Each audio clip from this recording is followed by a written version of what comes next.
very dark moment for the world. 182. I was saying 151 for a while, and then it got up to 160, and it's 182, as I announced yesterday. 182 countries are being attacked by this virus.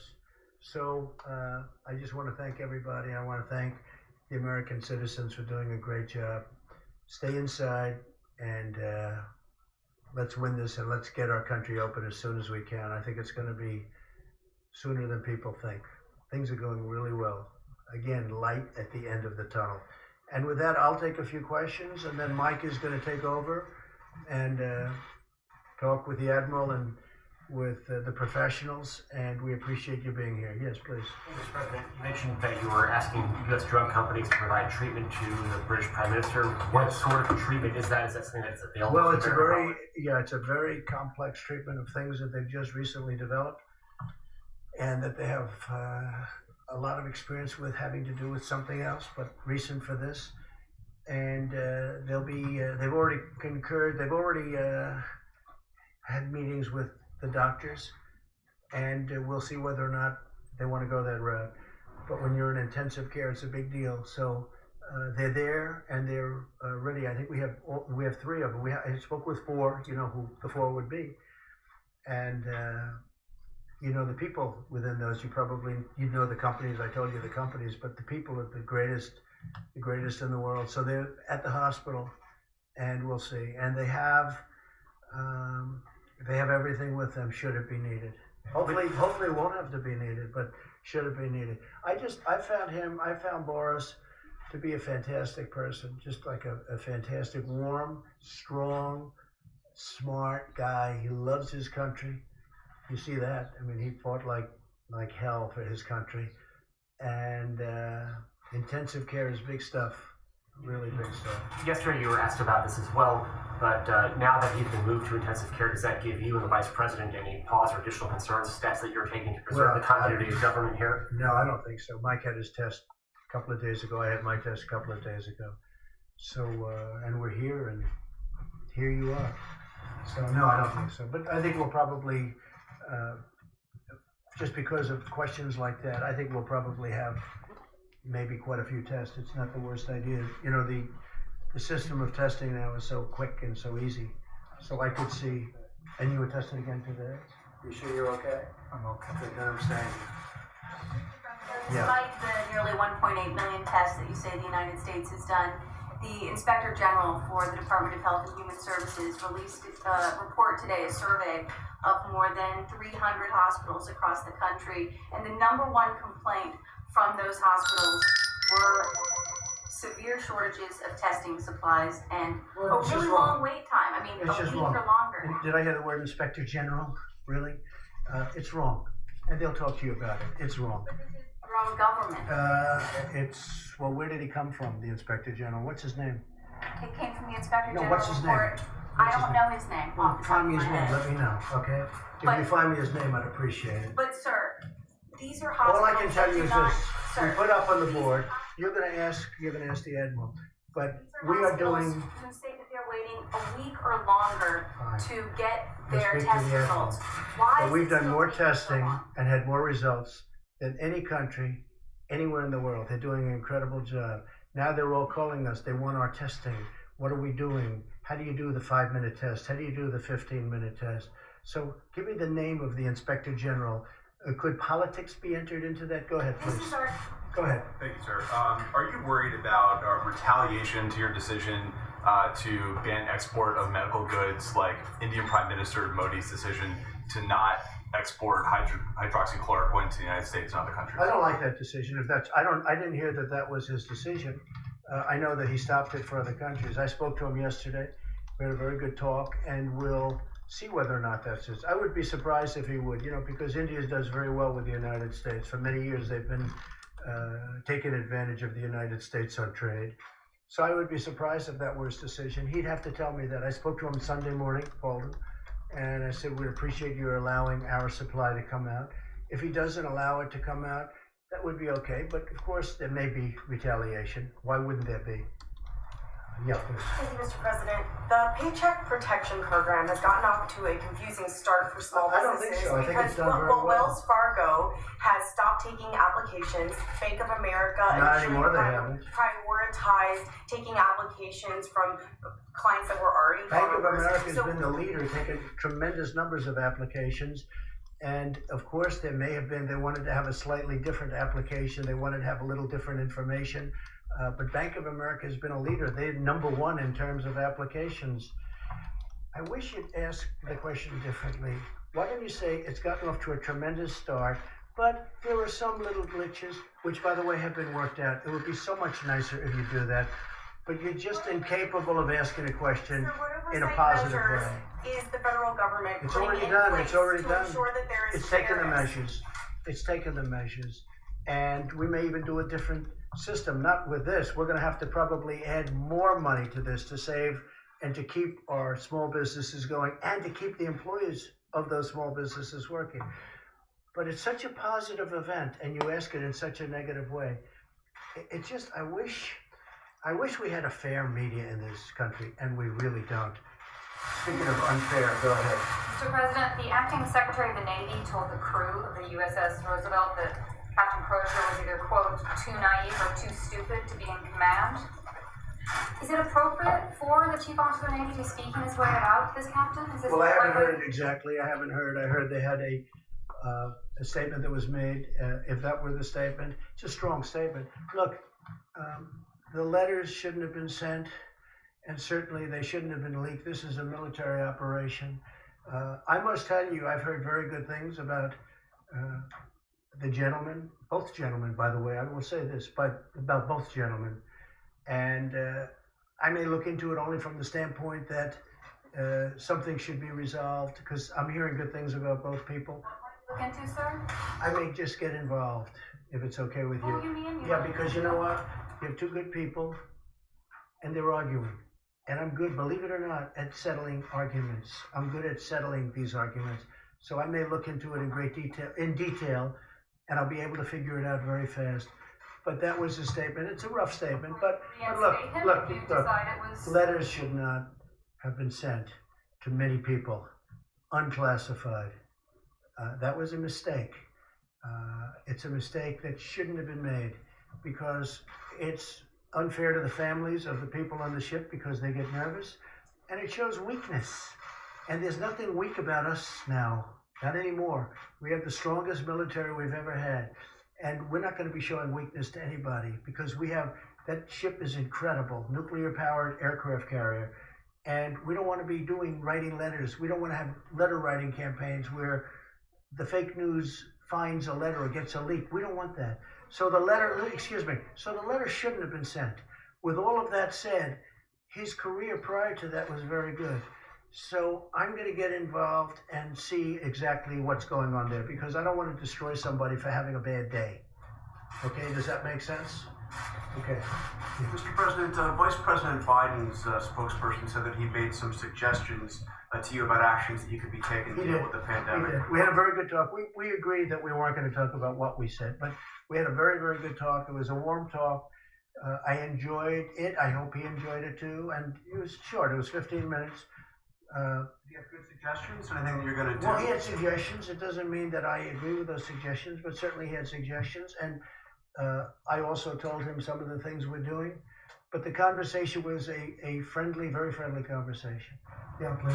Thanks a lot, Mr. President. You've mentioned, other members of your task force have mentioned, over the course of the next 2 weeks, it's going to be a very difficult time for our country in terms of fatalities. And it will be a difficult week and a half. And there are a number of governors who are close allies of yours, Mr. President, who have refrained thus far to have these stay-at-home orders. And Dr. Fauci, who of course is on your task force, has said that the states that don't have stay-at-home orders are putting themselves at risk and the country at risk. Well, if Dr. Fauci said that, I would be inclined to call them up. You know, we do have a constitutional problem in doing that. You understand that? I mean, there's a double-edged sword. You understand? I can do it, but it is a constitutional. You can say federalist. You can say there's lots of different reasons where I would rather have the governors do it, make their own determination. They're smaller, and not in all cases, but sort of they're smaller cases, but I'm not sure 100% that Dr. Fauci said that, but you can ask him. Tony, do you want to say something, please? So I had good conversations with the governor of Nebraska and the governor of Iowa here, and it's interesting that functionally, even though they have not given a strict stay at home, what they are doing is really functionally equivalent to that. And we had a really good conversation with both of the governors, when I had mentioned that, I think there was a public response that they weren't really doing anything at all, and they really are doing a very good job, both of them. Those are the only two that I spoke to, but it was a really good conversation, and I want to make sure people understand that just because they don't have a very strict stay-at-home order, they have in place a lot of things that are totally compatible with what everyone else is doing. If I could ask a question, Dr. Fauci, before you... Go ahead.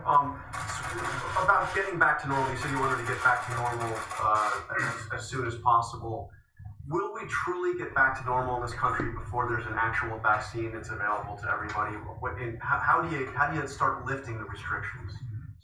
Yeah, well, John, if back to normal means acting like there never was a coronavirus problem, I don't think that's going to happen until we do have a situation where you can completely protect the population. But when we say getting back to normal, we mean something very different from what we're going through right now. Because right now we are in a very intense mitigation. When we get back to normal, we will go back gradually to the point where we can function as a society. But you're absolutely right.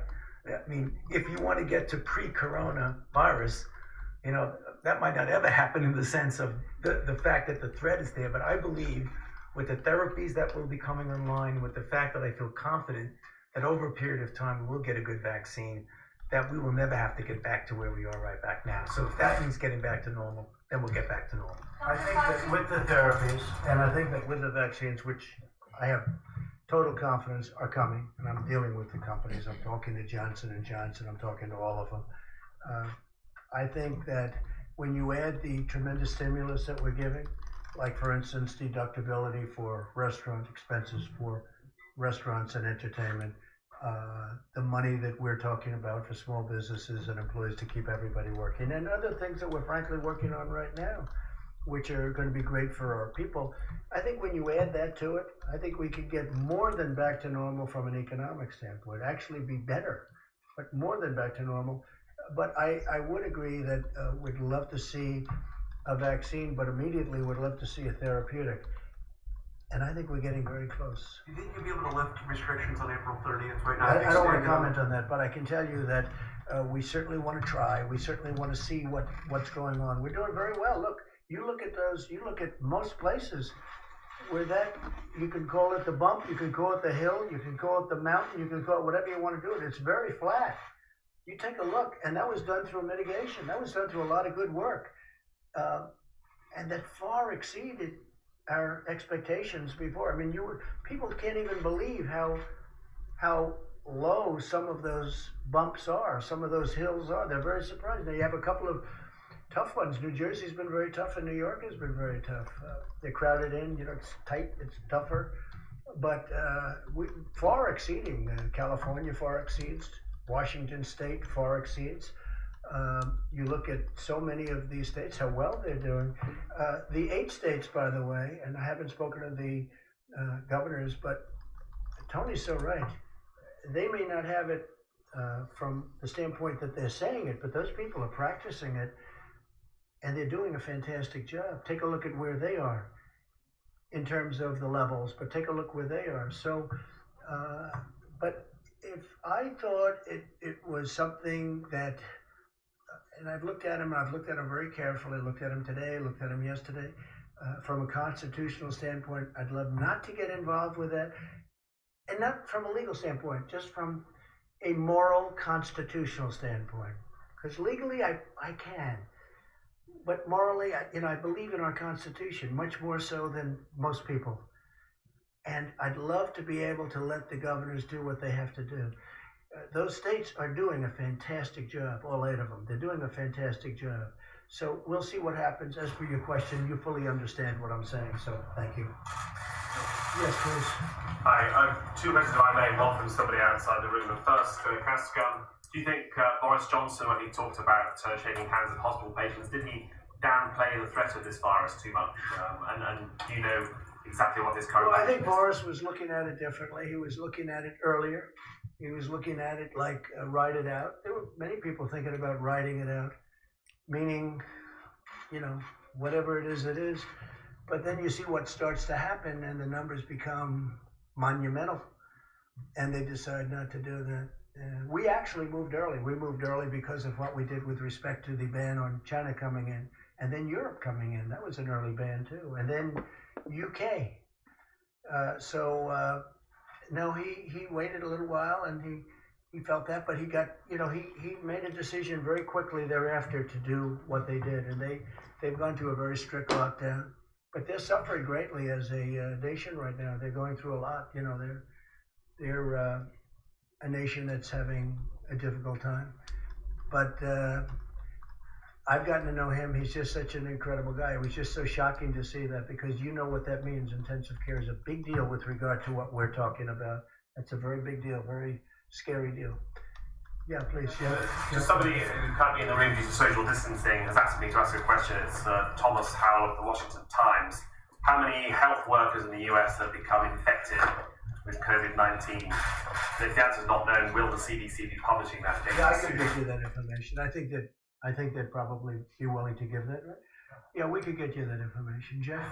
Mr. President, OPEC is meeting on Thursday, and they have said that they are willing to make a cut in production if the U.S. chips in as well, which suggests that they want you to ask U.S. producers to do... Well, you're the first one that's told me that. I don't know. We'll have to make that decision. And maybe we will, maybe we won't, but we'll have to make that decision. I think the cuts are automatic. If you're a believer in markets, I can guarantee you there's a cut from pre this condition. Look, this happened because of the virus. The virus knocked out 40%. It went down in 1 hour. I mean, literally, when places closed up, you're talking about a 40% cut. No, I think it's happening automatically, but nobody's asked me that question yet, so we'll see what happens. I'll let you know on Thursday evening. All right, that's the deal. But you would consider asking U.S. companies to I think it's automatic because they're already cutting. I mean, if you look, they're cutting back because it's market, it's demand, it's supply and demand. They're already cutting back, and they're cutting back very seriously. But if OPEC is asking for a signal from the US, nobody's asked me that, so if they ask me, I'll make a decision. Okay? But again, it's happening anyway. Yes, please. In light of all the discussion about Prime Minister Johnson and his health, can you update us on the status of the second half of your physical that you were going to have this year? Yeah, so I had a physical. The first half was very successful. I did it on a day when I was in the White House, and we were able to do that as the doctor reported. And I have the second half of the physical different. Probably is done at Walter Reed, and I'll do that at the appropriate time, but I feel very good, and according to the doctor, very good shape. Can I just ask you again on the idea of a national stay-at-home recommendation? What is giving you so much pause about legal recommendation? I told you. He understood very well. I appreciate your understanding. It's not an order, it's called just the Constitution of the United States, and I'd rather have, if possible, for the governors to make the decision. If a decision was very necessary, and they have done a good job, and Tony said it better than anybody, they are doing what we're asking them to do without having to put the seal on it. But I will say, if I thought it was necessary, I'll do it in a heartbeat. Agree with the Georgia governor opening the beaches? Opening what? The beaches? I haven't seen. I'm going to have to see to what extent. I'm going to have to see how many people you're talking about. Are they crowded? Are they packed? Are they not packed? We'll have to take a look at it. Right now, it's very early for beaches in Georgia. So it's right now very early, so I'll take a look at it. He's done a very good job as the governor. He knows what he's doing, but we'll have to take a look. It really does depend on, how crowded it may be. But I will talk to him and I will ask him that question. I would ask him, yeah, please. Mr. President, you said last week that you were considering travel restrictions around hotspots. Is that something that's still on the table, and at what point? We're looking at it, and the airlines have been cutting their routes. You saw that yesterday. They announced big cuts in routes. We need some flights for emergency use for military people. We need some flights for medical people, and there are very few flights, as you know, and the flights that are going out are, I think they said they're 3 to 4% full. You have 3% of the plane is occupied, so it's they're very generally very empty planes. But it's good to have. It's a tiny amount of flights relative to the overall, and we need them also for medical workers. Otherwise, we're going to have to do a whole big thing with our own planes. So they're done for a reason. There's also testing done when people get onto those planes, and also when people get off the planes. If I can follow up on this question of the HHS Inspector General, and by the way, her name was Christy Grimm, and it wasn't so much her opinion, but they interviewed 323 different hospitals. Well, it still could be her opinion. When was she appointed? I'm not sure when she was Will appointed. you do me a favor? Let me know. I'll check. No, let me know now. I have to know now, John. Let me know now. Because we are doing an incredible job in testing. We are doing a better job than anybody in the world right now in testing. There's nobody close. And other nations admit this. Other nations have admitted it very strongly. Other nations are calling us, wanting to know about our testing. Let me know when she was appointed, would you? Specifically, Go ahead, what she please. was saying was that there's been a delay in the. Okay, thank you very much. Go ahead, Chris. Thank you, Mr. President. Only last week, there were multiple flights coming from China full of medical supplies. Yes. Companies like Huawei and Alibaba has been donating to the United States People I like know very 1.5 million N95 masks and also a lot of medical gloves and much more medical supplies.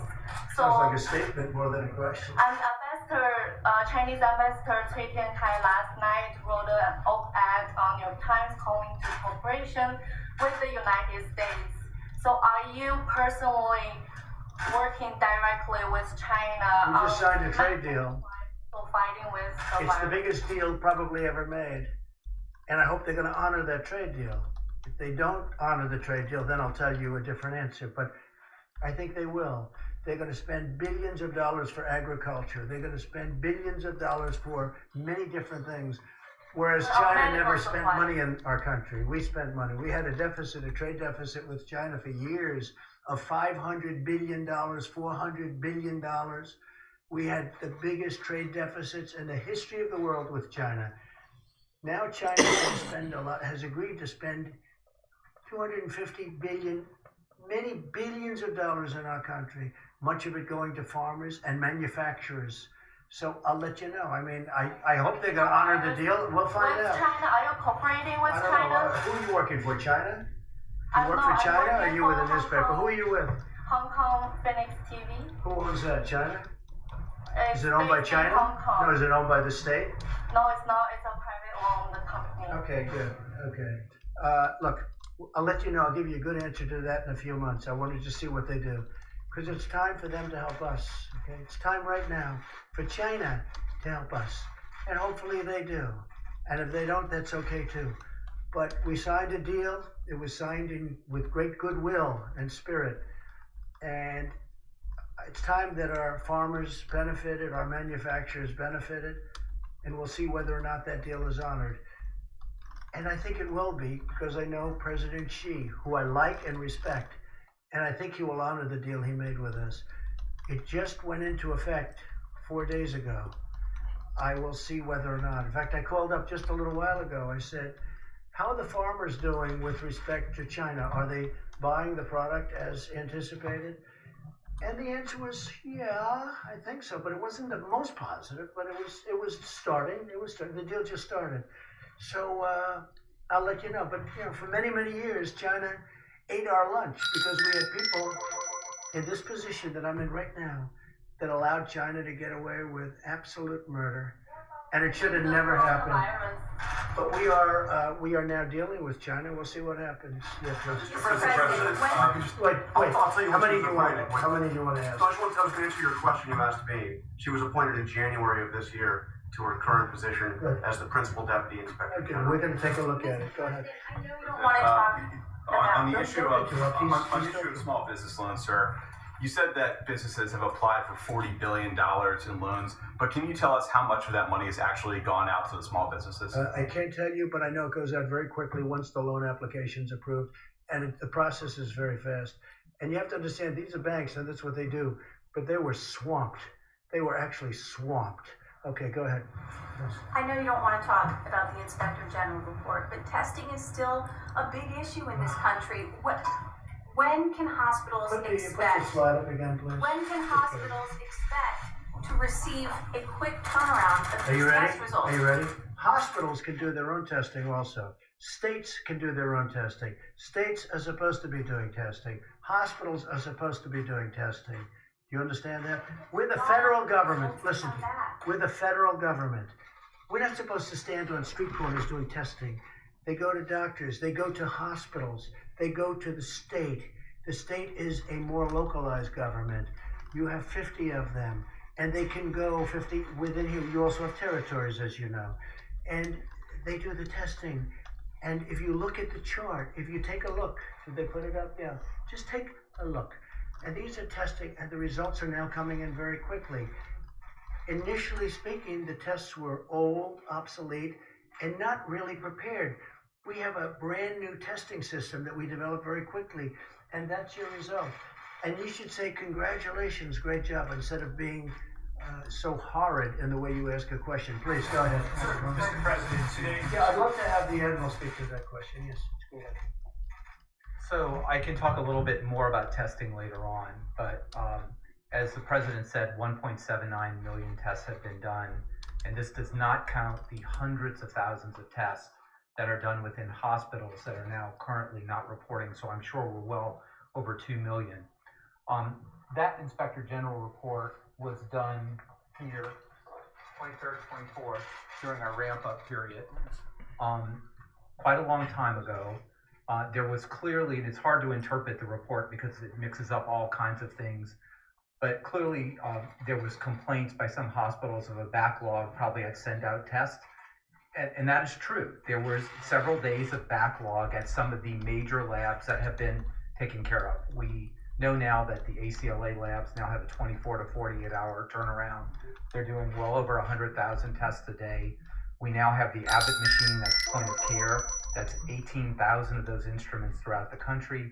The Cepheid machine is now all across the country with a 45-minute turnaround. So we have worked directly with many of the hospitals that have their own laboratory-derived tests. Some of those really, quite frankly, didn't understand the regulatory freedom they have to use other different kinds of instruments or different kinds of reagents. So like they do now, and I'm on the phone with them all the time to make sure that everything is clear. We have a 24-hour call number, but that's what it was there for. And I don't know the Inspector General, I don't know that person. I tell you one thing I have a problem with. If there was such a problem that she knew about or he knew about on March 23rd and 24th, why did I find out about the tests from them on the news media at 8 o'clock this morning? If there was a problem, I think you're ethically obliged to tell me where that is so we can interact with it like I do every single day. But that's a discussion for the future. I think testing is really in a good position right now, and I'd be happy to expand on some of the really good tests that are coming up. How long has that person been in government? Did serve in the previous administration. Oh, you didn't tell me that. Oh, I see. You didn't tell me that, John. You didn't tell me that. Did serve in the previous administration. You mean the Obama administration. Thank you for telling me that. See, there's a typical fake news deal. You asked me when she was appointed. I told you when she was appointed. You're a third-rate reporter, and what you just said is a disgrace, okay? You asked me, you said, sir, just got appointed. Take a look at what you said now. I said, when did this person, how long in government? Well, it was appointed in the Obama administration. Thank you very much, John. Thank you very much. You will never make it. Go ahead, please. On the can you tell us today how many... I'm sorry, y'all. I'm not going to tell you how many are in the stockpile, but I can tell you that we look at ventilator use granularly every single day in every single state and down to the hospital level. So we have been able to meet and easily meet all the ventilator requirements that have been brought to us by the state. No one has not gotten a ventilator that needs a ventilator. And as far as we can project, looking at all models, every person who needs a ventilator will get a ventilator. I'm a ventilator doc, right? I'm an ICU physician for children. Spent every day of my life managing people on ventilators. This is my community. It's also the Surgeon General's community as an anesthesiologist. So what we have in the stockpile, I think, is not a number that we give out, but we have thousands remaining in the stockpile. And now you're seeing out of the appropriate American spirit that when a state like Washington or California doesn't need that ventilator, they're doing the right thing by moving them around the country. It's about 9,000, just so you understand. It's about 9,000. And by the way, you didn't tell me also that this Inspector General came out of the Obama administration. You didn't tell me that. Okay, please, go ahead. Go ahead. I'm looking, sir, just quickly here, I'm looking at this Inspector General's bio. She appears to have served in government since 1999. But I was hoping to ask you about your call with former Vice President Joe Biden. Is there something that you learned on that phone call, and has that changed your No, I understood his views before the call. opinion about speaking to people? I just think he's very nice. I think he's a nice man. I've always thought he was a nice man. I don't know him. I don't know if I ever spoke to him before, other than to say hello. But I think he's a nice man. We had a very nice call. You want to seek now the counsel of some of your predecessors, George Bush, No, but Barack Obama. no, not really. We're doing a great job. Hey, this administration, we inherited a broken system, both militarily, where we've rebuilt our military, where we now have so much ammunition, whereas you remember, a very important general said, sir, we have no ammunition. They wanted to save money on ammunition. They didn't want to save money because they spent money like nobody ever spent money. But you know what? We now have a great military rebuilt, and we have so much ammunition, we don't know what to do with it, okay? And that's a nice feeling to have. But they also gave us empty cupboards. The cupboard was bare. You've heard the expression, the cupboard was bare. So we took over a stockpile where the cupboard was bare and where the testing system was broken and old. And we redid it. And frankly, it would be okay for a small event, but not for a big event. And they had a chance to do it. Somebody said that a certain person, I won't tell you, but a certain person said this will happen. And that's true. The problem is that person never did anything about it. Previous administrations, they never did anything about it. You know, we all know all about pandemics and all of the things that we're seeing now, but nobody thought it was going to happen. And if we did think it was going to happen, the problem is nobody did anything about it. We did. We have rebuilt the system, and now we're a fine-tuned machine. We built thousands of hotel beds for New York. We moved a ship in that now we're going to make for COVID-19. We are going to make it so that people having this horrible thing happen to them will be able to use the ship. The ship, as I said, is going to be shared with New York and New Jersey. We've done things that are incredible. When you build, 18 hospitals? We built 18 hospitals. We built medical centers all over the country. And when you have Gavin Newsom and other governors who really have been very nice and generous in their statements, because they make the statements to the press, not just to my face. Others tell us how great we're doing, like the call that Mike had today. I heard from other people that were on the call. He said it was incredible. It was 2 hours, and everything was positive. They were so happy with what we've done. And we're ready to do more if they need it, because we're ready to march. The Admiral can tell you, we are sitting there with 9,000 ventilators, and we're ready to march when we see that we can move very quickly. As soon as we see that need, we can move very quickly. We're ready to march. We built a great system. The problem is the Democrats, like a guy like Chuck Schumer, is a total lightweight, by the way. I've known him for a long time. He'll say, why don't you put a military man in charge? Military man? I have all military men. This man is doing an incredible job. We have 2 admirals, numerous generals. We have the Army Corps of Engineers. We have FEMA. We have this whole force that like nobody's ever seen before. We have a great military operation, and they've done an incredible job. And honestly, people should respect, because nobody's ever seen anything like what we've done. And what they end up with, forget about me, don't worry about me. I will only get bad. If I say, how many ventilators do you need, Governor? 1,000 would be great. I said, nope, I'm going to send you 10,000. And then you'll call up from the media. You'll say, how did Trump do? We're not happy he didn't send us enough ventilators. Because that's called politics. But if you look at what's happening, and I'm even surprised, the governors are saying all good things, but the Democrat governors, and a couple of rhinos, frankly, they're rhinos, that's all they are, one rhino in particular, but the governors are saying great things. He had a call that lasted 2 hours today, I heard about the call, not just from Mike. It was a perfect call. Now, I'm sure you were on the call, even though you're not supposed to be. I'm sure you were on the call, meaning some of the media was on the call, because they're constantly reporting the call. If they're honest, they will say it was a great call. Okay? Okay, next question, please. Here we go. So, Here we you go. didn't mention the hospitals that were built in New Orleans and Dallas today, but you've mentioned them a number of times previously. There seems to be some concern in Texas that they might lose the hospital in Dallas if it's not. We're never going to do anything that hurts if Texas. It's not used yet. We're only helping Texas. By the way, the governor's doing a great job over there with this situation. And Texas is so big, you have some parts of the state that are affected, other parts that aren't affected at all. You know, it's an incredible place. Do they keep this hospital even if it's unused, or is the federal government going to shift those resources elsewhere?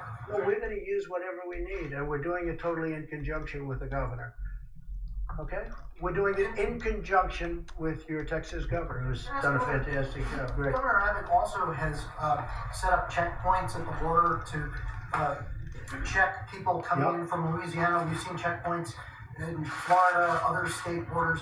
Americans. Very few people are coming through our border, and you'll be happy to know we're up to mile 161 of the wall. Internal borders between states. Oh, I see. Okay. Are not But used on the to border seeing- between Mexico, we have 161 miles of wall. About internal borders. Okay. Americans don't. They're not used to seeing border checkpoints between states. How much longer? And is that something that states have to keep? First, you want us to call 8 governors and tell them to do something. And then you're complaining that another governor is so strict that he actually checks the borders. I understand why he's doing that, because he knows who he has, and he doesn't want people coming in if they should maybe, you know, not be to the liking of the doctors. No, I think it's, look, he's done a great job. He's done a great job with this case, as have many other governors, but he's done a great job. One of the things I thought you were going to say is we've been very tough on our southern border, as you know, very, very tough. And part of that's because of the fact that we have so much, you know, when you talk about 160 miles of new wall, nobody's coming through that. Nobody, not even close. And we're building it rapidly. We will have, early next year, we'll have close to 500 miles of wall, which is what our goal was. You mentioned Senator Schumer just a moment ago. He had a conference call today, and he said that he believes that a COVID-4 relief bill will be necessary. Do you share that belief, and what would be contained in such a bill? I don't know necessarily, but I certainly want to listen. And what I want to do is 2 things. A real infrastructure, not a Green New Deal. You know, the carbon footprint. I'm not looking for the carbon footprint. We want to put people to work. But a real, and frankly, for so many years, we've let our infrastructure go to hell because we were wasting all our money in the Middle East and other places, okay? I want to rebuild our country. I don't want to rebuild. We're tired. We've rebuilt, if you call it that. We're destroyed, frankly. What we've done is so crazy. What we have done, the direction that this country has taken is so sad. But we're in the Middle East for $8 trillion. And if you want to fix a pothole in a highway, you can't do it because they don't want to give you the funds. So we want to have an infrastructure bill, a real one, like in the vicinity of $2 trillion to completely rebuild our roads, our bridges, our highways, our tunnels, everything. And I'm totally open to listening to that. I'm also open to listening to and even putting forward, because we're going to be putting something forward, more money for our citizens because they've gone through trauma. This has been trauma. This came out of nowhere. And I say it, and I'll say it again. We had the greatest economy in the history of the world. We had the most people working in the history of our country, almost 160 million people, far more than ever before. And then one day, our professionals correctly came to us and they said, "Sorry, sir, we have to close down our country." And I said, "Say it again. Say it again. We have to close down our country." And the entire world closed down because of this hidden enemy. No, we're going to take good care of our people. It was not their fault.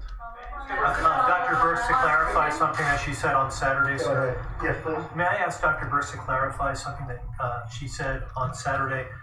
If I may, Dr. Brooks, this is a question that comes from a radio colleague of mine, Tamara Keith. And on Saturday, it sounded like you said that for the next week, people in high-risk areas should not even go to the market or the drugstore. Is that what you meant to say, or is that accurate? You know, out of respect for every single healthcare worker that's on the front line, whether they're a nurse, a doctor, a respiratory therapist, the phlebotomist, the persons who come in the rooms to clean, you know, out of respect for them, we as Americans should be doing everything possible. And what I meant was, if you can consolidate, if you can send one person, the entire family doesn't need to go out on these occasions. We really need, this is a highly transmittable virus. We've been saying that we want every American to know that what they're doing is making a difference, but we need to have solidarity, a commitment from everyone to really, so, you know, maybe once every 2 weeks, we can do a grocery store and pharmacy shop for the entire family. So it was really about, we have to do everything we can. I know I see on the TV stations the level of human suffering in the hospitals. Dr. Fauci and I and Admiral Giroir have spent our lives taking care of others. We need to take care of each other now as Americans and do everything that's in those guidelines. And I know they're tough. I know incredibly how tough they are. My grandchild of 10 months got a fever of 105 this weekend. I'm the doctor, and I couldn't get there. I mean, so I was trying to explain to my daughter how to listen to her lungs, how to listen to her lungs, So and you the did not baby's get there. lungs. You did not get there? I did not go there. Good, I'm very happy. Because of YouTube. I mean, when you can't take that kind of risk with the leaders of the country. Your grandson's okay? Daughter, but she's That's a coming lot out. of temperature. Yes. But, you know, we're all, and that's just an illustration that I know you all are making sacrifices, but I guess I want everyone to take this seriously. So that was really a call of seriousness of how important this is and how we're starting to see the impact, but you can see what can happen when you come at this a little bit too late. And that's why the message, before you see it, before you have to see your hospitals and your emergency rooms overwhelmed, it is on us as a member of this community, of this country, to do everything possible to save one another. And so that was really what I was saying, and I will continue to say that, because I do believe it's making a difference. You can start to see it making a difference, but we have to do even more right now, because that will predict where we are 2 or 3 weeks from now. Thank you, Deborah. And it is making a big difference. I saw where Governor Cuomo was a little bit upset today over the weekend. A lot of people outside, and there were pretty big groups of people. I saw that. I noticed that, and he wasn't happy with that. And I could understand that. Look, we have a short period of time. Hopefully, it's a short period of time to go, and let's get it done. Let's get it done. Kristen, did you have a question? Yes, I did. Thank You're you. so quiet. Follow to just got here. Apologies. Because you have your own show. Quick follow to the question about legislation. I know there's discussion about a phase 4, but are you also looking seriously at a second round of direct payments? And are you putting discussions on a potential phase 4 on hold for now while you pursue that? Well, I was opposed to the way of distribution, money distribution through, as you know, unemployment and through the state offices, because they have very old, not all of them, but many of them have 40-year-old equipment, as I've said, and it makes it very difficult. But that's what they're that's what they want to do. That's the way it's mandated to do. I thought it would be better if we did a direct payment system, but the Democrats really wanted it, and I think they had some help from a couple of people that I would have, had I spoken to them, I would have convinced them otherwise, I really believe. But it's getting out, and the federal government has done its job. All we can do is give this massive amount of money to the states. The states then are responsible to distribute it, a little bit like we're talking about here. But the money will be right on time from the federal government. Then the states have to do their job in getting it out. The second round of those payments. We could very well do a second round of direct.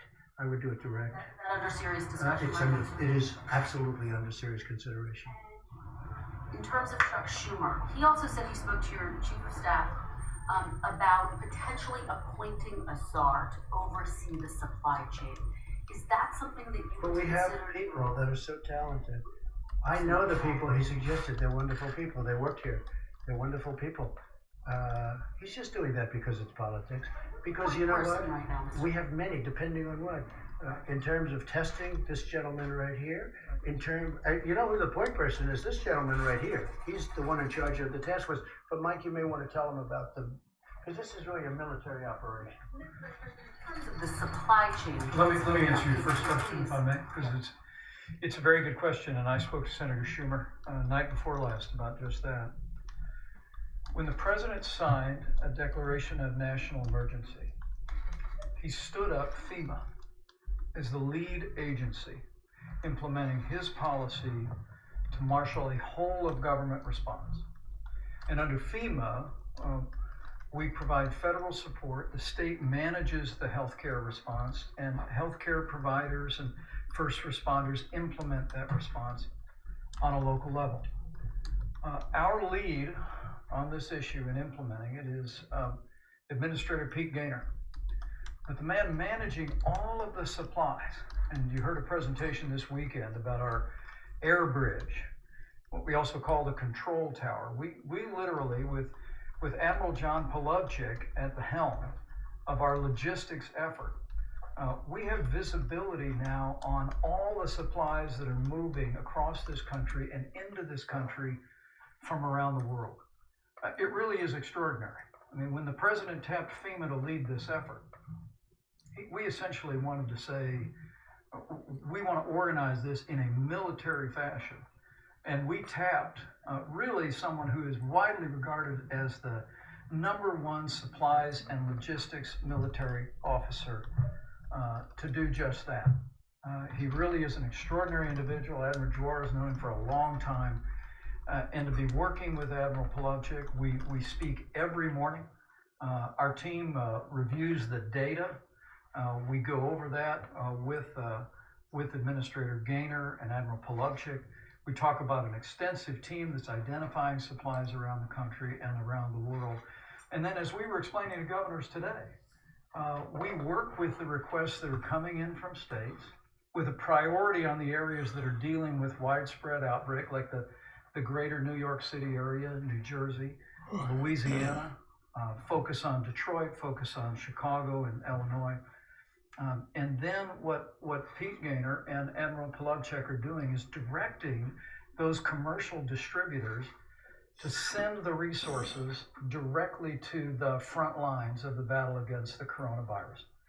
It is an extraordinary system. And as I explained to the governors today, as I've explained to congressional leaders, who've made what I think is a good faith recommendation, that we organize this in a manner of military logistics.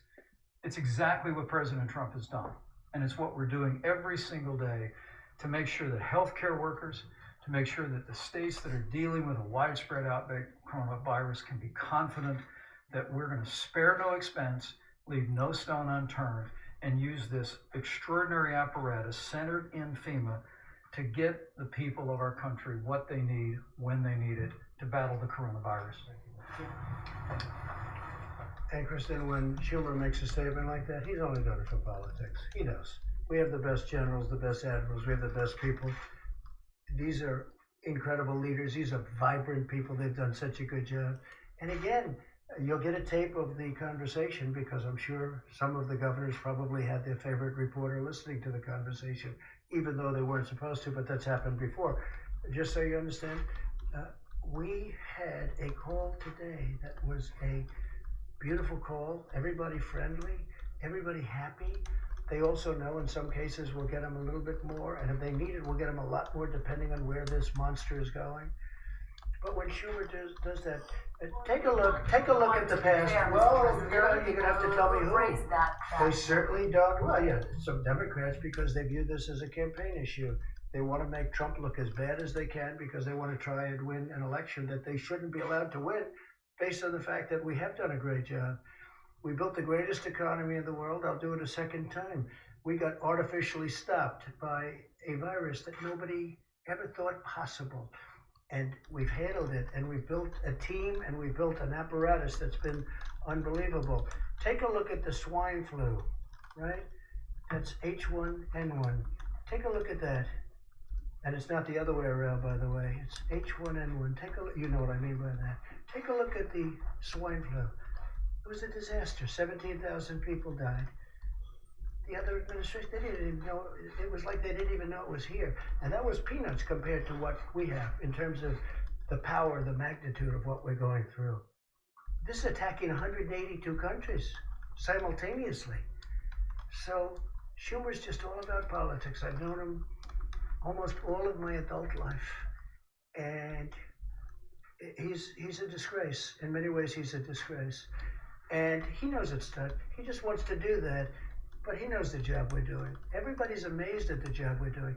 And the public is starting to find out. One of the reasons I do these news conferences, because if I didn't, they would believe fake news. And we can't let them believe fake news.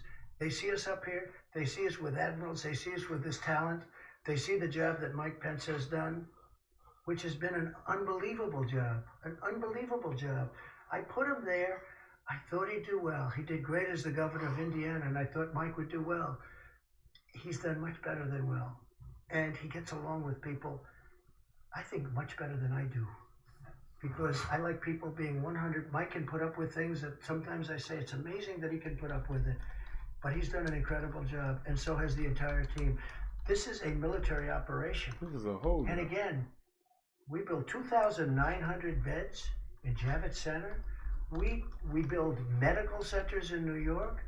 In Chicago, we built 1,000 beds, much more now, in McCormick Place. That's their big convention hall, the equivalent of Javits Convention Hall. Big McCormick Place, fantastic place.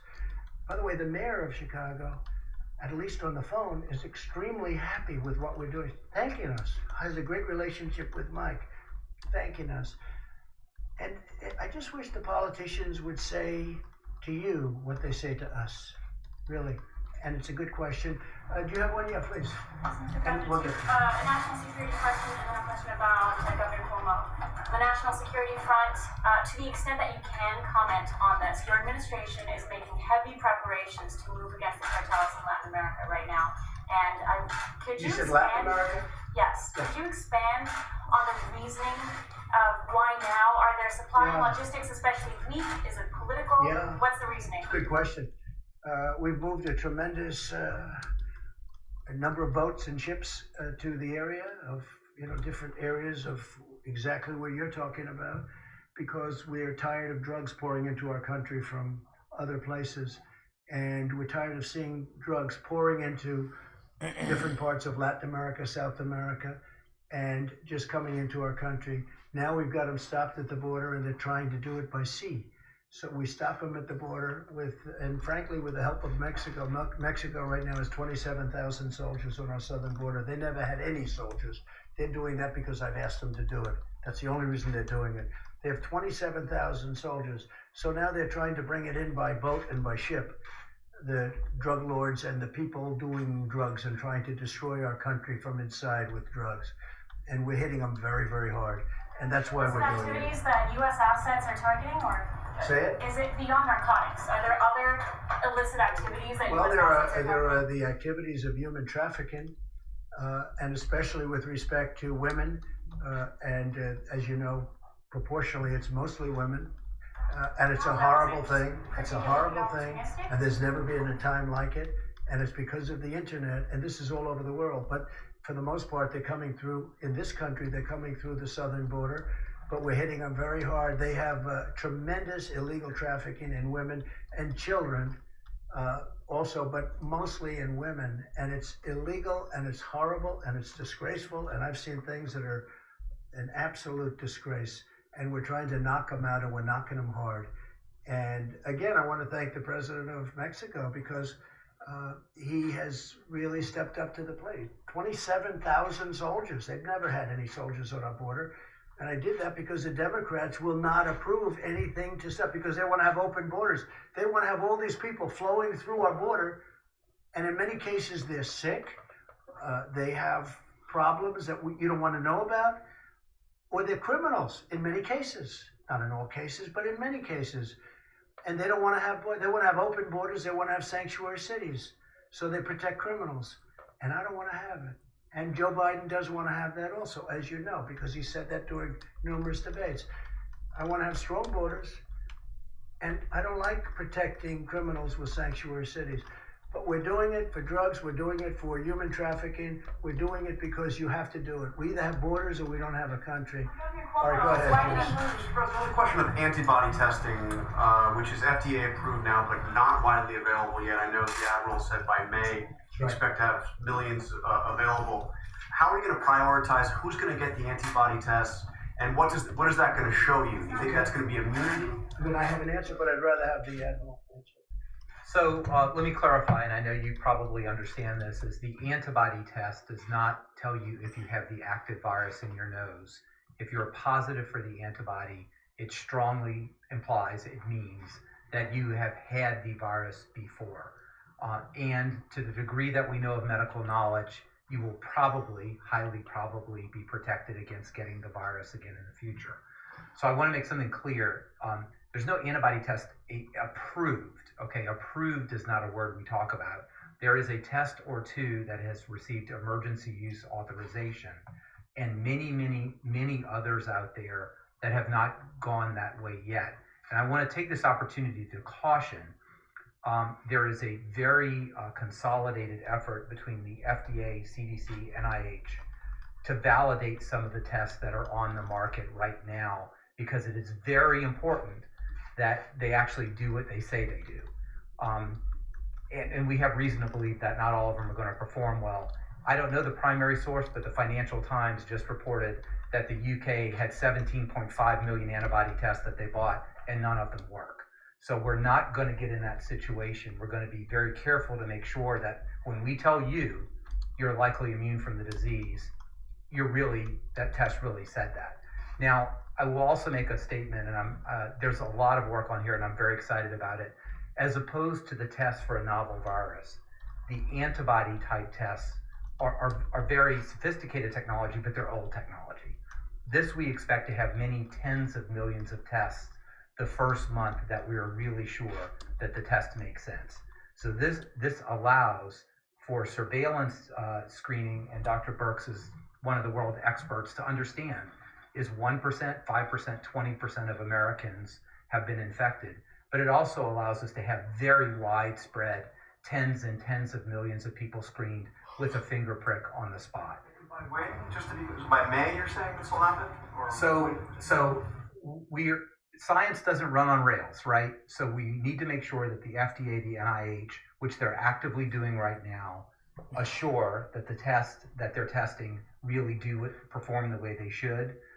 And if things work out the way we believe they will, we will have millions on the market by May in a sophisticated way, in a prospective way, that we get the surveillance we need. We can test people to see if they've been exposed, immune, and go back to work. And a combination of that kind of test with the current kind of test we have now is how America opens back up. How do you prioritize who gets those tests? I mean, tens of million, we're a country of 300 million. How do you determine who you're going to have that test? Well, we are having active discussions under the leadership of Dr. Birx and the task force, but you can imagine how that is, right? But with tens and tens and tens of millions of tests per month that are available, you could really do very widespread testing. But let me just give you an example. Which nobody else can do, by the way. No other country can do. I'll just give you one example. It would be very important to know if the virus is still circulating here, whether, for example, a healthcare worker or a long-term care nursing home worker is immune from the virus and can't carry it. Very, very important to protect our elderly in that situation. But also, if you haven't been exposed, to make sure that you really take precautions and maybe take care of the people who don't have the virus and you don't have the virus. So it's complex, but it's not complicated on how you go about looking this in different segments of society. And I don't want to take too much more time at the podium, but antibody tests are a different thing. They're coming. We're highly confident that this can be scaled very rapidly and provide us a bit of information we just don't have now. Jeff, go ahead. Mr. President, may I follow up on A few more. We'll do a few. May I, And then Mike is taking over, and you're going to see some incredible work that's been done. Go ahead, please. May I please follow up on what you said with regard to Captain Crozier before? You said you didn't want to punish him for having a bad day. He had a bad day or bad week. Does that but mean? I don't. Yeah, I'm gonna look into it, and I also think our Navy Secretary is a highly respected man. So sometimes that happens with people, and I'll take a look at it. What do you mean by that? Would you consider reinstating him? When he sends a letter out, and he sends copies all over the place, and it's not a classified letter, and it was very disconcerting to the families of the people on the ship. Very disconcerting. So number one, they get worried and scared. It was weak. We don't want weak. But I'm going to take a look because I think he, looks to me like he's an outstanding guy. I looked at his just a little while ago. I looked at his file, and people have bad days, and we'll take a look at it. My question is, what would you consider doing for him? Well, we'll take a look. I want to speak also to the Secretary. I also want to speak to Secretary of Defense, Mark Esper is doing a fantastic job, and we'll. Maybe I can help the situation out. I mean, you guys are saying, why is the president getting involved? Well, I like to solve problems. It's a problem, I don't want to see men hurt, women hurt. I don't want to see people hurt unnecessarily. Maybe we can solve it easily where, it's not life-changing. But he did a bad thing. Sending a letter out and many, many copies, as you know. I don't know, I heard 28 copies. I heard a lot. That's a lot of copies. Plus, the letter was 5 pages long. I haven't read the letter, but I think it was 5 pages long, single-spaced. It's a lot of writing. He's the captain of a ship. He's a very important person of a very expensive ship, a nuclear-powered ship. He should be writing letters like that. But it happens. Sometimes I'll write a letter that I say, I wish I didn't send it. Not too often, but it happens. Mr. President. Go ahead. Yeah, go ahead. Quick follow-up on that, because the acting Navy Secretary, and I know you were asked about this, but I just want to try one more time. He did say in remarks to soldiers on the USS Roosevelt that Crozier was, quote, too naive or too stupid to be in command if he didn't think that writing. Well, I don't want to comment on what he said. I understand. Language, it's Mr. tough President. language, but I don't want to. Let's not get into that. It's tough language. Now, there are some people that think, oh, wow, he says it like it is. Look, he made a mistake. He should not have sent that letter. Or he should have gone through his chain of command, which is the typical way of doing it. He's in the military. He's a very important person in the military. He knows it better than anybody in this room what he should have done. And I'm sure he feels he made a mistake. But I'm going to look into it, and I'm going to see maybe we can do something, because I'm not looking to destroy a person's life who's had an otherwise stellar career, as I understand it. I looked at this file just now because I've been seeing what's going on. If we can save a person's career, I don't mind going after a person if they did something wrong. And, but this was a mistake. He made a mistake. I'm not justifying what he did. He made a mistake. Shouldn't be sending letters. He's the captain. He's a very important person in the military. You don't send letters and then it leaks into a newspaper of all newspapers. That was a beauty, right? So you just don't do that. So it was a mistake. But I may get involved. I'll call Secretary of Defense and find out a little bit about it. And if I can help two good people, I'm going to help them. Sir, your tone seems to have changed a little bit since Saturday. Your tone seems to have changed a little bit on the captain since Saturday. On the captain? Yeah, has it been news coverage or did somebody speak to you on his behalf? I said when you asked me and when the question was asked the last time, I said, shouldn't have sent the letter. I haven't changed. He should not have sent a letter. And it should have, if there's a letter, it should go classified. It should go to his superior. And he shouldn't be jumping over his superior. Sir, so it hasn't changed in that regard. The only thing that has played right up here with me is that I looked at his record. And he's been an outstanding person. If he wasn't, I wouldn't even be talking about this. He's been an outstanding person. He's had a very exemplary military career. I mean, he started off as a helicopter pilot. They called him Chopper. His name was Chopper. He was a great helicopter pilot. It's a tremendous skill. I know a lot about helicopters. And then he went to F-16s or F-18s, and he was a tremendous pilot. And then he's very smart. He studied nuclear energy, and he was fantastic. And very few people have the aptitude. They have the mentality to do that. Nuclear energy is very complex. It's very hard. Very few people can do it. And he did it well. And then he became the captain of a nuclear ship, right? He became if the replacement cost, if you look at replacement cost, $18 billion a replacement cost, right? So he's got, on a replacement cost basis, an $18 billion ship.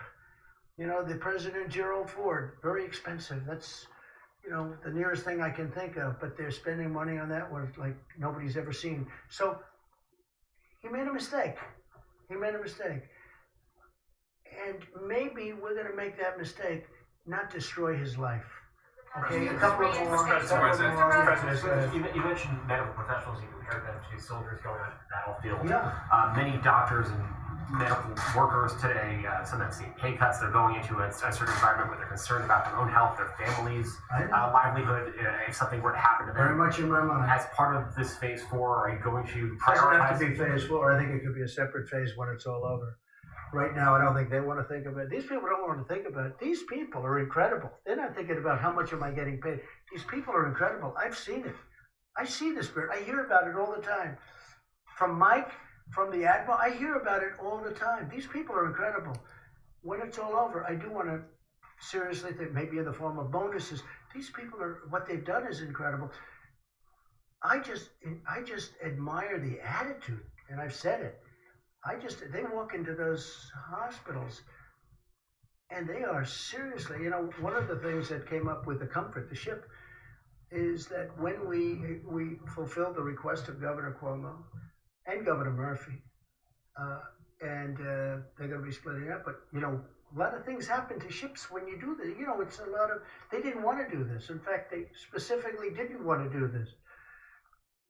Have patients that were affected with this horrible disease or whatever, the plague, because frankly it's a plague. That's exactly what it is.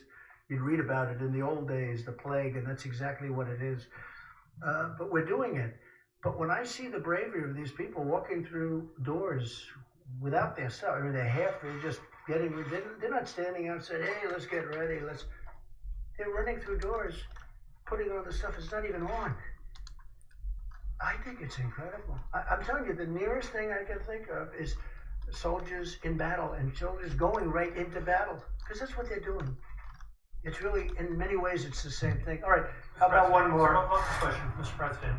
You may have seen this, the Masters tournament has been rescheduled to November. 2 questions. A, is that an outgrowth of your conversation that you had with sports commissioners on Saturday? I hope it's rescheduled. I hope football's able to start. I hope baseball can get to play a little bit. I hope basketball can maybe do their playoffs. I mean, hey, I have no interests or anything other than I want what's good for the country. What about the U.S. A lot of Open, people which are you've attended tired. many times? Yeah, a lot of people are tired of looking at games that are 5 years old. I looked the other day, I saw somebody, I said, wow, he looks great. I forgot. I said, oh, that was 9 years ago. And I said, he was really in great shape. Well, not in great shape now, but he was in great shape then. It was 9 years ago. You know, you get tired of looking at 9-year-old baseball games and playoff games that took place 12 years ago. I don't have much time to do that, frankly, but that's what people are doing. And they want to see sports. Sports are a great thing for this country. And I hope football can start. And I told them, I think you might be able to. They may very well be able to. I hope they can start. And I hope they can start with people in the stands. You know, we're not going to be separated. You have seats. Those seats are meant for people to sit next to each other. And when this virus is gone, people are going to be sitting next to each other. And just for the restaurant industry, so they understand, when the virus is gone, people are going to be sitting next to each other. One man said, I have a 200-seat restaurant. It's been great. But if I go by these rules, this 200 seats goes down to 60. I said, no. You have a 200-seat restaurant. That's what you have. But we have to wait till the virus goes away. It wouldn't even do well at 60. Frankly, there's a warmth to it also. There's a warmth. But not when we have the virus in the air. Well, ladies and gentlemen, thank you very much. So I'm going to let our Vice President take over. He's got some really interesting numbers, statistics. And I want to thank the Admiral. I want to thank Tony and Deborah and everybody else. I want to thank everybody that's working. And I really do. I see a lot of tremendous things happen. The therapeutics, the call I had today was one of the most exciting calls I've had in a long time. And again, I want to wish my best to the UK and the family of Boris Johnson and we just hope he's going to be okay because he's a fine guy. Thank you very much. Thank you. Thank you, Mr. President. A few updates on the activity of the White House Coronavirus Task Force. Then I'm going to ask Dr. Birx to speak about what we're seeing in the numbers. We know we are at the beginning of what's going to be a very tough week in America. But as Dr. Birx will reflect, because the American people have been embracing social distancing, putting into practice the advice of state and local leaders and the president's coronavirus guidelines for our country. As Dr. Birx will describe, we are not only seeing remarkable progress in Washington State and in California, where the numbers remain low and steady. That's a great tribute to the people of both of those states and to all of their dedicated healthcare workers. But we're also beginning to see a leveling just at the very beginning. And she'll reflect on those in just a few moments. A leveling? A couple of quick updates. At the present moment, the president has approved 50 major disaster declarations, and we'll likely be issuing a disaster declaration for the state of Minnesota before the end of the day. We've distributed more than $4.1 billion to states, and right after our incredible healthcare workers, we couldn't be more proud of more than 21,000 National Guard that have been activated and are working in states all across the country. During my conference call today, I learned that Governor Brian Kemp is actually using the Georgia National Guard to sanitize and clean up nursing homes. But National Guard are being deployed in a variety of ways all across the country, and to them and to the families of all All right, let's check out Nas Week. I'm bored. And our respect. One of the great challenges in this world. At least, there was a chance of Trump getting into it with the media, not him. Interrupt things here for a second because we've received breaking news from the UK where British Prime Minister Boris Johnson has been moved to intensive care. We talked earlier in our coverage about his hospitalization because of coronavirus. And joining us now from London once again is NBC News Chief Global Correspondent Bill Neely. Bill, we were just on a couple minutes ago, and as of then, we were wondering what sort of tests that Boris Johnson was getting. Now he's in the ICU. What is 10 Downing saying? Yeah, so a statement just within the last few minutes from 10 Downing Street saying that Boris Johnson's condition has worsened and he has been moved to the intensive care unit at St. Thomas's Hospital, which is just across the river from Westminster and from where he was until just a few days ago at number 11 Downing Street in isolation in his flat with what he said then was simply a high fever. Well, it's clearly a lot worse than that. He was moved at around 7 o'clock local time, so maybe 1 hour and 20 minutes ago, and the statement just very briefly saying his condition has worsened. Now, we don't know what that means, but if he's in intensive care, almost certainly that would suggest that he has some kind of breathing difficulty and that he may have to be put, if there is one available, on a ventilator. He had tests earlier today. Again, we didn't know what those tests were, but medical experts and sources here have suggested that they would be tests for things like a blood test, a test for any other infection, and of course, testing his heart and his lungs. But a pretty serious development, and the Foreign Secretary, Dominic Raab, who is effectively his deputy, is now the person who will take charge of all government business. And if Mr. Johnson is in intensive care now, usually patients stay in ICUs in the UK for around 7 days, if not more. So I don't think we will see Mr. Johnson again taking charge, as it were, of government business for some time to come. Now, he's got no underlying health conditions. He is and has been for many years overweight. He's made that quite public, but otherwise was quite healthy. I mean, he's well known as a person who likes to go out and run and cycle, but it is again well known that people who are overweight and who have coronavirus are more susceptible to being taken into intensive care. So once again, just within the last few minutes, a Downing Street spokesman saying that the Prime Minister's condition has worsened, and around 7 o'clock, roughly an hour and a half ago, he was taken into intensive care and is being monitored very closely indeed, guys. Hey there, I'm Chris Hayes from MSNBC. Thanks for watching MSNBC on YouTube. If you want to keep up to date with the videos we're putting out, you can click subscribe. Gratefully received. Beyond that, before I recognize Dr. Burks, let me just say that at the beginning of this challenging time, we want to challenge every American to continue to do what every American can do, and clearly. All right, this was Naya's second link, or really, I played it Cheryl backwards. Pardo had received bad news. Her 83-year-old mother's health was deteriorating. Pardo planned a trip to Boston knowing it would likely be the last time she would see her mom.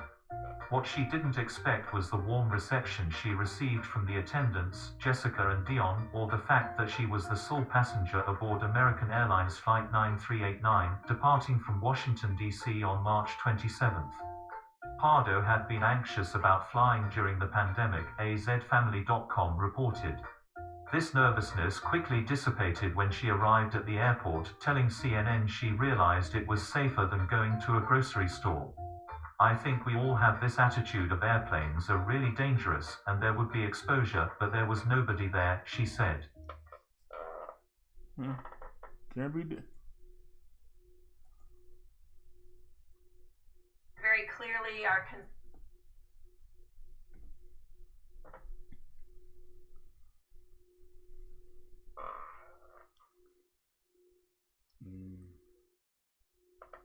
Liz said, how's Prince Charles doing?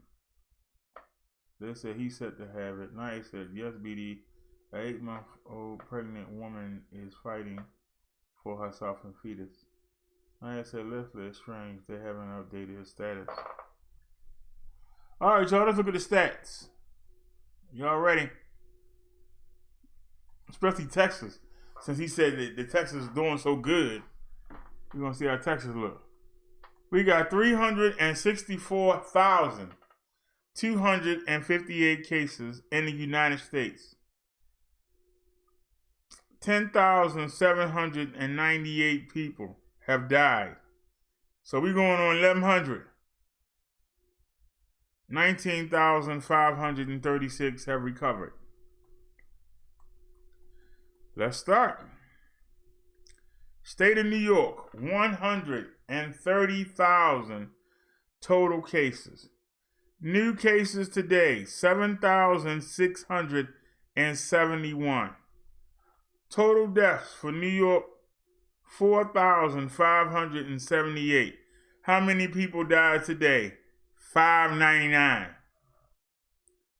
Before I finish speaking, it's going to hit 6, I'm sure.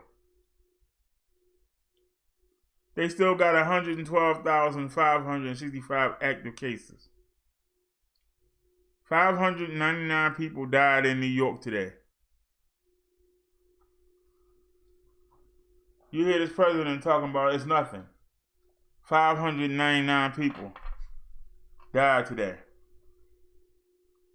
And he didn't even mention it.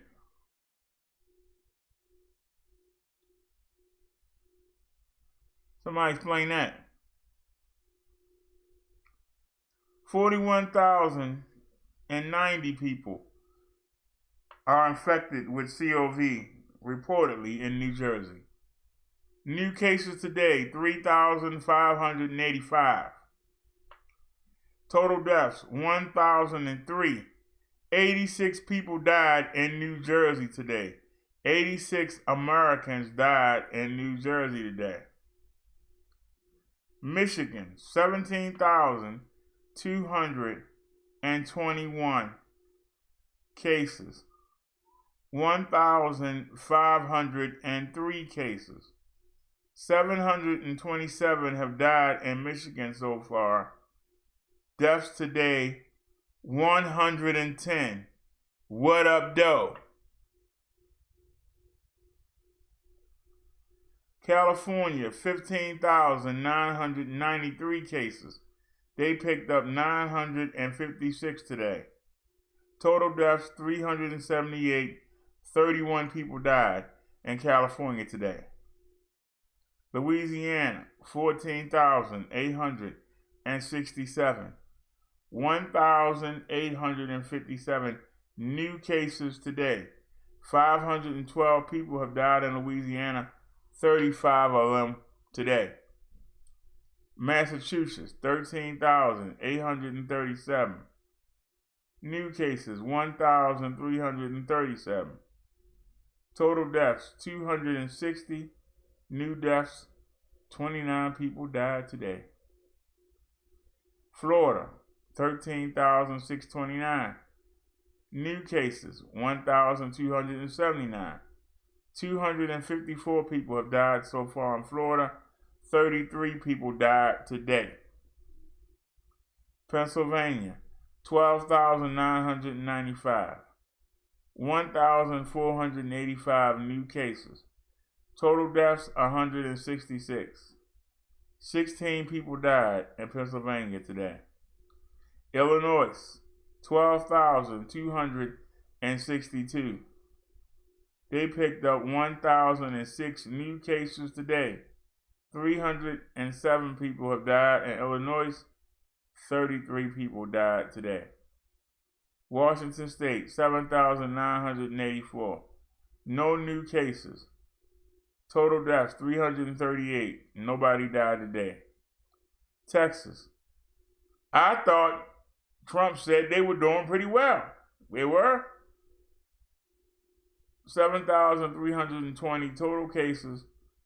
275 new cases today. 144 deaths. 11 people died today. So, they're doing well according to Trump. You know, only 11 people died today. I think that's too many.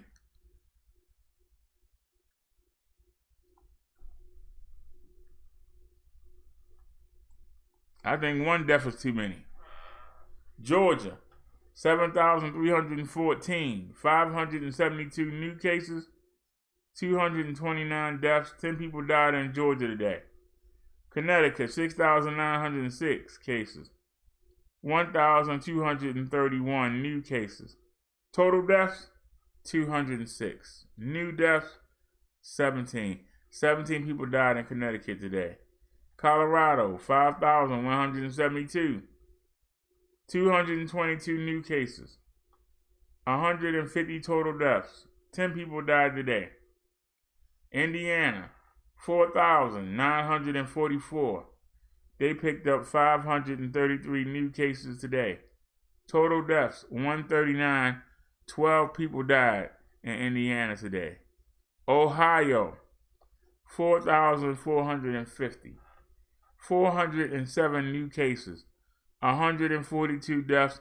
23 people died today. State of Ohio. My state, Maryland. We got 4,045 cases. We picked up 436 today. 91 total deaths. 24 people died in my state today.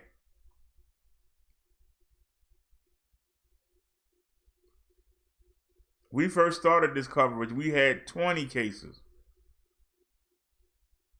We had 4,045. Tennessee, 3,802 cases.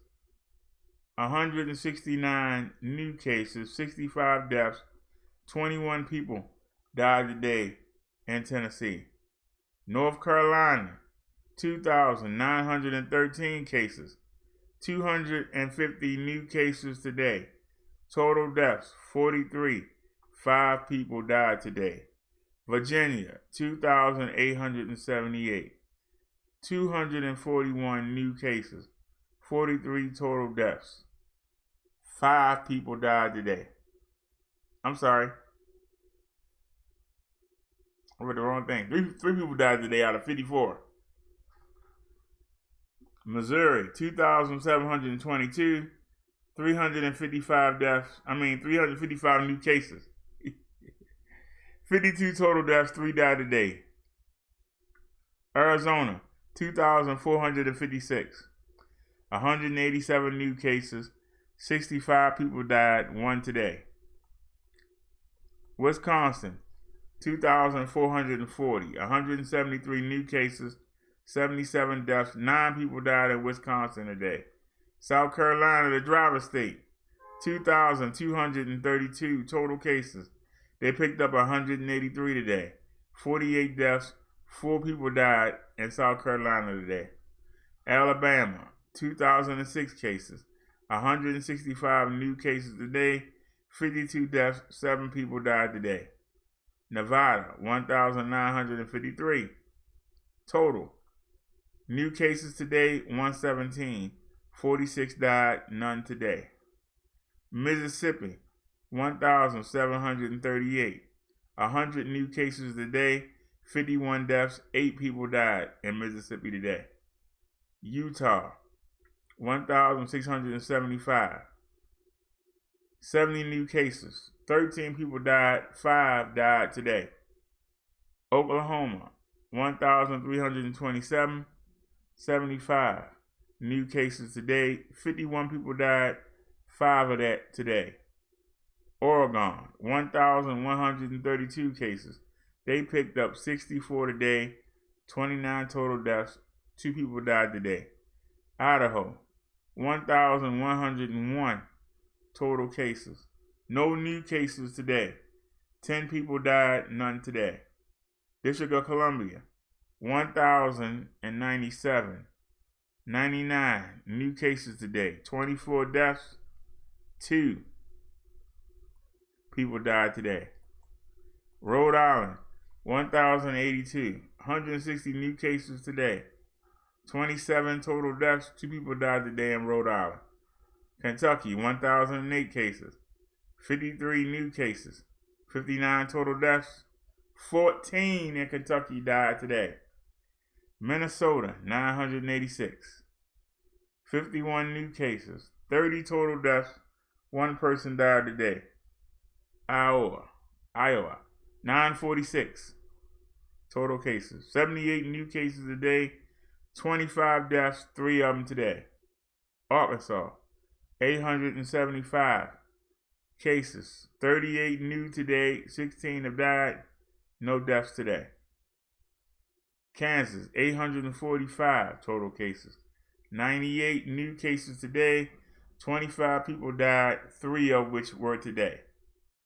Delaware, 783. When we first started this, the first week, Delaware was nothing. Now look at them. 783, 110 new cases today, 15 deaths, 1 was today. New Hampshire, 715, 46 new cases, 9 total deaths, none today. New Mexico, 686 cases, 62 new cases today, 12 total deaths, none today. Vermont, 543 cases, 31 new cases, 23 deaths, 1 was today. Maine, 499 cases, 29 new cases today, 10 deaths, none today. Nebraska, 409. 409, I'm sorry. I was used to say 1,000.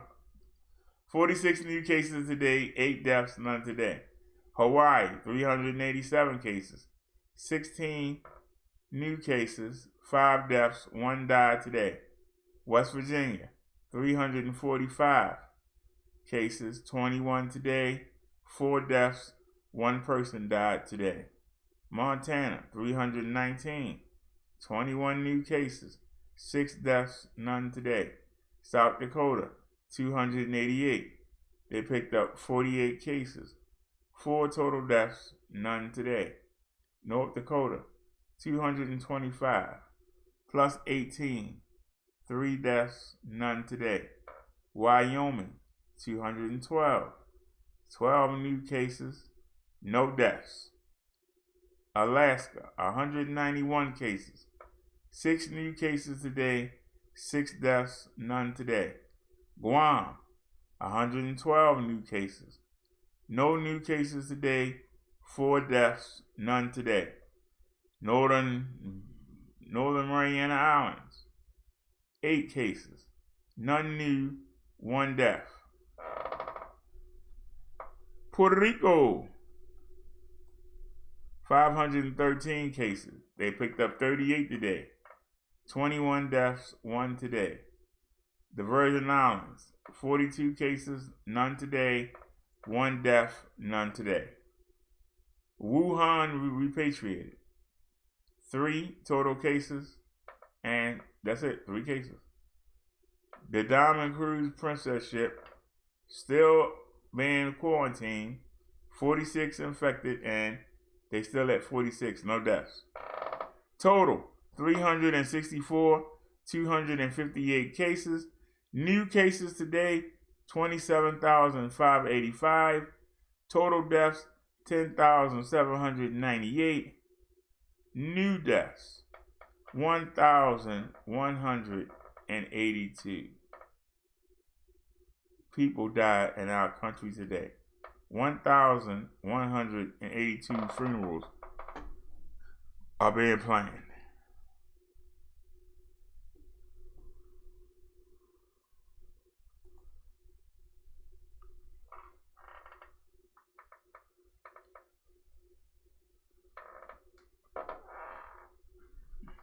Naya said we quickly approaching 500,000.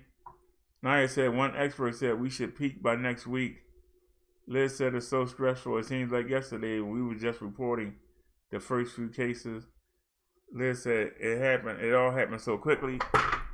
Naya said last year the driver said wow. But you listen to the president and them people on that stage there like it's nothing. We got all these Americans dying, and they trying to tell you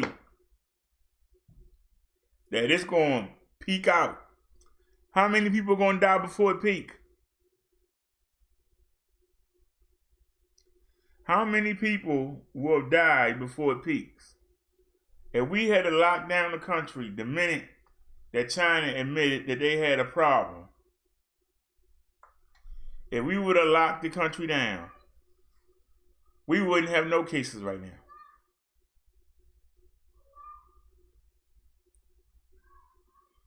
When we saw New York hit 5,000 cases, we should have shut the country down.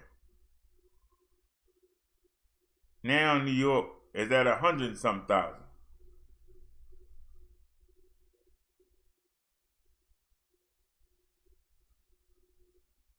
So the government sat back. They seem to be saying, let's see how bad it's going to get. That's what's irritating me. They seem to be saying, let's see how bad can it get. They not saying, let's fix it. They saying, how bad. Let's see how bad it can get.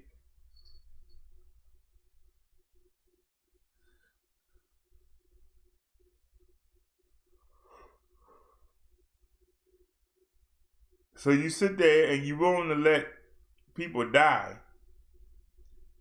just to save the economy. Does anybody want to tackle that statement? Seems to me the government is saying your life ain't worth nothing. We worried about the economy. We worried about the airplanes. Screw the people. We worried about businesses. Screw the people. We worried about job loss. Screw the people.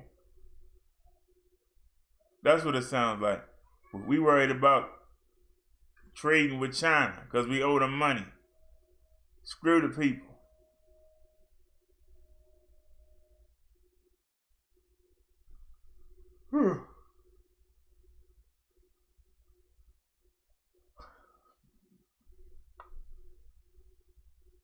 That's what I keep hearing. Screw the people. What are y'all hearing? I'm hearing screw the people.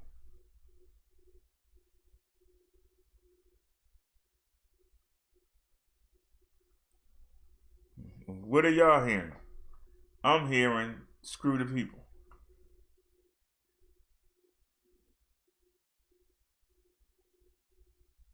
$10,000 Americans dead.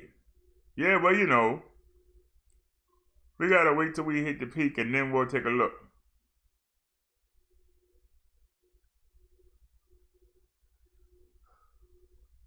Suppose that's your mate in that 10,000. Suppose that's your child in that 10,000. Suppose that's your mother and father in that 10,000. They're saying, you know, they be all right. They be all right. That's what they seem to be saying instead of locking down the country.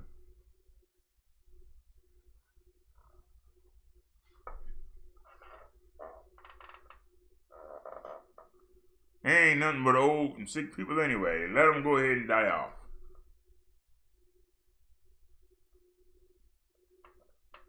That's what I'm saying.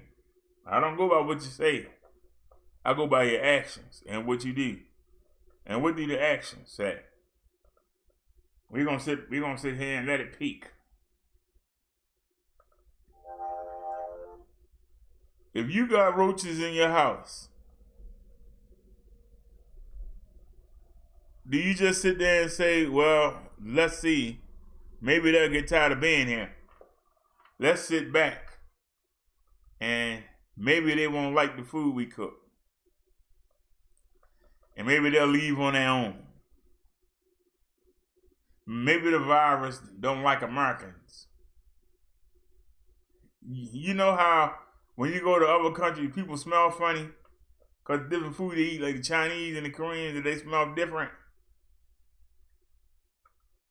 Maybe they think that the virus is going to say, they eat too much beef here. We need to go. We need to go back to China. We need to go back to Europe. I don't like it. They eat too much ice cream and drink too much coffee. They eat too much beef. All that chicken and cow and you know, maybe we ought to fly back over. That's how they act. They're just gonna fly back over. The driver says 183 BD. Our state is small. That's a lie. Oh no, it ain't. Your state wasn't even on the list. My state is worse than yours. We wasn't even on the list. When they showed the list, we wasn't even on it.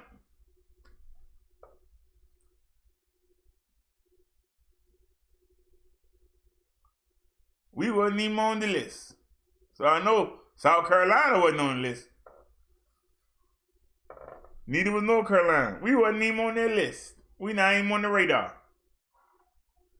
There are so many other states that are doing so well. There are very few states that don't have a death. How is an American dying well?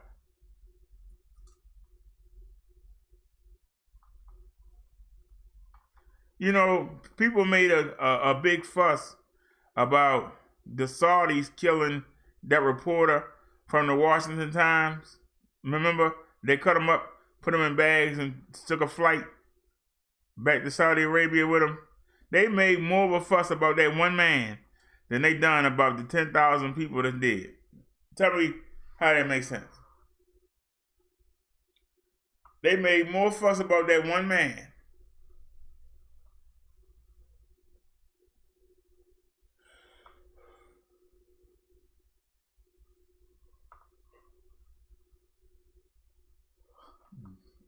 A lot of people stopped watching the wrestling because the wrestling went over to Saudi Arabia after that man was killed. Everybody up in arms. But we got 10,000 dead Americans here. And nobody not saying, well, you know, we just waiting for it to hit the peak, you know, and it hit the peak and then we'll see, you know, maybe it'll start going down.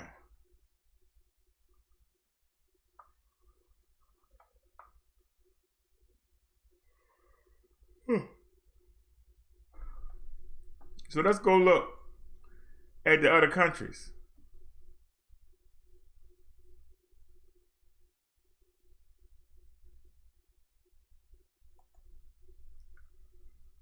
One 1,343,387 total cases around the world.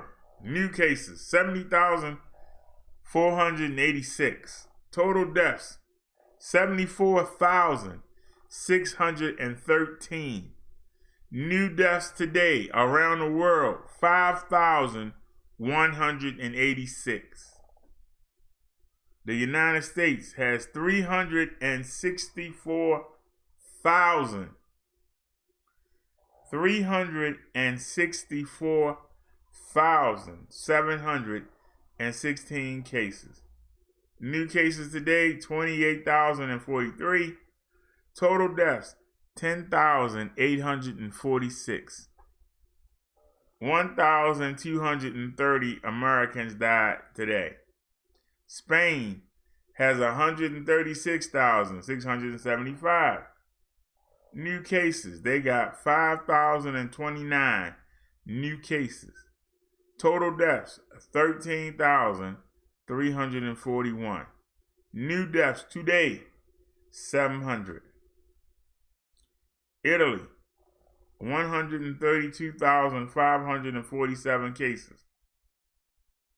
New cases, they picked up 3,599. Total deaths, 16,523. 636 people died in Italy today. Now they saying they wait for the peak. Italy got hit before we did. And they still picked up 4,000 cases a day. And they still had 636 people died today. Is that what we got to look forward to?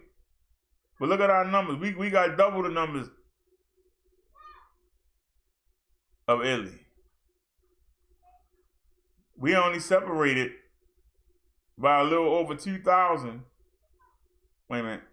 Where did that say? Oh, no. Spain, we only separated by a little over 2,000. We only separated by 4,000 deaths to Italy. Germany, 1,374 cases. 3,251 new cases today. 1,810 have died. 226 people died in Germany. France, 98,010. They picked up 5,171. They got 8,911 deaths. 833 people died in France today. China, 81,708 total cases. New cases, 0. Deaths, 3,331. New deaths, none.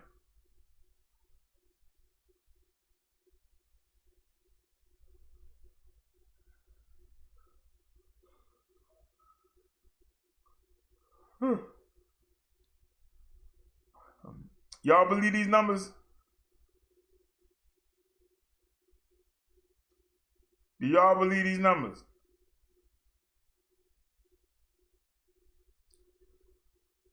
China picked up no new cases and no new deaths. And out there 81,000, they saying that 77,078 have recovered. That they only have 1,299 current cases.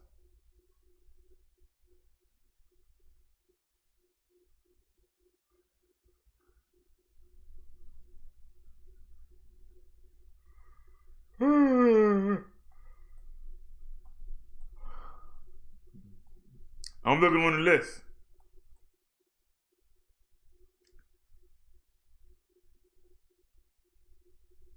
Only Peru.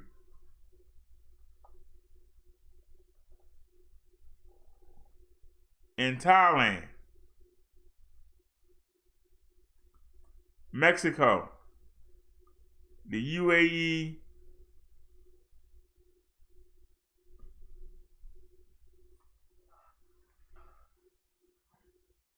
Only the small places.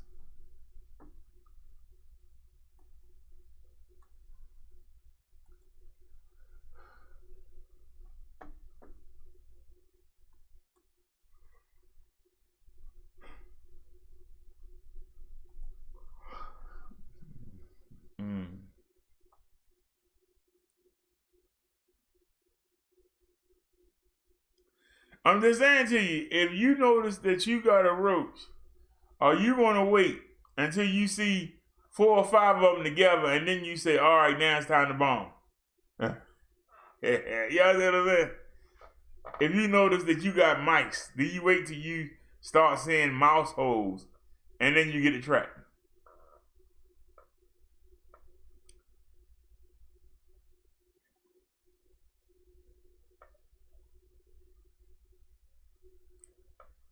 A lot of y'all are thinking to yourselves that I'm overreacting or that I'm trying to generate some drama. Y'all ain't hearing what I'm saying. Do you think that the government is looking at China's numbers and are thinking that those numbers are correct and that when we peak, we'll be like China? But if China is lying about their numbers, we in trouble. That's what I'm worried about. You know? That's what I'm worried about. If the Chinese are lying about their numbers, and Trump is looking at their numbers and saying, well, it started there, and now they down to less than 2,000 cases. All we got to do is just ride it out, and we can get that, if their numbers are correct. Everybody else is still picking up new cases. Everybody else in the world is still picking up new cases. But China ain't. The place where it started. So are they thinking, well, it started there, and look at them now, so that's us. That's us in 2 weeks. So we got to hit a peak. And then when we hit the peak, then it's going to come down.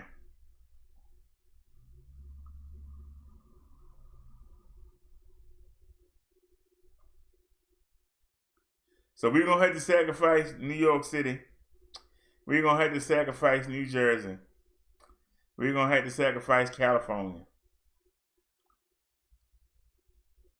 There ain't going to be no Mardi Gras this year. We got to sacrifice New Orleans. We're just going to sacrifice them. We're going to sacrifice Chicago. Detroit raggedy anyway. Go ahead and let them kick the bucket. That's what it sounds like. All we got to do is make it to next week, and then the numbers going to start coming down.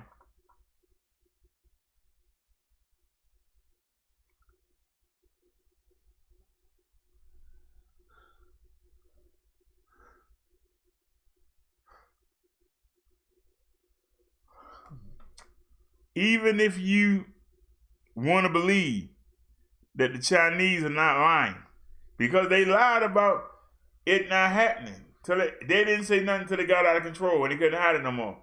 Then they said something. So if you want to believe them, the numbers are right.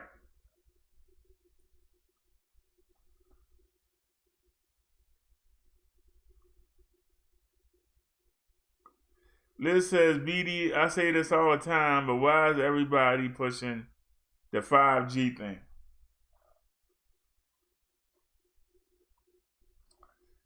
$5G ain't got nothing to do with the virus.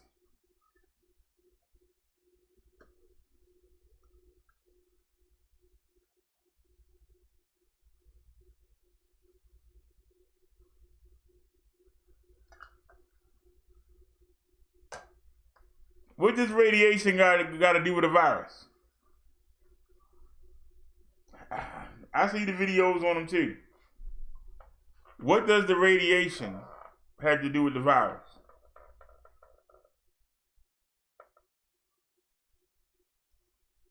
They talking about the 5G carries radiation.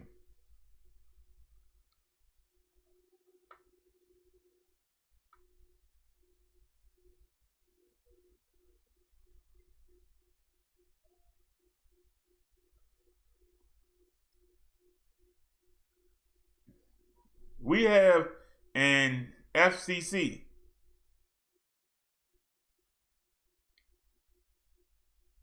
The FCC is supposed to protect us against that.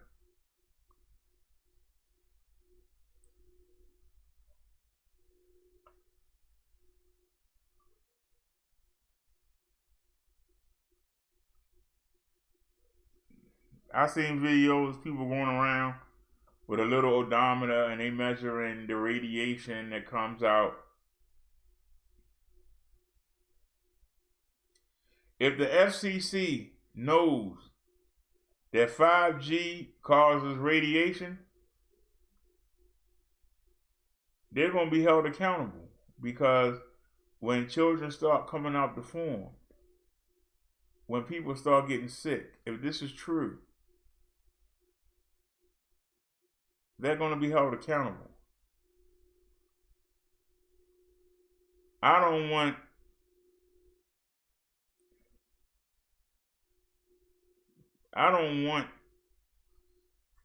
us to get distracted from this disease.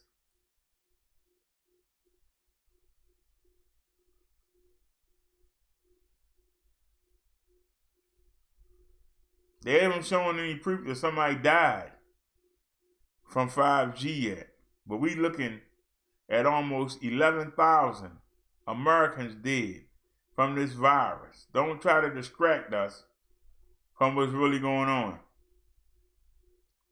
5G, we can take the towers down. We can fix that. How are we going to fix this? You know what I mean? That's all I'm saying.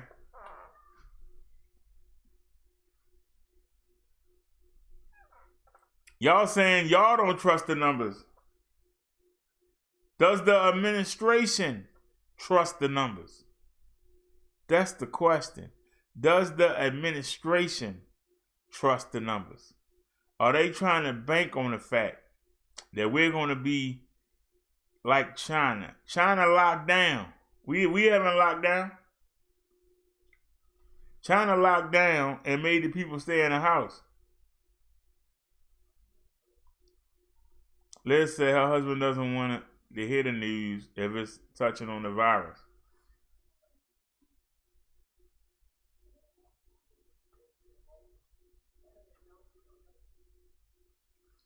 You need to hear the news, because the government is banking on what China did. How come no other country has the numbers that China has? It started in China, but they had to take it to Taiwan. They had to take it to the countries around them. Why are they still going up, but yet China is going down?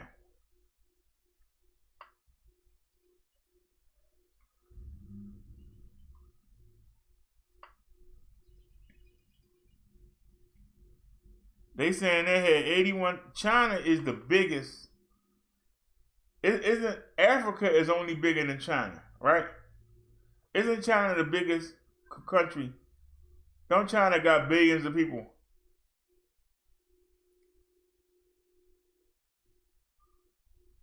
We only got millions. They got billions of people. China is huge.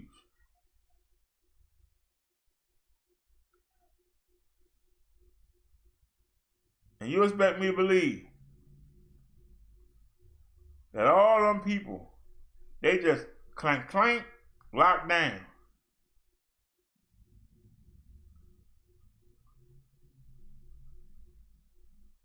I think we got 300 million people in this country.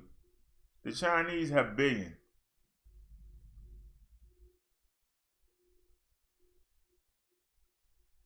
You got small countries like Spain that's number 2 behind us.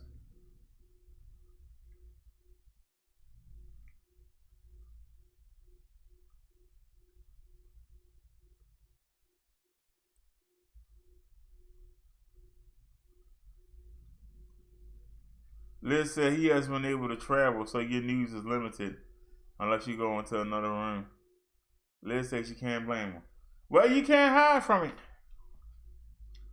But I really believe that the administration believes they keep talking about us peaking. They think we're going to peak like China did. But even if you want to trust them sneaky Chinese and say that numbers are correct, they locked down.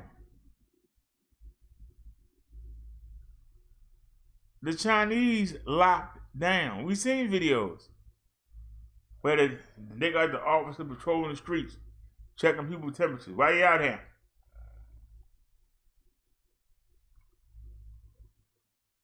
Anybody that come in, they taking their temperature.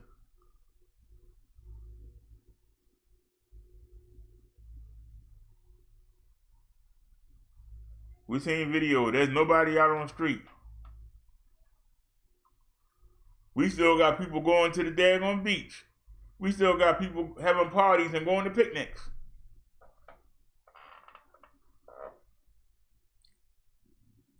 Liz said she finally got him to wear his gloves today when he went out.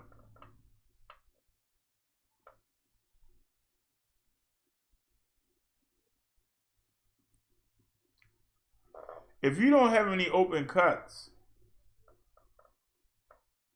I don't believe the virus can hurt you. You have to have an opening for it to go in. It's got to go in you. If you touch something, when you go out, you touch a lot of things. But when you can, wash your hands. That's the key. When you can, wash your hands. Don't touch your mouth. And see, for people that smoke cigarettes and cigars and smoke weed, this is going to be their problem.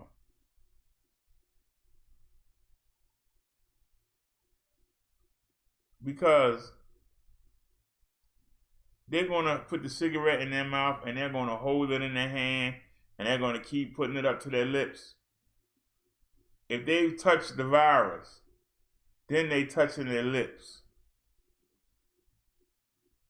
You understand what I'm saying? They take the cigarette out of the pack and they touching their lips.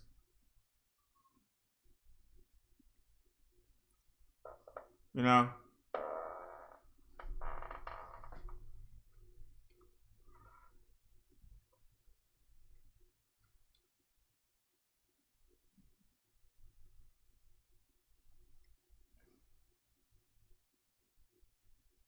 Now, I took a couple chances.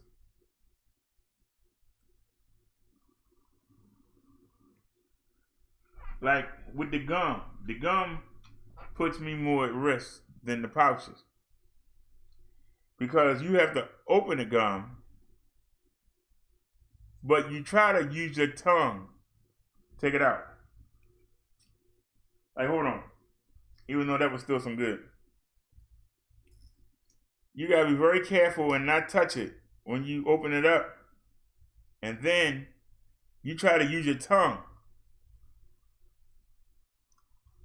and take it out. See? Never touched it. I never touched it. You see? Use my fingers to force it up, and I was able to go in and get it. And never touch the inside.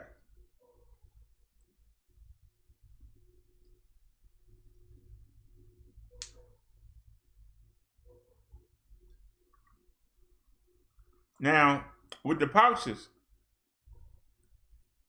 you see how they are? You know what I'm saying? You take your tongue and you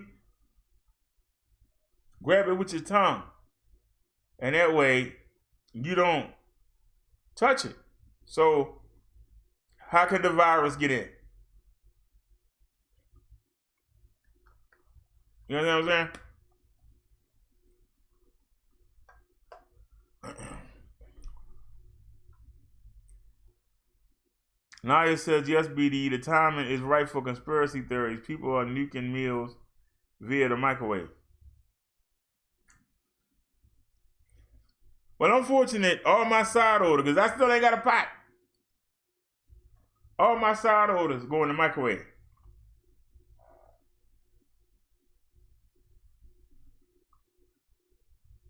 Now, I wash off the can opener. I open it up, put the stuff in there, and then put it in the microwave, and I put the can in the trash. Then I wash my hands. You want to wash your hands. So important. Now, if you got a mask on and you're not inhaling somebody else's droplets, the only other way you can get it is by touching something and putting your hand in your mouth, in your nose, or in your eyes. Somebody could sneeze and you could be 4 or 5 feet away, but you actually could walk up and them droplets could still be in the air. It can go in your eye. They don't tell you about that. It can go in your eye.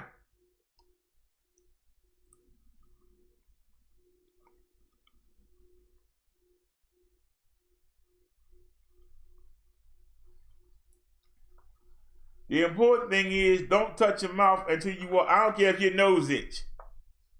Somebody in the chat said the other day they're going to scratch. They don't care if your nose itch or not. If your nose itch, don't scratch. Suffer. Somebody tell you got something in your teeth, so what? Keep your hands clean. Yeah, because they said they conquered it.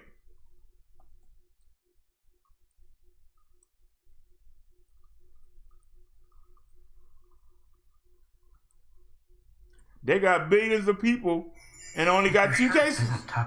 They got billions of people and they got less than 2,000 cases. My state alone got twice that. Well, we still don't know where the coronavirus came from originally in Wuhan, and anyone who tells you we're certain of that is lying to you. But many people believe it could have originated in the wet market in Wuhan. That's a place where consumers buy the meat of wild animals to eat, including bats. Wild animal wet markets have long been recognized as a major pandemic threat. As coronavirus spread, China announced it would crack down on them, obviously, but it looks like the crackdown didn't last long. According to the Daily Mail, across China, wet markets are reopening and selling the same animals they did before. In the city of Guilin, dogs and cats are both for sale as food. In Zhuangguan, a stand selling traditional Chinese medicines advertises things like lizards, scorpions, and yes, bats.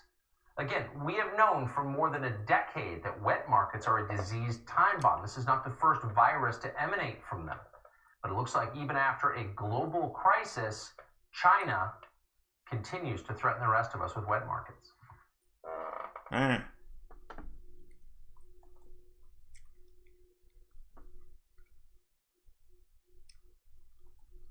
Chinese right back at it. What's going to be next? The Kung Pai killer disease.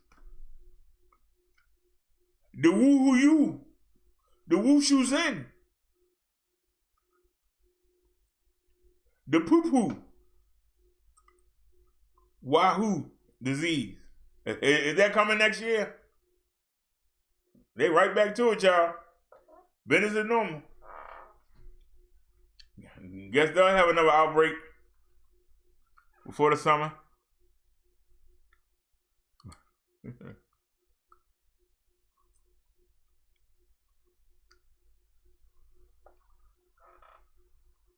I'm telling y'all, whenever you see a sink, wash your hands. I don't care where you at. If you're in a restaurant, if you're at Mickey D's,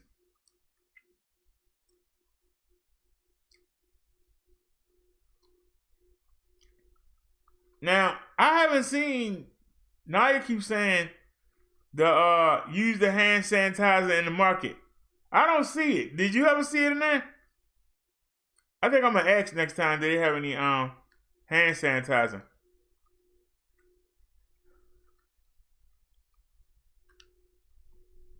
But yeah, it might be a problem. They say it's radiation in the 5G.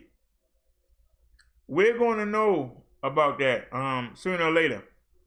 But that's not a priority right now.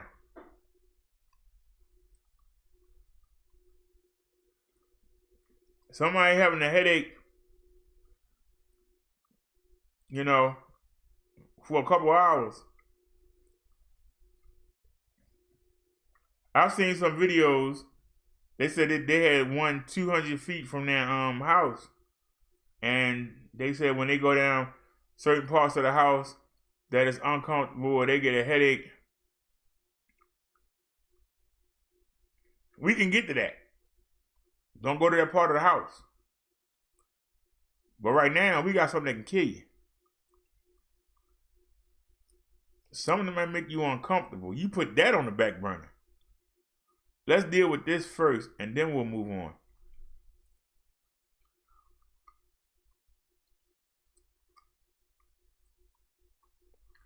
Well, I don't know if you noticed, but last time I went, there was a lady, and she was cleaning off the carts.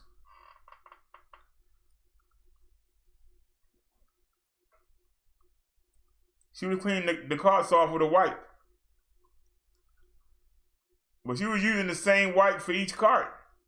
That's why I'm glad I had to touch her. She ain't had no gloves on. She was cleaning off the carts. But she was using the same wipe to clean the carts off with. And she ain't have a spray bottle. So I didn't understand that. It's radiation in your cell phone right now. Radiation in your microwave.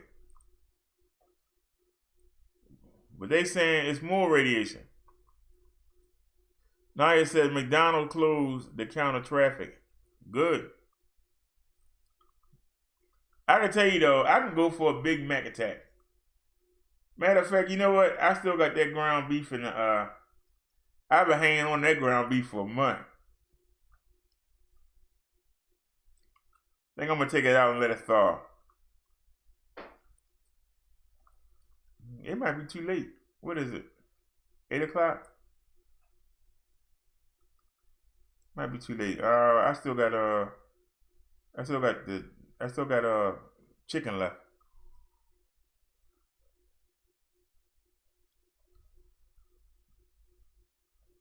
I was hoping to hang on to the 10th, but what's today's date? Today the 6th. I might have to go to the market again.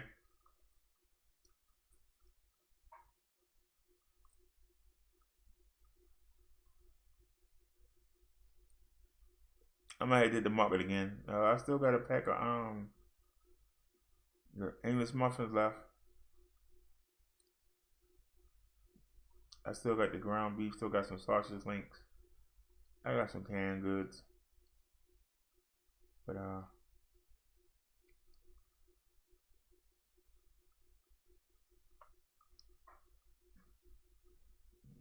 yeah, I might go sneak in there real quick and sneak out. Go early in the morning. My sleep habit's so messed up. And I'm telling y'all, I've been trying the new show. It's a disaster. The new show is a disaster. I mean, darn, maybe I should put it on a bigger channel.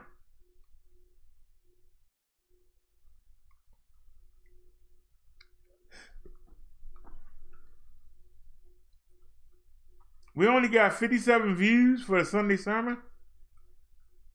And Saturday night, we only got 65. Man, our views are dropping.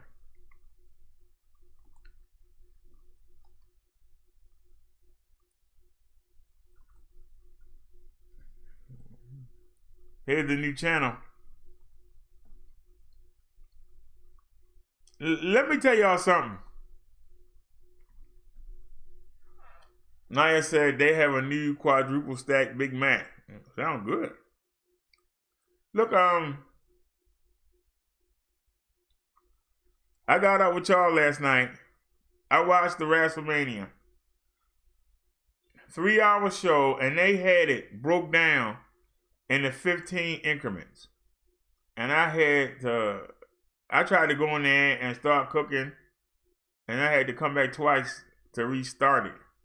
And then I had to get up 13 more times. I was like, man.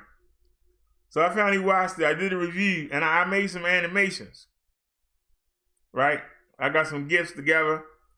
I forgot to turn the volume back up.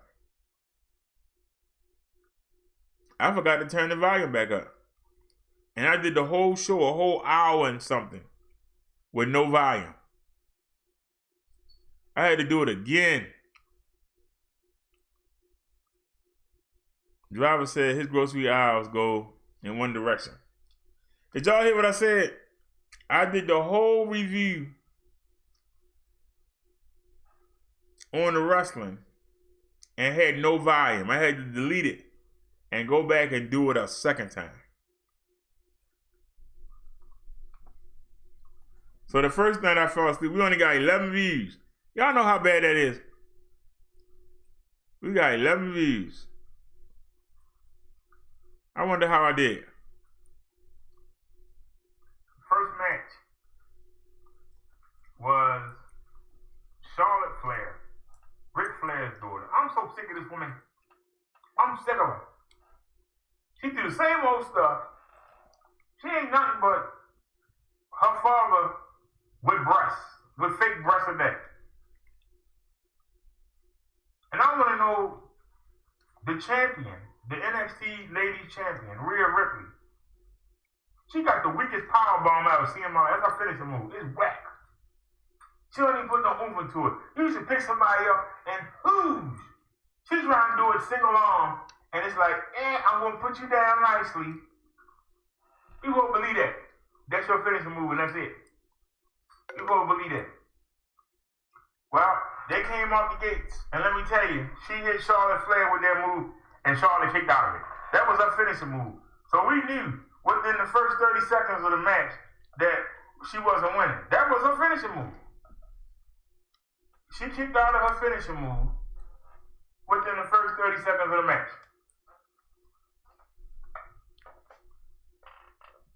So this wasn't nothing but an old Ric Flair match. She definitely father's daughter. She worked over the younger, bigger girl's leg. And the only offense that Rhea Ripley really put out, she did 3 different drop kicks.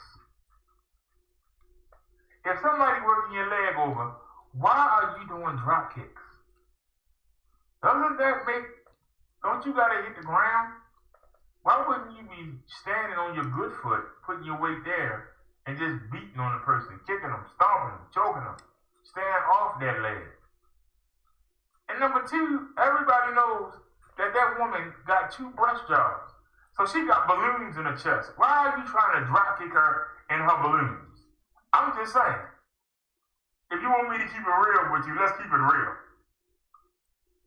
Why are you drop kicking somebody where they got saline at? Why do you drop kick her in the leg? Drop kick her in the back. Drop kick her in her face. What are you kicking her in the chest for? The one that she keep getting back up. She got airbags right here. I'm just saying. So the old veteran just beat down the young person, warm out. We're talking about his daughter. Put her in the figure 8 and got the submission. Was it a good match? No.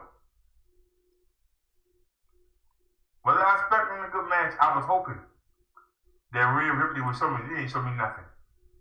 All she showed was that she could take a beating. So Charlotte Flair is your new NXT champion. That's a bad thing and it's a good thing. The good thing is she's not going to be on the Monday Night Wrestling burying the sorry roster that's there.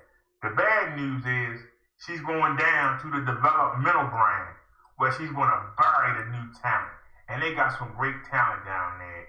Io Shirai, Mia Yim, Bianca Belair, Candice LeRae, Tegan Knox,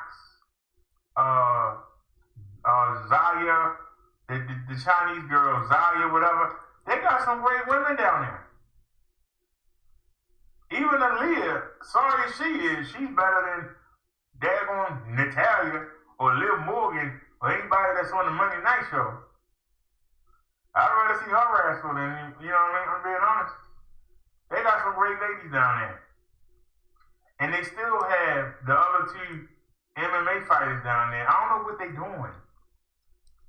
One of them named Sharif, and the other one, it's supposed to be Ronda Rousey, Shayna Baszler, and the Sharif woman and another woman. It's 4 of them. I don't know why the other two are taking so long to be developed, but they should be doing something by now. The main roster could use them. So yesterday, they wasted Shayna Baszler. The only way that they can save anything, they brought her up from NXT where she was a dominant champion, respected, and had her lose to Becky Lynch in that sorry way. The only way they can save face is for her to come and say, well, you didn't beat me. I had you in my clutch and you leaned back and got the pin. Because I don't know why she didn't just let it go and get up. That's what I would have done. Let it go, get up, kick her in the stomach, and then put it back on. That's what I would have done. I just don't understand. I think that's a weak finish. But that's the way Bret Hart pinned Yokozuna. So it's an old sorry finish. It ain't nothing new. For those of you who said, who's Yokozuna, go Google him. He's actually in one of these gifts with Earthquake, I believe, when they break the ring. So Bret Hart's on the screen right now, getting thrown into the turnbuckle. That little man pinned a 600-pound man. Actually, that's them right there. To the waist. Right, the bottom of your screen. That's them right there. Yokozuna. So hopefully Hart. it didn't bury her. I didn't even realize it. Let's get to the second match. Bobby Trashley, Bobby Slashley, Bobby Stashley, Bobby Lashley. He went against Aleister Black.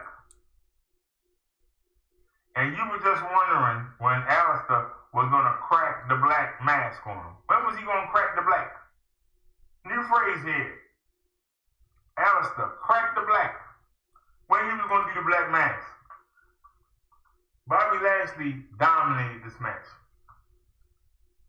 And he was setting up the finish. He was going to do that pancake he did. You know, where he lifts you up and then he flip you over on your face and mash you in the ground. Lana said, no. Do the spear. I want you to spear him, Bobby. So he put him down and went in the corner and crouched down and let Aleister Black get up on his own. Basically let him recover. So when he charged at him to do the spear, guess what he got hit with? The black mask. Right in the mouth with the black mask. 1, 2, 3. Bobby Lashley loses. As usual. Now, here's my problem with the match. They've been pushing Aleister Black the past 3 weeks on Monday Night Raw. He's been knocking people out with that kick, and they've been staying down. They've been out. But yet, he hit Lashley with it, and after the 3 count, he put his shoulder up after the 3 count, and then he got up. I thought you were supposed to be knocked out. Somebody talk to me. I thought the kick supposed to knock you out. You gotta watch that. When you're trying to make people believe something, you gotta be consistent. You expect me to believe the kick supposed to knock somebody out. Why wasn't Bobby Lashley knocked out? I'm just saying. Anyway, Aleister Black wins with the black mask.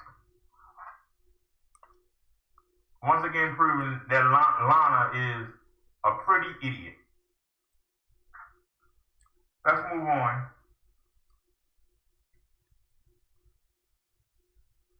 Dolph versus Otis. Dolph Ziggler versus Otis from Heavy Machinery. I gotta tell you, if you've been following this storyline on Friday Night SmackDown, this is what you as a wrestling fan live for. When you see the nice guy get his revenge on the evil guy and get the girl. Dolph Ziggler came out. I still can't remember this woman's name. To save my life. Y'all know who I'm talking about. I still can't remember her name. And I watched the show again. That be on, the lesbian that be on Total that Divas. reality show with the Bellas. On E. I She's on there still with can't her little remember her blonde name. girlfriend. I only seen one episode. But she supposed to be an MMA fighter too. But she don't look like a fighter. She come out there and kind of and then, you know, she look like a plain Jane. Somebody just mow over. She did. She wanted to be an actress now. She look like a little tomboy that can't fight. She ain't got no behind. Who gonna make money to see her? I'm saying. And got that big nose. And then you already know that she don't like men, so why would you put a poster up? There's no, even for the little nerd turds, why would they have any hope of ever dating her, have any wet dreams about her, when, number one, she come out in them shorts looking like a daggone man, and number two, she keep having that rainbow handkerchief in her back pocket, letting you know, hey, little nerdy boys, you don't have a shot. Because I only like women. I can't think of her name to save my... That shows you how sorry she is. I can't even think of her first name or her last name. All I know is that she's in a tag team with Mandy Rose, and the name is Fire and Desire. I still can't think of her remember name. Mandy Rose's name, but I can't remember this woman's name. I'm dead serious. I cannot remember that woman's name. That's how much she sucks. That I can't even think of her name. I still can't think of her name. She sucks. But anyway,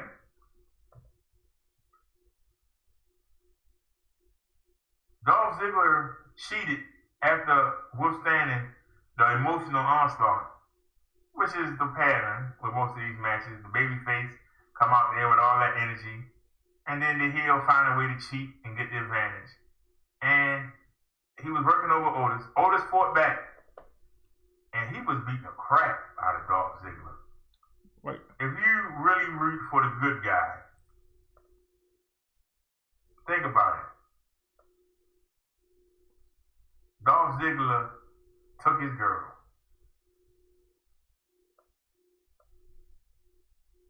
The lesbian, I can't think of her name. I don't mean to keep calling her that, but y'all know who I'm talking about. She got up on the apron and distracted the referee and got Otis to look at her. So Dolph hit him in the groin, hit him in the balls. Just say it.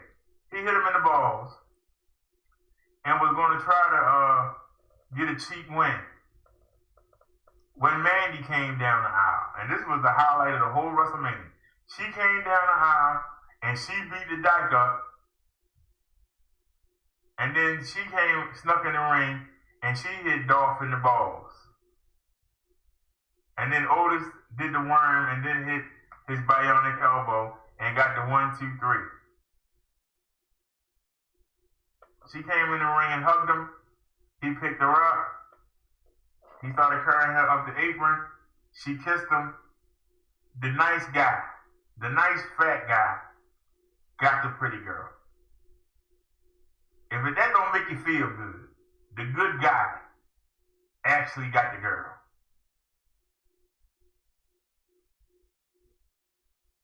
If it don't make you feel good, I don't know what will.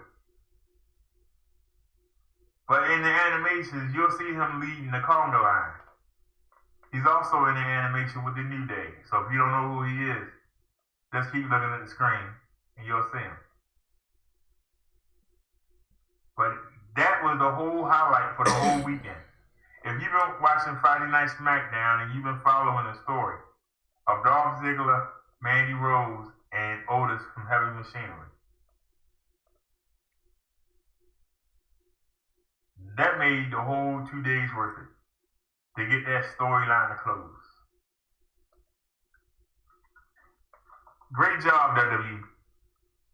You took us around the bend to get there, but man, great ending to that story. That's a mistake right there. I'm not supposed to be showing that. The next match, a lot of people are looking forward to this. Randy Orton versus Edge. Some of you might know him as Adam Copeland because he's been... Let's get back to the show. Yeah.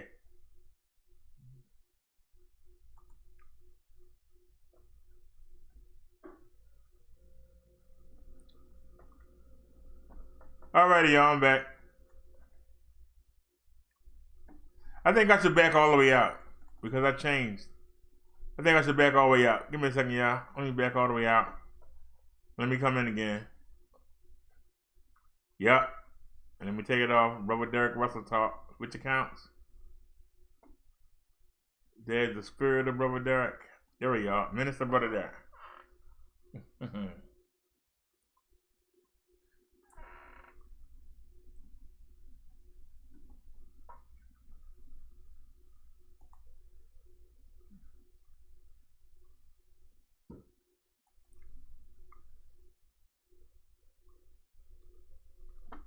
Yeah, you had to rub that in, didn't you?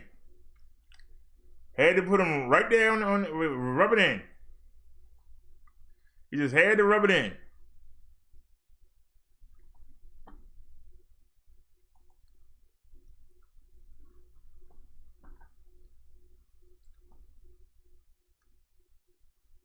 All right, how many people did we lose?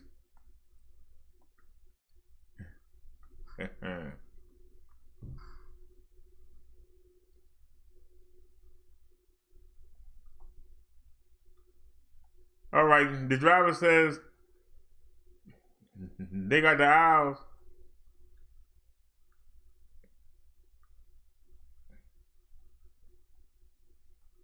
Now he said she go down the aisle, she'll turn around and somebody coming by her.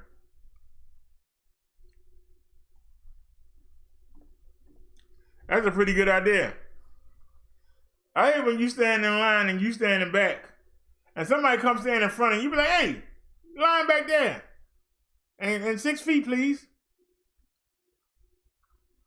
Don't y'all hate that? People are so ignorant. And they don't care.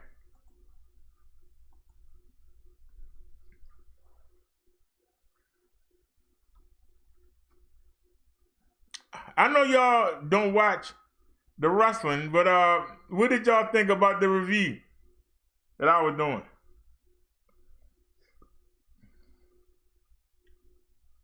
If y'all watch wrestling, would y'all watch that review?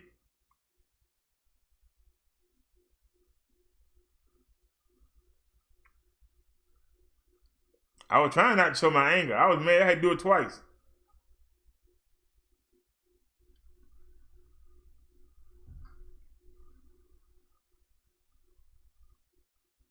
I did 5 hours with y'all, and then I had to go and watch 3 hours of wrestling, cook, and then come do the review. And I did the first one for an hour and something, almost. I had to delete the video. And nobody came into the chat. That's the part that hurt the most.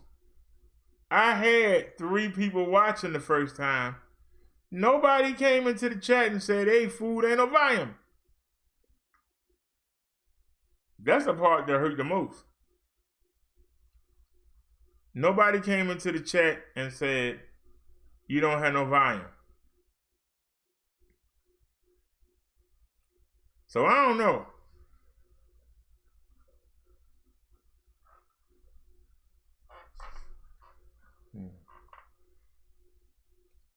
Boom, boom, boom. Boom, boom, boom. trying to figure out, how does JD,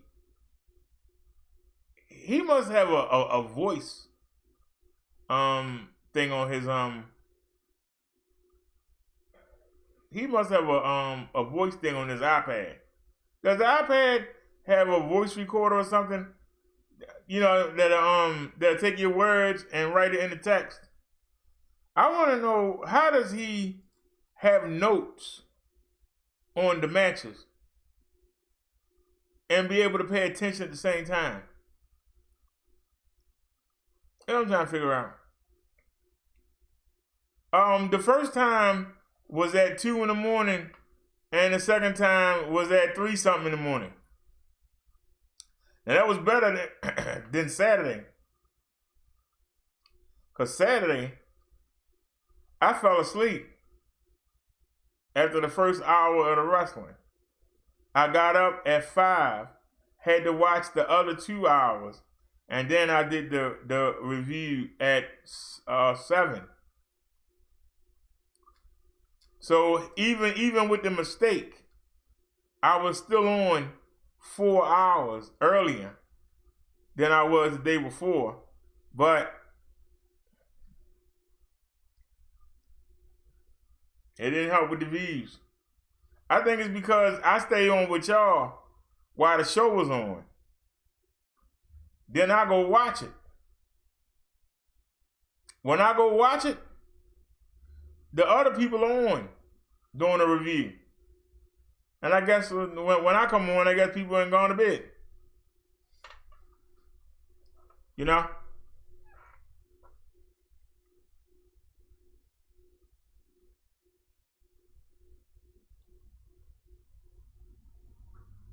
Just like the wrestling's on now. The Monday Night Raw.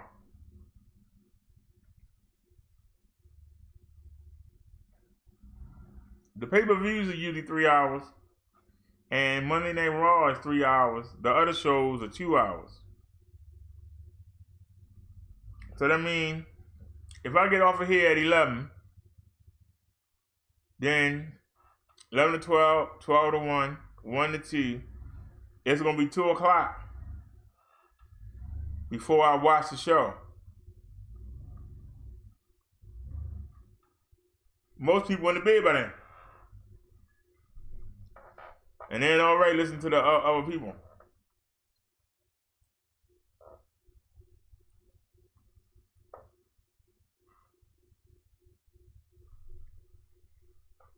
Now what I could start doing is start coming on earlier in the day.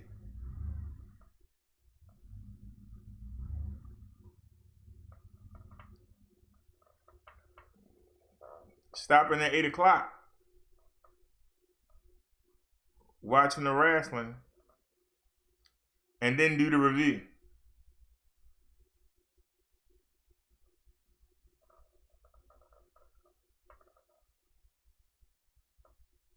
But that's risky. If y'all are used to watching me in the evening, if I go too early, then y'all might not watch.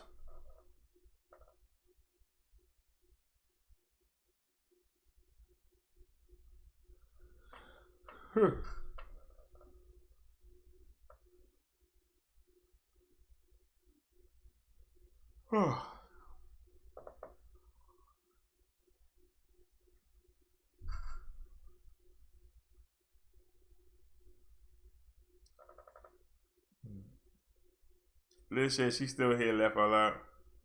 Yeah, we actually got 7 people in the room, which is pretty good. I tell you though, I was watching JD from New York after I did the 2 shows. Not counting the one we did last night. And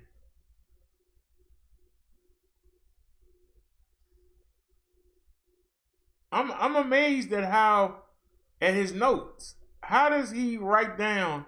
I don't think he writing. Is there an app that go voice to text? Is that app where you can talk? Because he said he have his tablet, his iPad. I can't imagine him sitting there typing on the iPad while he watching the wrestling. I just can't imagine him sitting there typing away. You know, how is he watching the wrestling?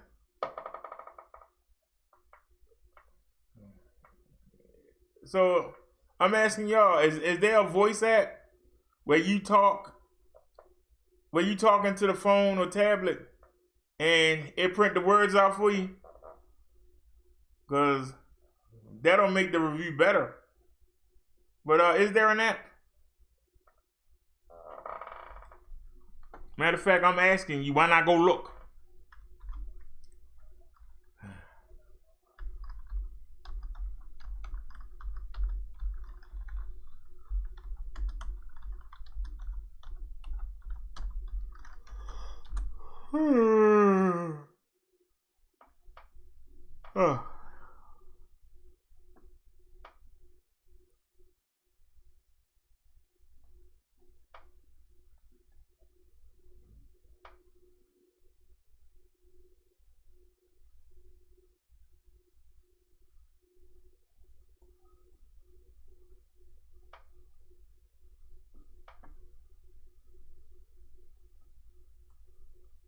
Okay, what does it say? Speech notes. Speech notes.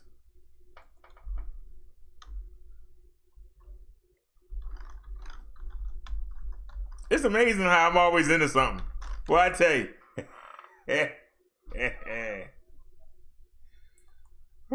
Sure.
All right, I'll look into that.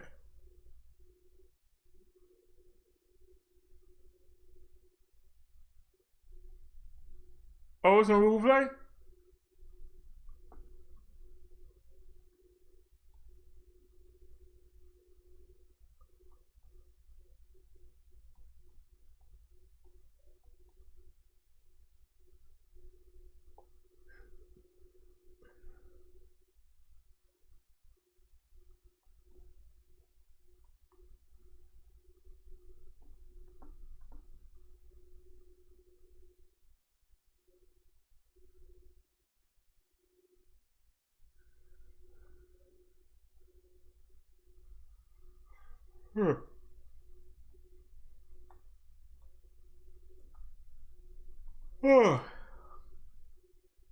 What was that?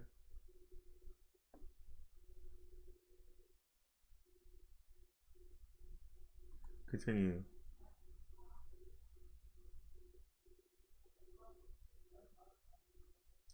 Crack.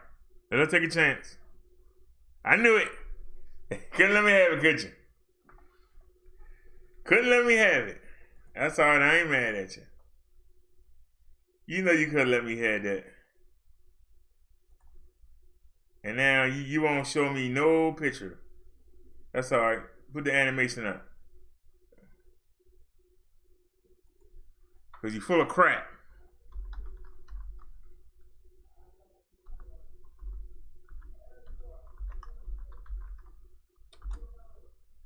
What?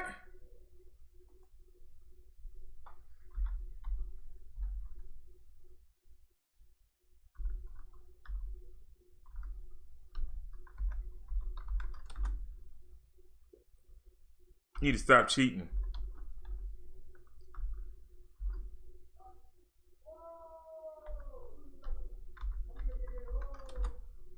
It's still wrong.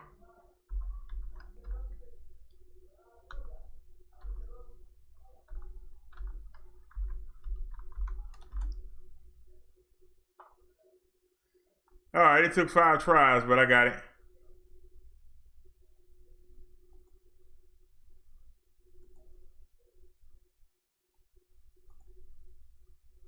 All right, it's installed. All right. Let me come back. All right, y'all, I'm going to try it tonight. It's called Speech Notes.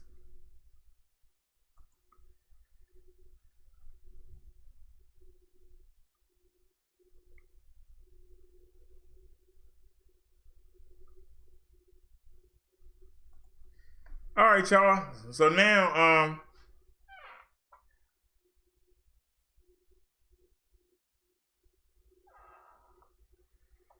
hey Liz, I'm going to be honest with you. Doing 5 hours online and then having to watch a 3-hour show and then doing an hour show afterwards, setting it up and everything, it's time consuming. Y'all know I'm already an insomniac.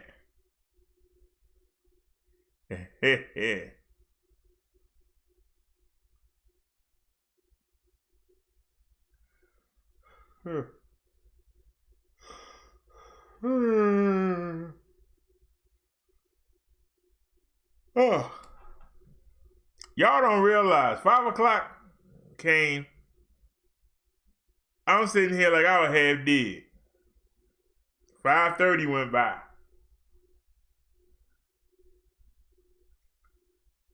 I went on and set it for 6. I made myself come here and sit. That's why I said maybe I should just start doing a review the next day. Maybe I should start trying to do it all and just do the review the next day when I get up, and hopefully somebody will watch it, I guess.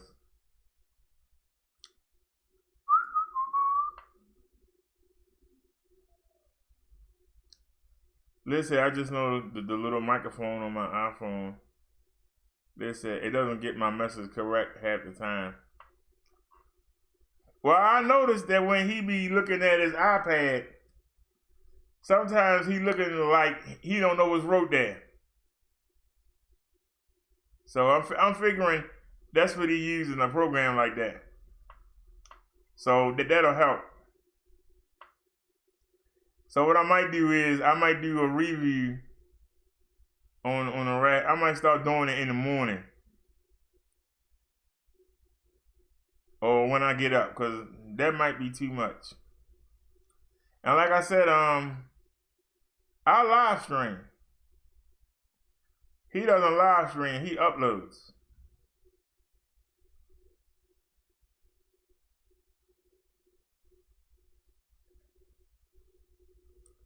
But he got the following.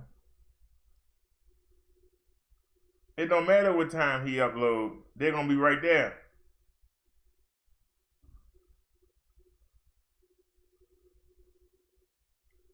You know.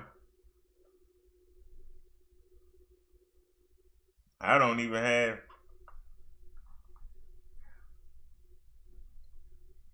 I basically, I got 4 or 5 of y'all.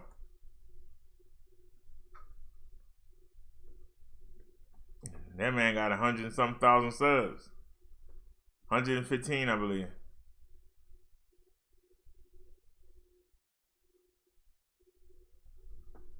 It is your instrumental.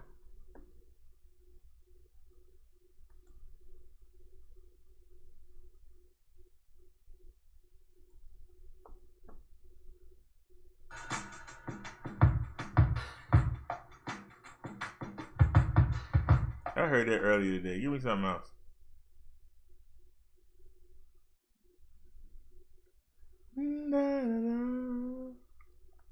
What song is this? We got so many of them.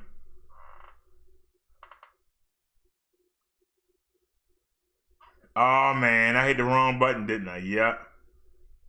Shucks. I hate Windows Media Player is killing me. And I'm sitting here daydreaming.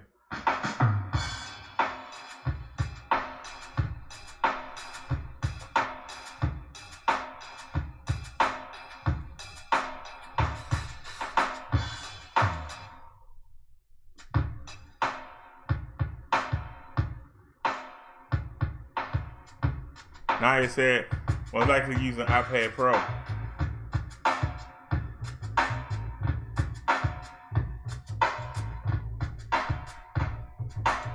Did it download yet?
I don't see it.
Bring it back now.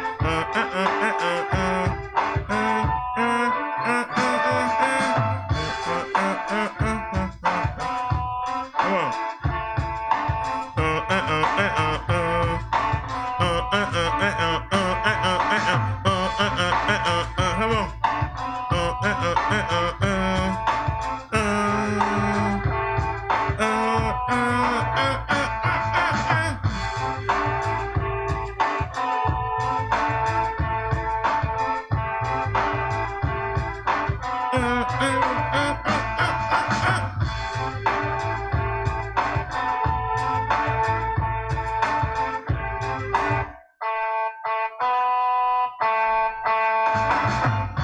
And Charlotte Flair has her up for the body slam. I said, doggone, look at that.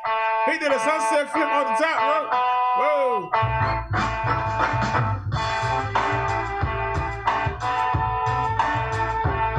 I don't see it.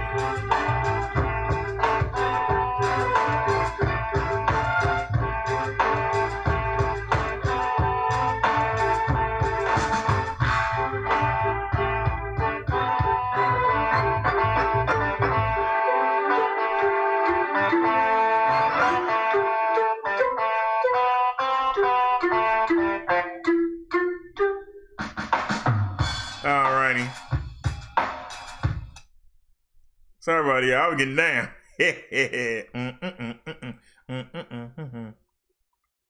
I don't know how you. I'm trying to figure out how to use this thing. How you do this, y'all? All right. She got her in the head scissors. She's trying to get out. Uh-oh, look out now. Wait a minute now. Hold on. Hold on now. Oh, they cheating. They ain't got her in the corner. Look at the double cheating where the referee ain't looking. That's a daggone shame. Hit in the back of the head with a chair. How the referee didn't hit a clang? That's what I want to know. How he didn't hit a clang in the chair?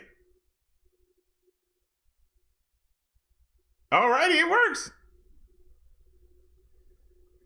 Yeah, how you delete? Delete no. All right, it works. We definitely gonna try that out. It worked, y'all. Yeah.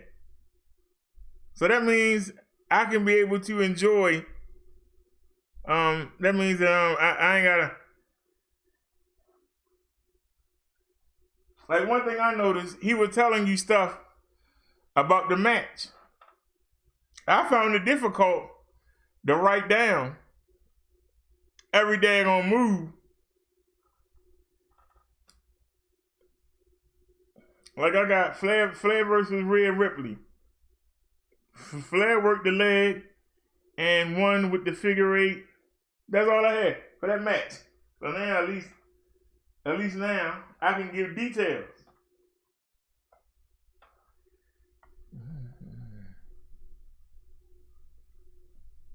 So I'll be able to get some details. So we definitely gotta work around. We gotta practice with that. See that? You learn something new every day. You learn something new every day. Alrighty, y'all. Let me bore y'all with another one of these. I've been holding on to this for days.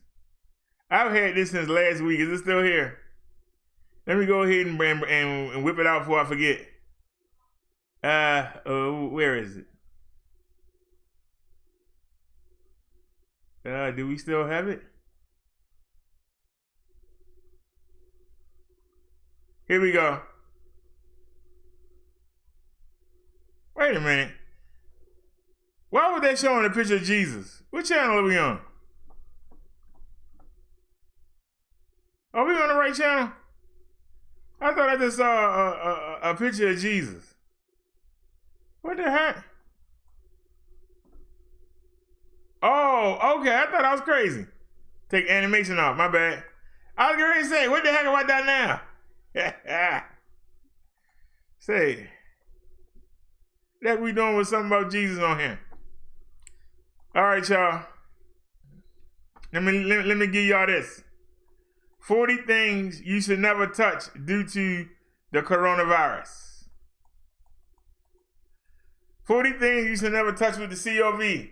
Touching like the other five senses used to be effortless and one of life's great pleasures. Now with the threat of COV, your fingers have become a time bomb. The trigger, a once innocent delivery box or elevator button, which could carry deadly viral particles. Whatever you do, avoid this list of 40 things you should never touch and keep CV at bay. Then share it with someone you've been meaning to get in touch with.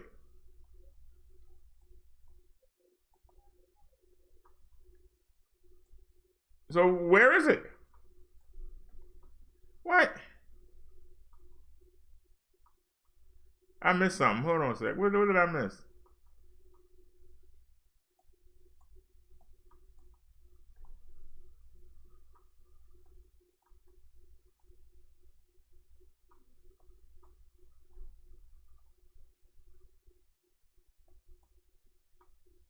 Hold on. Where's the article at? Is it just pictures?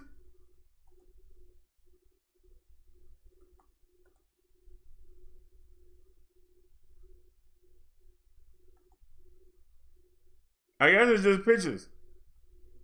Yeah, it's pictures. So let's go back. Because I had to narrate.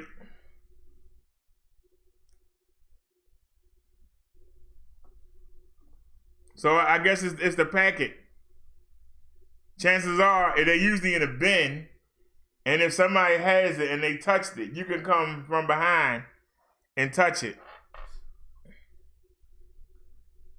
Then you should never touch without cleaning your hands. Fruit and produce. Your people's cell phones. Especially if you lay your cell phone down a lot. Elevator buttons.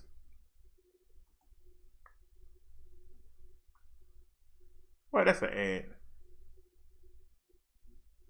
The top of the hand sanitizer.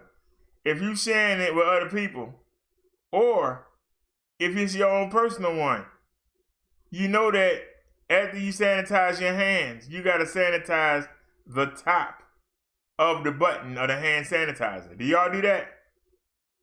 After you sanitize your hands, rub some of it on the top because your hand was contaminated. You might do better to wipe the whole bottle down because you're going to hold it with one hand if it's not on a table or something. You're going to hold it with one hand and squeeze with the other, right? Most of the time. Ladies, your purses. Men, your wallets. Anytime you handle money or credit cards or touch a credit card machine, sanitize or wash your hands. Anytime you open up a door handle, wash your hands as soon as possible. Flushing the toilet, wash your hands.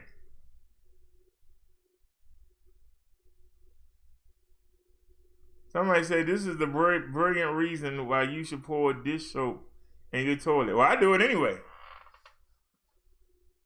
I have antibacterial dish soap in the bathroom. Done. Accept packages, any boxes. When you use the faucet to wash your hands, make sure you clean the top of the faucet too. With the purpose of using it to lift it up, and then you wash your hands under it. And you don't wash that off, then you close it back. Guess what? You're leaving germs. You already said credit card machine. We already covered that. Anytime you sit down somewhere,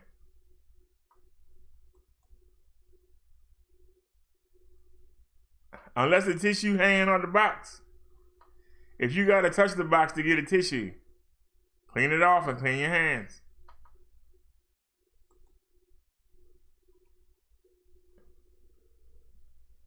Anytime you read a magazine in an office somewhere that's not yours,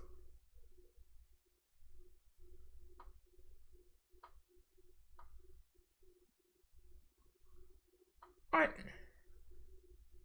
Anytime you use the ATM, we already covered that. Anytime you clip coupons out the circulars in the stores. Anytime you pick up something off the aisle. Press the button across the street. Anytime you open a stall door. Don't touch your mouth till you wash your hands. Touch your door handle. You touch a coffee pot in the office or public space. Anytime you hold your hand on a guardrail or a railing, safety rail. Anytime you handle any kind of bottles. If you use any kind of touchscreen in a public place. If you in somebody else's car and you touch the dials in it, if you on a subway or the bus and you holding on to the handles, wash your hand. Anytime you use plastic silverware, clean it off. You don't know who touched it before they gave it to you. Anytime you have coffee around other people, make sure you clean the coffee cups before you make the coffee. Then clean your hands after you touch the coffee pot. I know it's a nuisance. Same thing with the bathroom. If anytime somebody give you a book, a portfolio, or a folder, clean it off and clean your hands. Anytime you touch any item, clean your hands. All right, this is getting ridiculous. I'm done. I thought it was gonna be a list. They got pictures. That was whack. I'm sorry, y'all. That was whack. That was wiggity whack. Did everybody leave? It wasn't that whack, was it? Everybody balled out on me?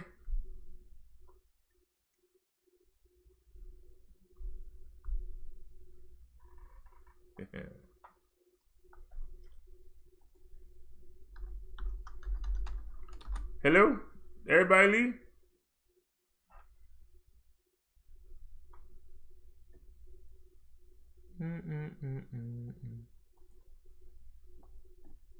Wasn't that bored, was it?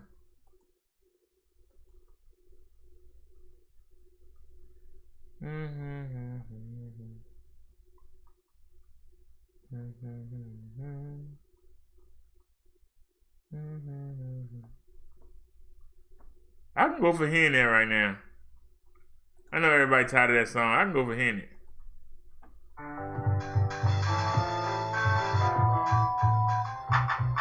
Oh, it's the instrumental in it. I can actually go for hearing that song. Since everybody left.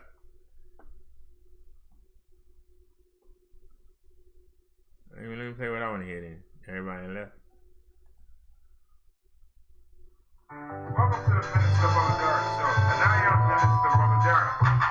I just want to say that I love Jesus. And that's the title of this song. I love you, Jesus. We'll follow you wherever you lead us.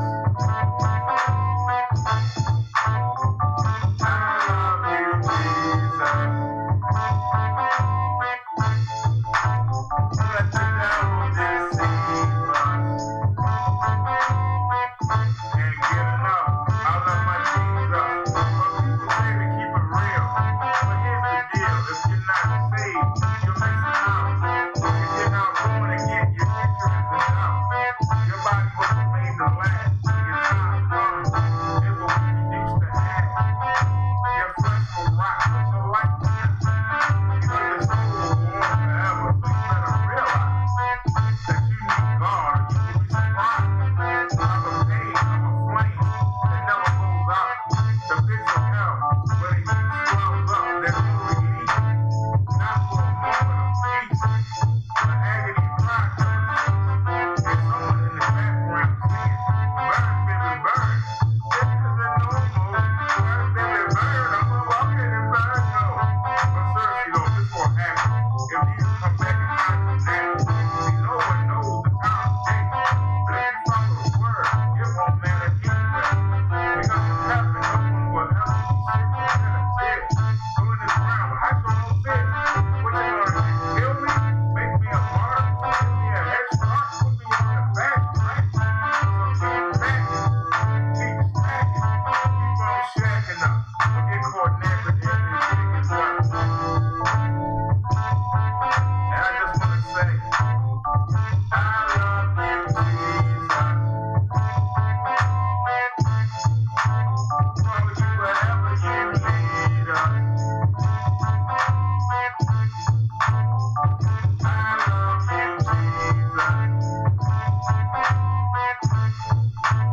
former Maryland Lieutenant Governor Kathleen Kennedy Townsend's daughter, Maeve, and her 8-year-old grandson, Gideon, went missing after canoeing yesterday afternoon on the South River here in Anne Arundel County.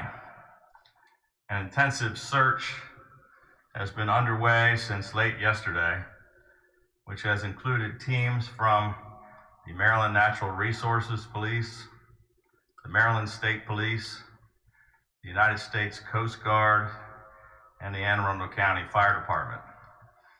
I reached out to and spoke with Lieutenant Governor Townsend this morning, and on behalf of the people of Maryland, I expressed our most heartfelt sympathies and prayers to her and to her entire family during this difficult time.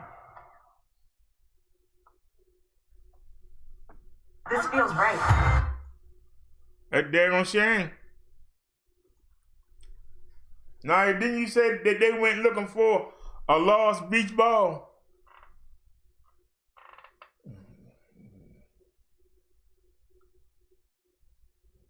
He said, I love you, Jesus. Now, what is the mother of that child thinking? That in the middle of this crisis, you let his grandmother take him out on the water on a windy day. Don't be surprised if the mother commits suicide. I wouldn't be surprised. But they probably used to deaths in the Kennedy family.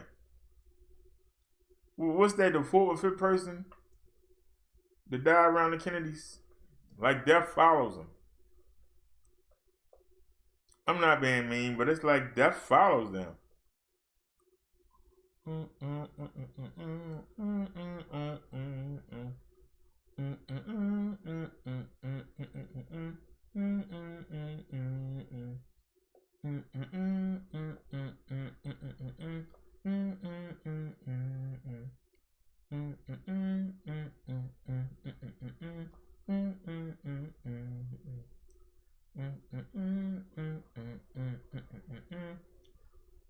I'm sorry, y'all love that melody.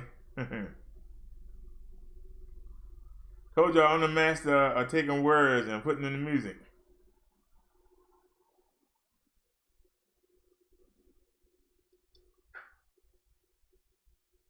One day I'm gonna let y'all say a phrase or a sentence, and I'll put it to music.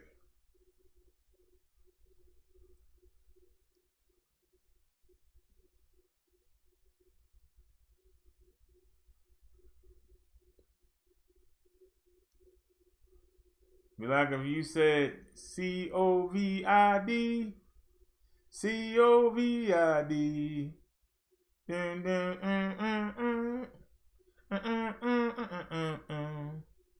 Oh, COVID,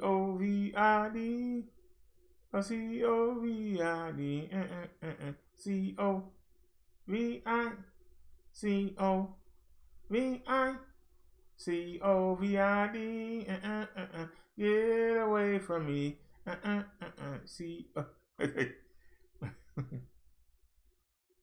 don't make a song out of anything. All I need is a phrase. Be like, stop, look, and listen. Dun, dun, dun, dun, dun, dun. Stop, look, and listen.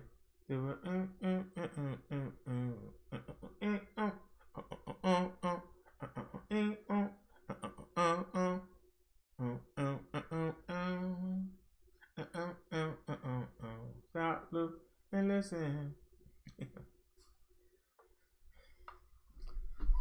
Alrighty, we ain't talked about the COV.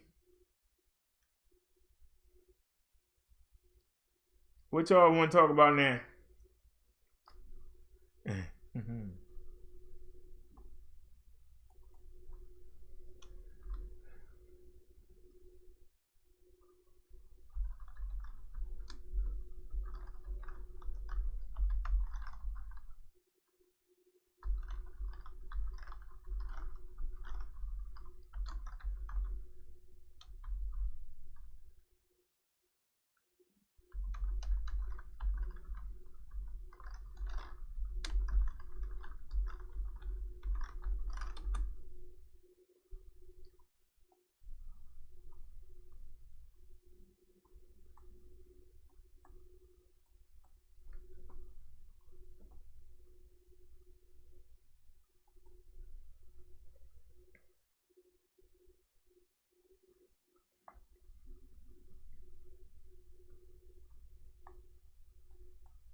Oh, this is old.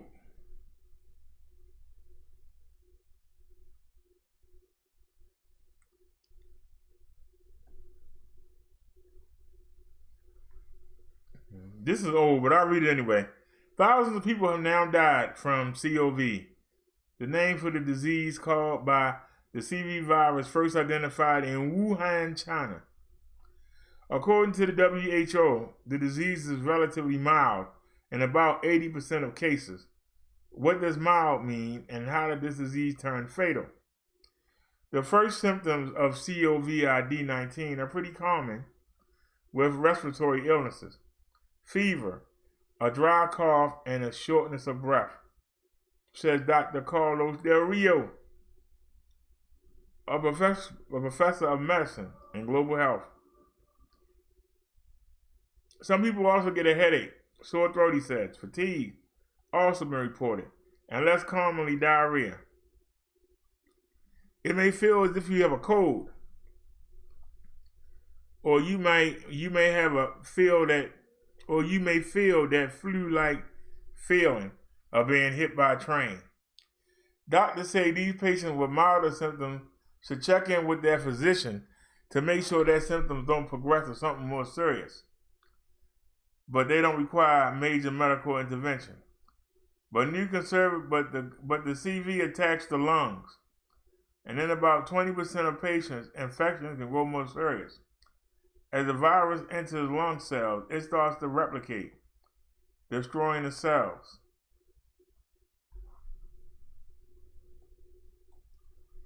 Because your body senses all those viruses as basically foreign invaders, that triggers our immune system to sweep in and try to contain and control the virus and stop it from making more and more copies of itself, she said.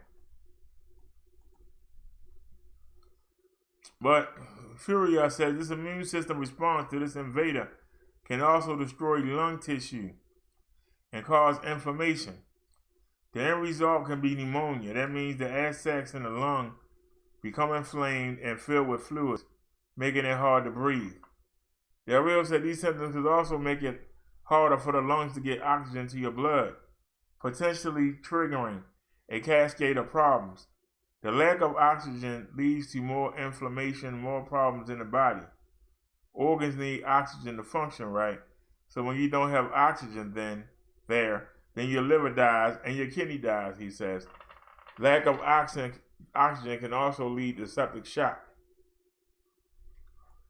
The most severe cases, about 6% of patients, end up in intensive care with multi-organ failure, respiratory failure, and septic shock, according to a February report from the WHO. Many hospitalized patients require supplemental oxygen. In extreme cases, they need mechanical ventilation, including the use of a sophisticated technology known as an ECMO, which basically acts as the patient's lungs, adding oxygen to their blood and removing carbon dioxide. The technology allows us to save more severe patients. Dr. Sylvia Brand, director of the WHMO Pandemic and Epidemic Disease Department, said. Many of the more serious cases have been with people who are middle-aged and elderly. She notes that our immune system gets weaker as we age. She says for long-term smokers, it can be even worse because their airways and lungs are more vulnerable. People with underlying medical conditions such as heart disease, diabetes, or chronic lung disease have also proved most vulnerable. Rohingya said those kind of conditions make it harder for the body to recover from infections. Of course, you have outliers, people who are young and otherwise previously healthy who are dying. But if you look at the vast majority of the people who have serious disease and will ultimately die, they are in that group. They are either elderly or have underlying conditions. Estimates for the case fatality rate for COVID-19 vary depending on the country. But data from China and Lombardy, Italy shows the fatality rate starts rising for people in their 60s. In Lombardy, for instance, the case fatality rates in their 60s is nearly 3%. It's nearly 10% for those in their 70s and 16% for those in their 80s.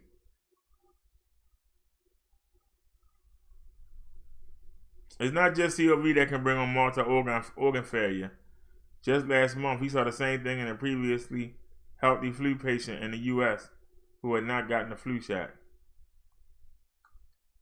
He went into a doctor. They said, "You have the flu, don't worry." He went home. 2 days later, he was in the ER. 5 days later, he was very sick and in the ICU with organ failure, Del Rio said. While it's possible for patients to reach this stage to survive, recovery can take many weeks or months. In fact, many infectious disease experts have been making comparison between this new CV and the flu and the common cold because it appears to be highly transmissible.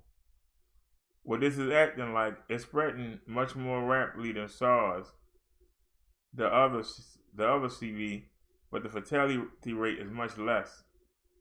It's acting more like a really bad influenza. What experts fear is like the flu. The COVID will keep coming back year after year, but unlike the flu, there's no vaccine yet for the CV disease.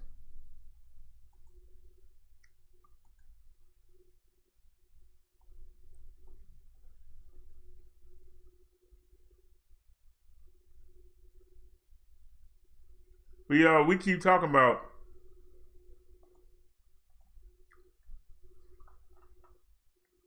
the disease, but we keep forgetting how it kills us. We keep talking about it, but we keep forgetting how exactly does it kill us.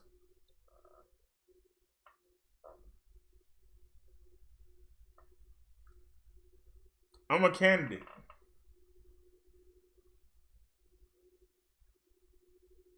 And I got a little oxygen machine here. I keep saying that I'm going to use it, but I don't. Maybe I'll put it on tonight.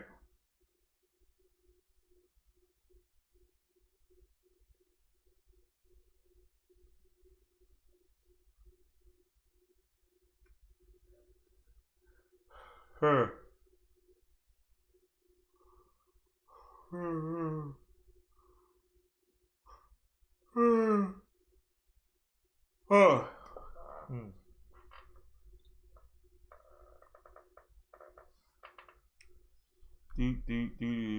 I love you, Jesus.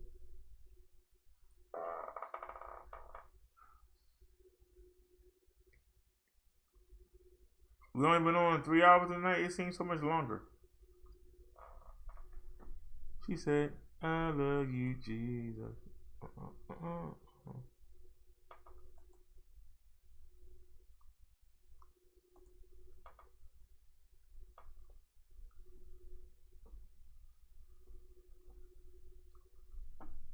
Well, that can't be correct, but it's nice that I'm on my own thing.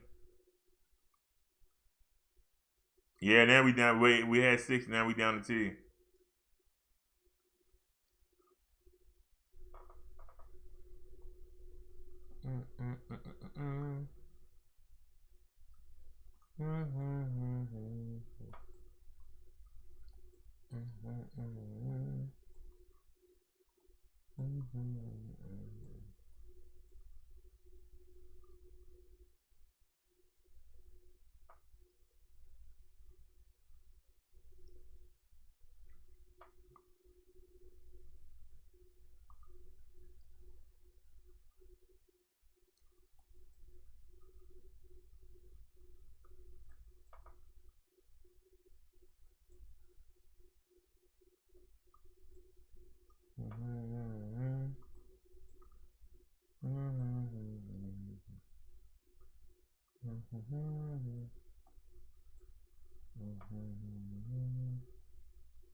Oh.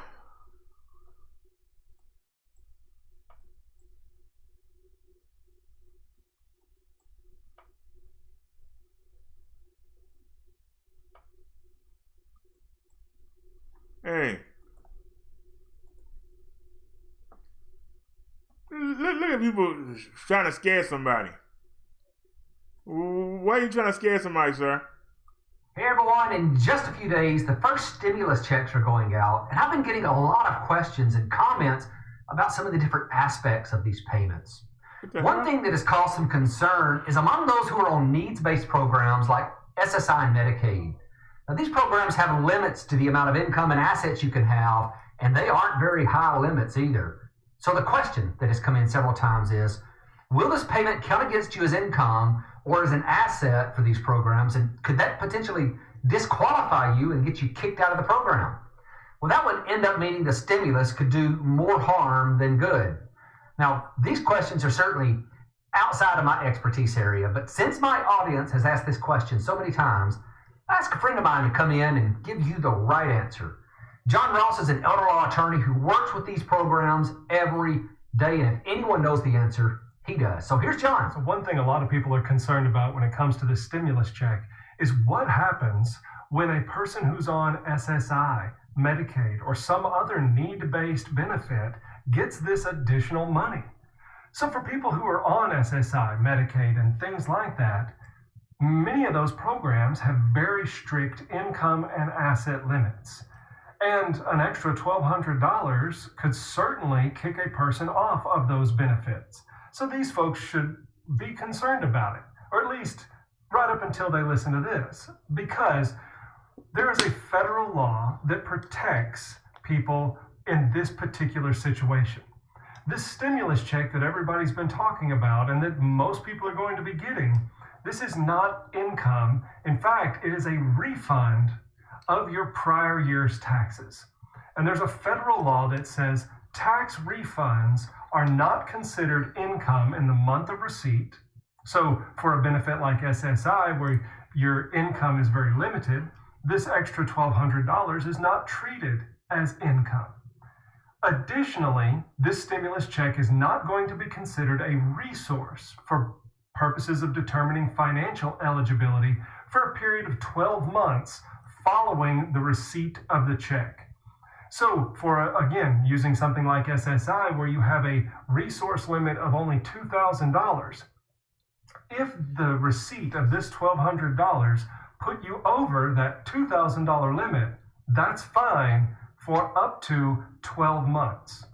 However, during that 12 months, something's going to have to happen with that money, because after 12 months, if you're over those limits, then it will be considered a resource. So for those folks, if you are on one of these government benefits, you can receive the check. That's not going to affect your Medicaid. It's not going to affect your SSI or QMB or TANF or any of the other need-based programs that are out there. However, you are going to need to do something with it. For most people, that's going to be spending it on ordinary day-to-day expenses, food, housing, clothing, things like that. But if you don't have stuff to spend it on, then you need to be very careful and maybe consider things like an ABLE account if you're a disabled person who was disabled prior to the age of 26. If you have an existing special needs trust, you might consider contributing it to that. The one thing you can't do, though, on many of these need-based programs is just give it away. So you do want to be very careful with that. It needs to be spent, but you got plenty of time to do it. You don't have to worry about your benefits being affected upon receipt. So thankfully, for purposes of these needs-based programs, these stimulus checks are not going to count as income or as an asset for a 12-month period. I hope this information will help ease the mind of some of you who have been wondering if this is going to end up doing more harm than good. Content like this is why you need to subscribe if you haven't already. Thank you, sir. Thank you, sir.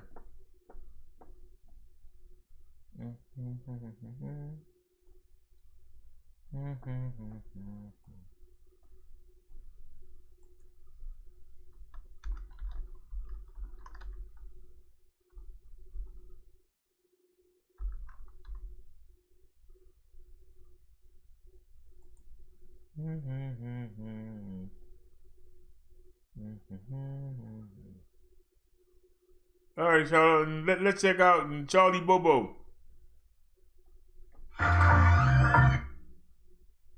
Check out Charlie Bobo.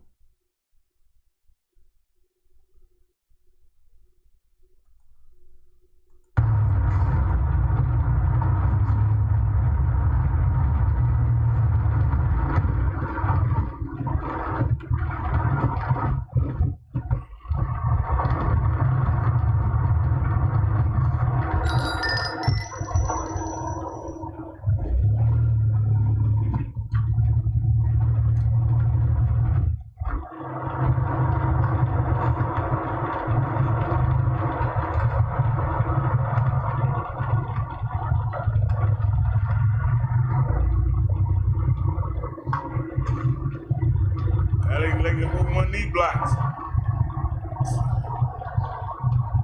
Somebody come in and kill you, they won't find you for months.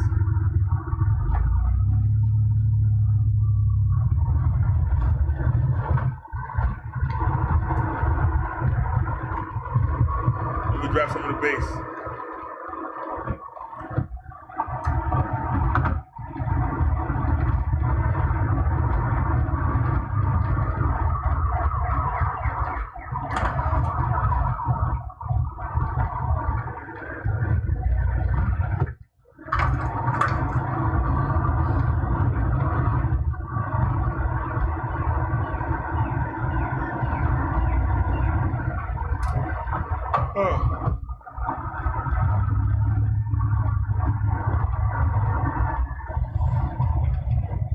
Look at that.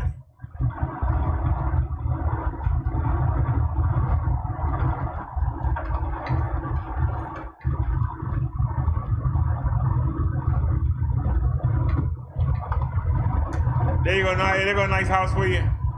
Got the whole block to yourself.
Look at these pieces of digging.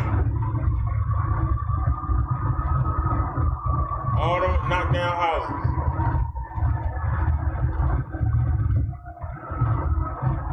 He got there to have a face mask on. Ah.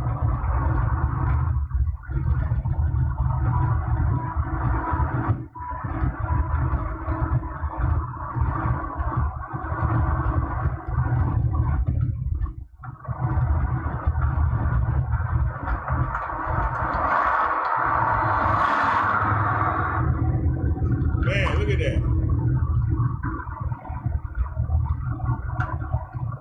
Somebody got a nice house right there. Look at that. Next to all that crap. Look at that beautiful house. Oh man, I'll kill for that house. But I'd be scared to come outside. You don't know how many people live and do drugs in these empty houses. That house was beautiful.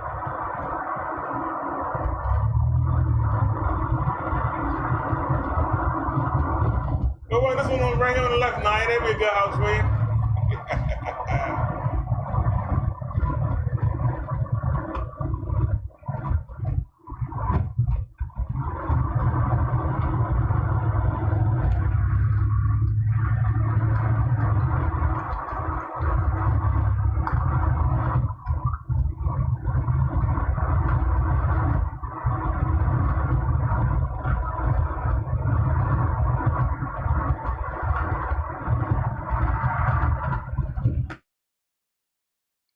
Everything in life is a negotiation. You got me.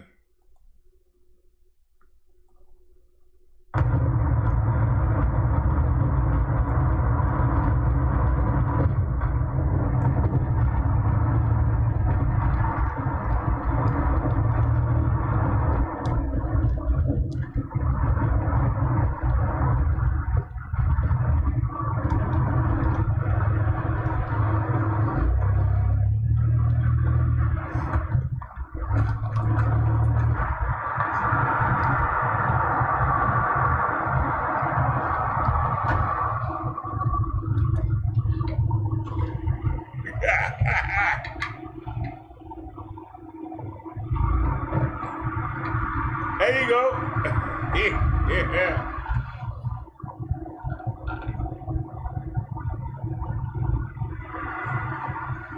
God darn, hey, rap was that boy.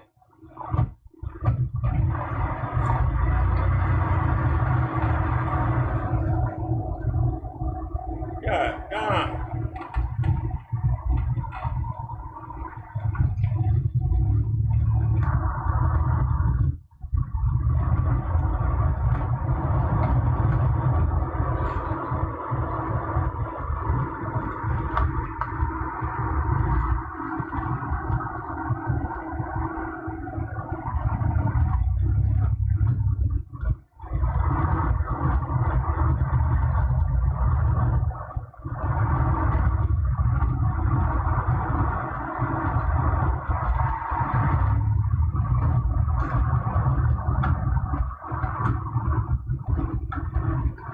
They burnt that house up.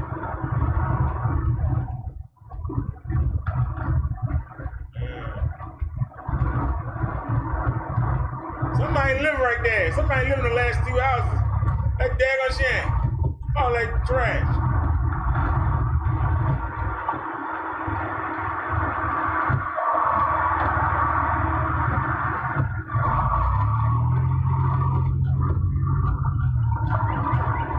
There used to be a liquor store. Man, look at the potholes in the street.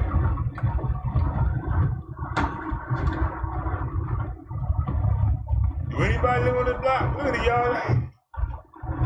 Somebody kill you and throw you in the woods. That's no fine.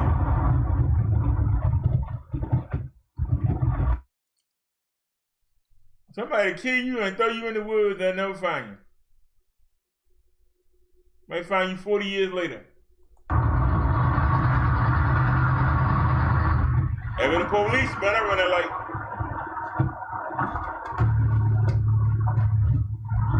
Roadblock, dog. Something happened. Somebody got shot.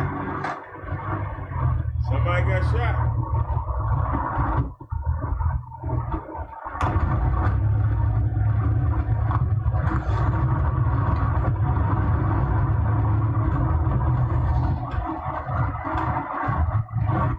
Look at all these cars. But where they living at?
Somebody lit it?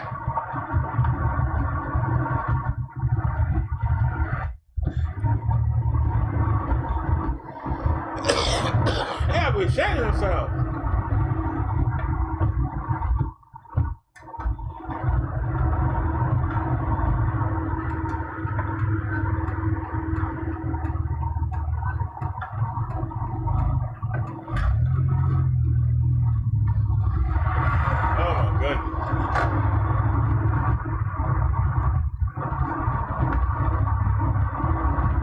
They got a wheelchair ramp.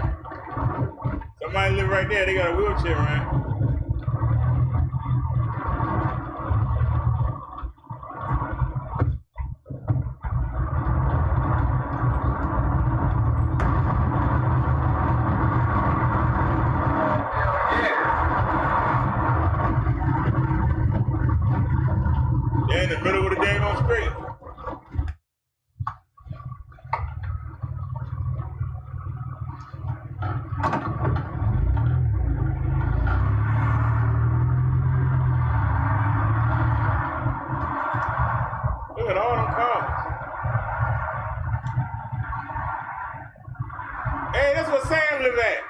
That was the Shea Show. I remember that house. That's where Sam lived at. That old man that be working like a dog.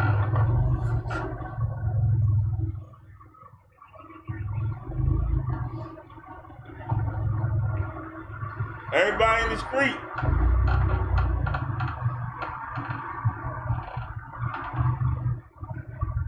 They wearing masks.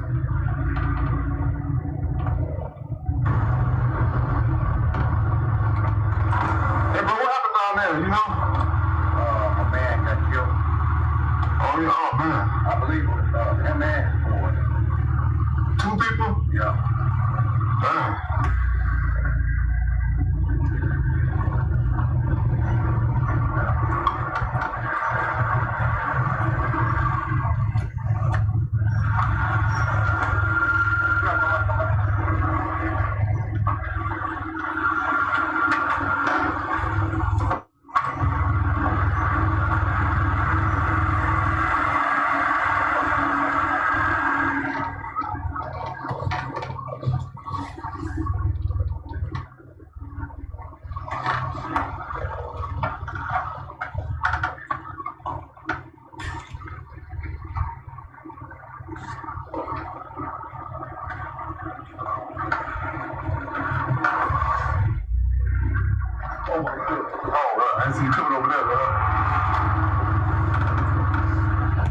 About to have an accident being nosy. Look at him.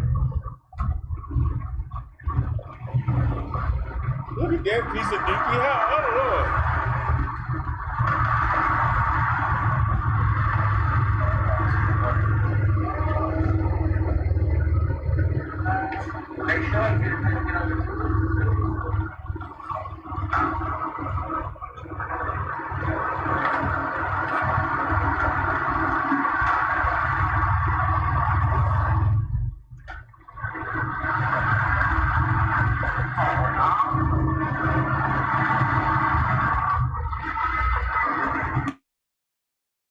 Damn.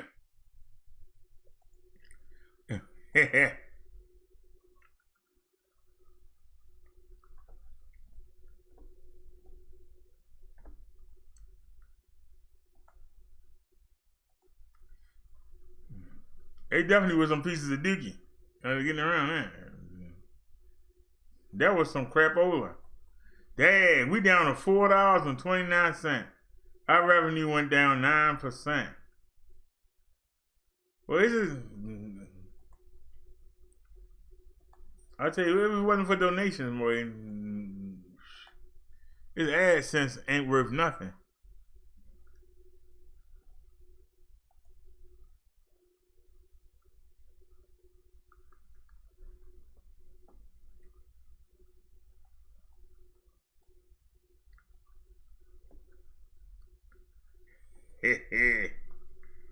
Like I said, laugh out loud. No, thank you. You know you want to move there. You can get you a nice house there for $1,000. All you gotta do is put 15 grand into it. You got a brand new house.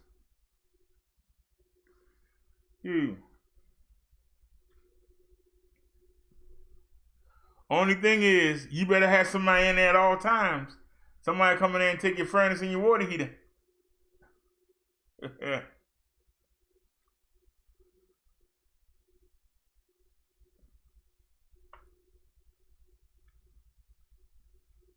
I know for a fact if this place was ever abandoned, it's like 12 water heaters. It's like 12 water heaters down there. Boy, somebody was there.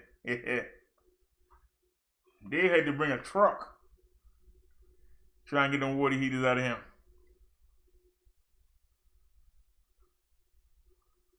Yeah, if you buy a house in a place like that, you gotta hurry up and put somebody in it. And somebody being there ain't no guarantee.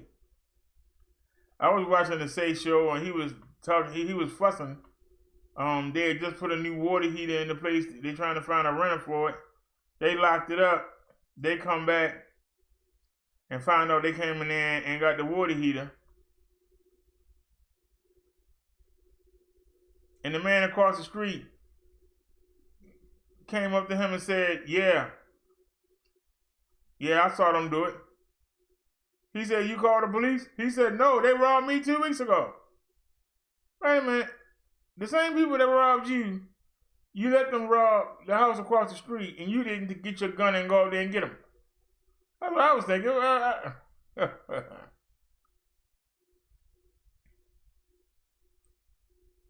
That's why the snow and that attitude is the reason why when I had the chance, I didn't move out there. Because I kid you not, some of them houses, them whole houses you see, in the right neighborhood, you could get one, a whole house, $400 a month.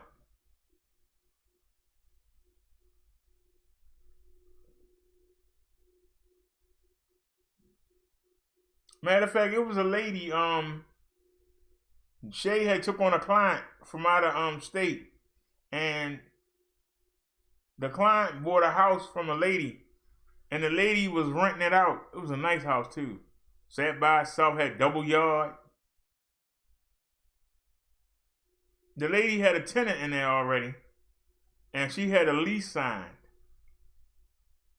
And so the agreement was that he had to let the tenant stay there. That tenant is only paying $300 a month for a whole house. A whole house. $300 a month.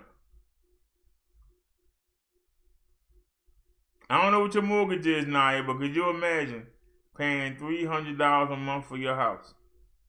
Now you gotta make sure somebody home, cause somebody will come in there and get your furnace and your they'll take your furnace, they'll take the water heater, they'll take the copper wiring out of the walls and floors, they'll take the radiators if you got them. If you got if you put new windows in there, they'll come take your windows. And you'll find yourself buying your same windows back from somebody that you just bought.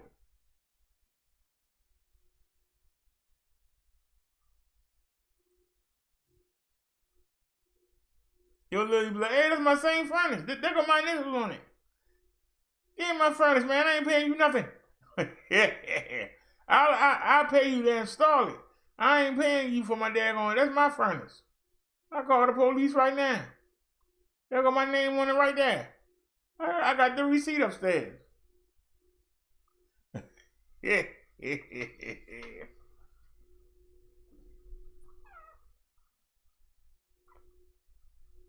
I remember Shay went on vacation. He left the state and he left a van parked next to, he has an apartment building, and he got his office up on the third floor.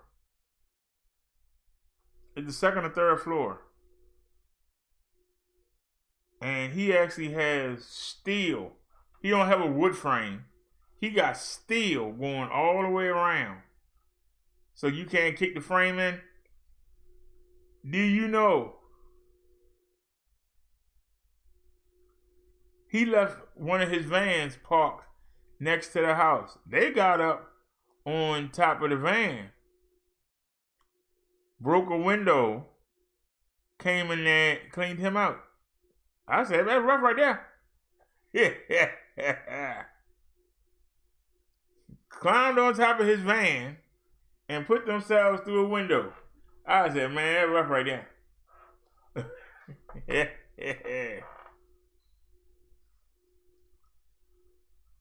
That's why I didn't move.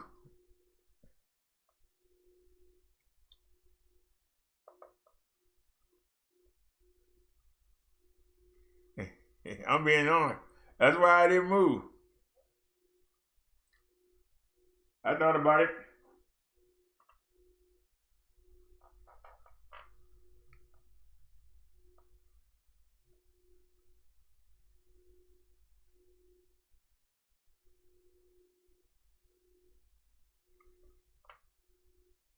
But I'll wait and get the public housing. See, we could have went to Indiana, or we could have went to Detroit, But the problem is, when you leave the house to go to the store, and they see you on a mobile scooter or a bike, they know they got time. If you notice, all the stores was out on the highway. There were very few stores in the neighborhoods. So they could time you. All right, it took him about half an hour. So we got half an hour to get in here and get what we're going to get and get out.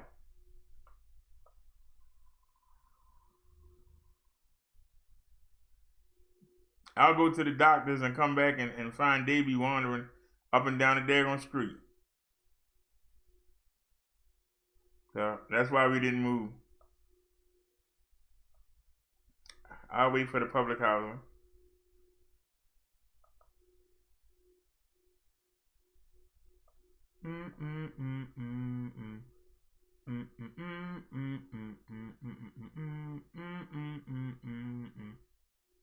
Yeah, we'll just wait for the public housing. That's all it is. We'll just wait.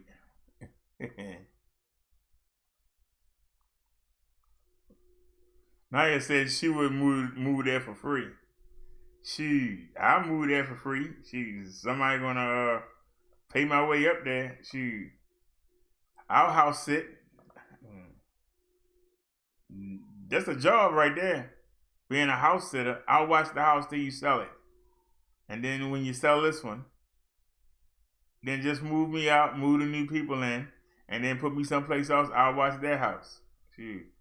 I'll pay you $250 a month. And I'll house sit. Why not?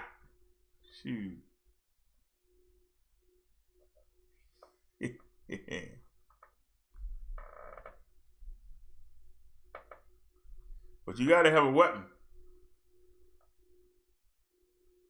You definitely got to have a tool right next to you. Remember that old lady? She claimed she had a gun right next to her. She sat there and while she's sitting in the front room, she let people come in there and steal stuff a room away. And she's gonna talk about she didn't hear nothing until they snatched the TV down. And she thought that she heard her perfume bottles and her nail polish fall over.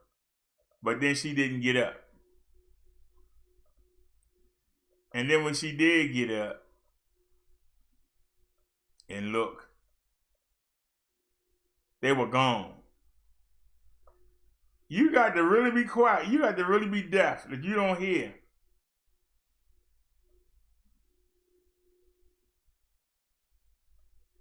Somebody come in your house.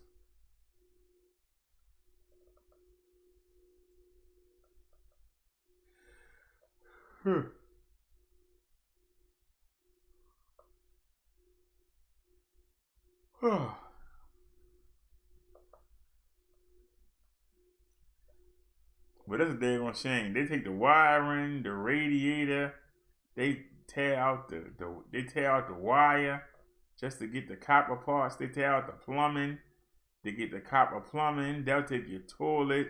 They'll take your vanity. They'll take the bathtub. They'll take the windows. They'll take the daggone bricks off the side of the house. I said, God darn. How long it take to take bricks off the side of the house? If the brick man will give you $0.25 for each perfect brick, how long does it take for you to tear off bricks? And how many will be perfect? You can't do nothing with a broken one. Don't nobody want a broken brick on their house. I'm just saying. That's just rough right there. There was a house an investor had bought without looking at it. They were in another country. And the realtor sold them the house. There wasn't nothing left of that house. That house was a shell. They took everything. The doors, I said, God darn, they took everything.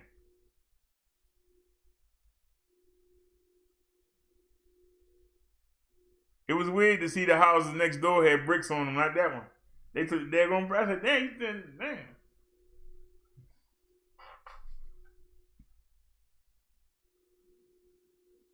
It ain't just houses, it's businesses too. You actually had, you can probably Google it because it was on the news. You actually had two guys that drilled through a cement wall. Drilled into a cement wall. And they actually broke into a auto repair shop. And then realized that there's two cameras right on them. And they got them perfectly. But they literally broke into, they went through a back cement wall. They actually drilled through a wall. You got to really be desperate. I mean, but that's what happened when you hit everything, you know, you hit all the houses, you done got everything of value out of them, now you got to hit the businesses. So now the man talking about moving, so the people that stuck there, that was going there to get their cars repaired, now they got to figure out how they going to get to the man new location. That's just crazy. And that was the third time somebody broke in. Shoot, I move my business too. I can't afford to keep replacing stuff. You know what I mean? That's just crazy.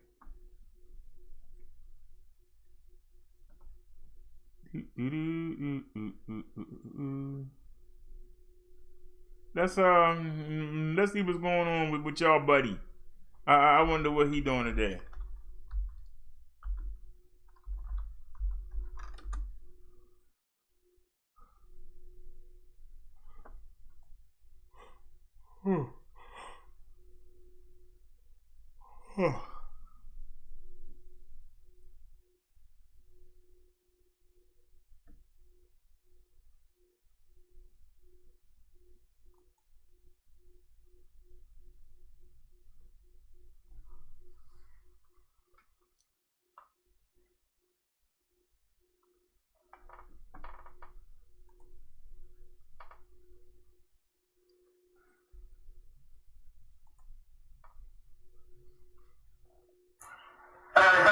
Do my bills, the rain versus the sun.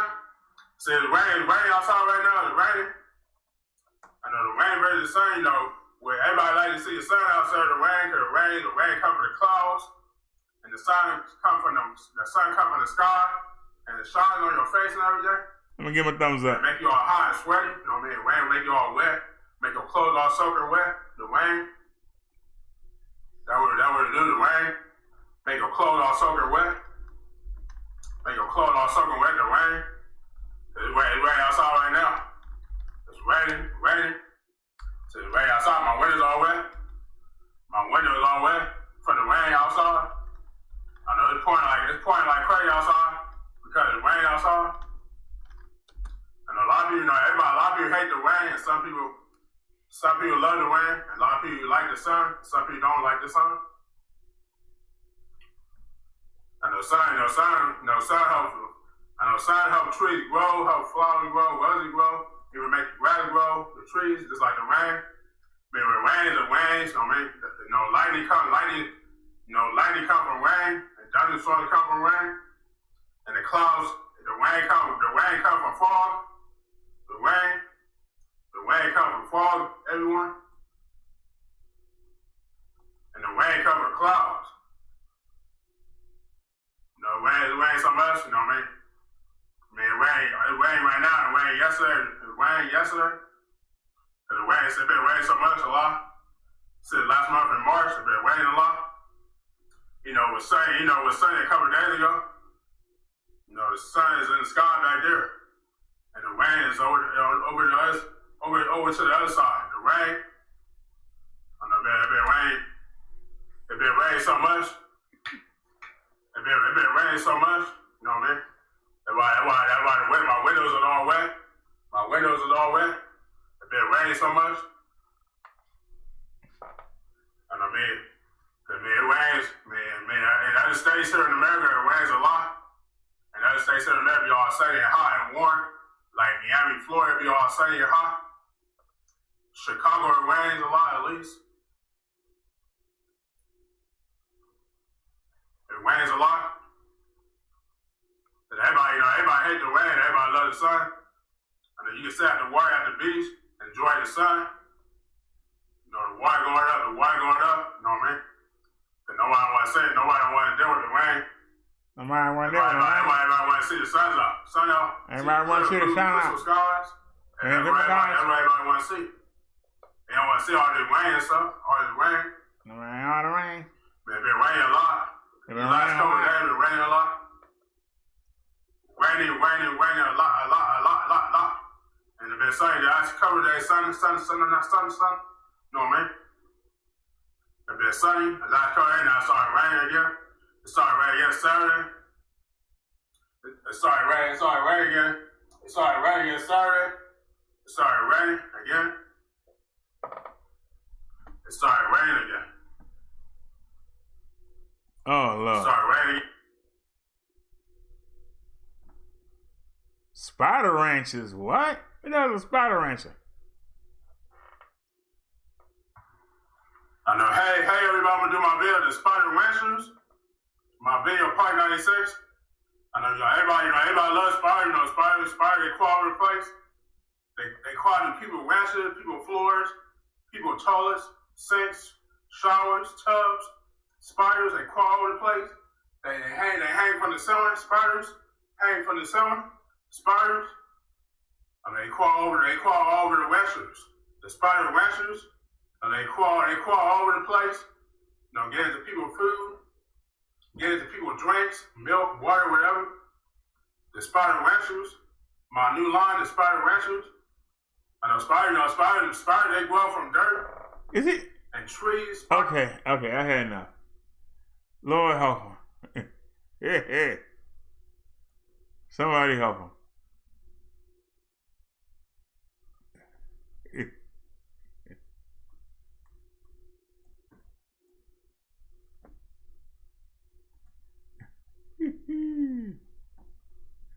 Lord. And y'all were talking about bringing him over here to play Family Feud. You gonna play Family Feud? The Feud? You gonna play the Family Feud? The Feud? Richard Dawson? Richard Dawson, he ain't gonna kiss me on the cheek, Richard Dawson. We not gonna do no Family Feud with Richard Dawson kissing me on the cheek. He ain't gonna kiss me on the cheek. You better shake my hand. Shake my hand. Yeah.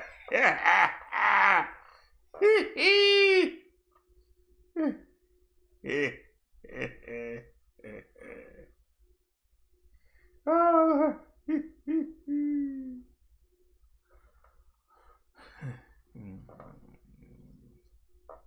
Where's Steve Harvey? We playing Family Feud. Where's Steve Harvey at?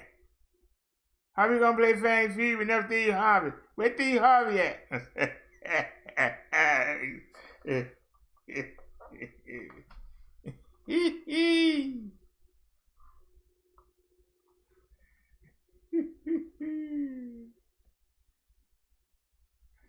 Nice, they just take a similar check for every time she heard the word, right?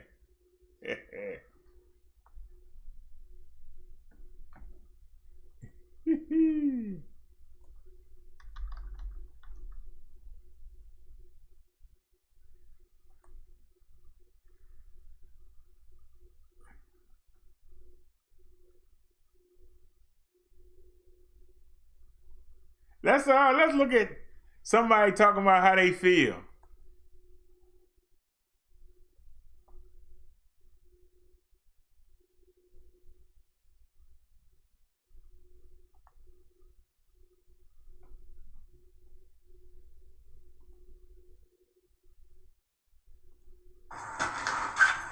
You went back to that plan again.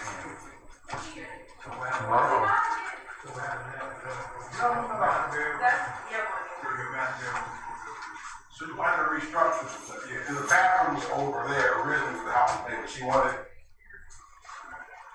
So we can do the bathroom. Maggie will be here and told will be whatever's easiest on this side or that side, whatever. Did you put the tub shower? How you doing?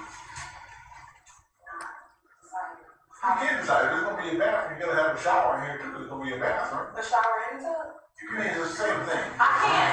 So yes, we'll do a shower and a tub. You have to. This is gonna be a variance, so you can't have it somewhere else. Yeah, this is actually going to be blocked off because this is going to be the corner for that bedroom. So this will actually be blocked off, so we can do maybe a tub there or something. This is blocked, oh, this will be blocked off? Yeah. This will be on. And this will be the entrance and exit, yeah.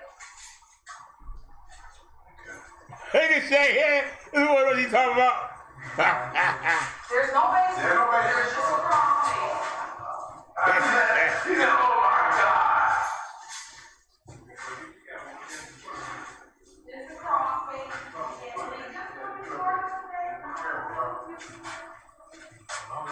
I don't think you're hurting yourself because I need you. But it is tall, as you can see, you can stand under there. And What about here?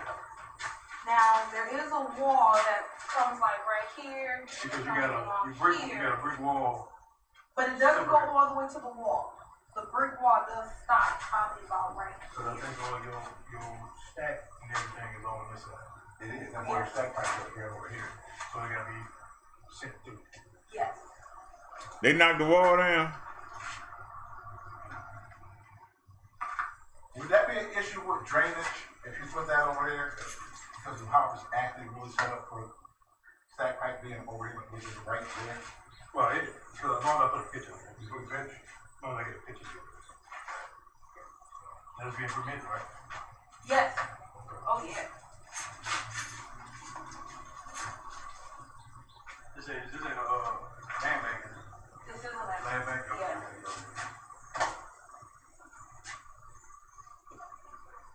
Why would you buy it? You can't even walk on the floor. No, this Why the hell would you buy that? I don't care what nobody say.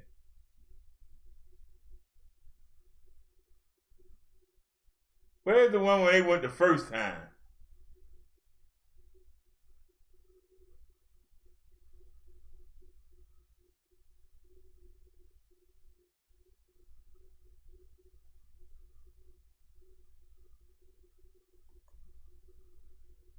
Is this the one?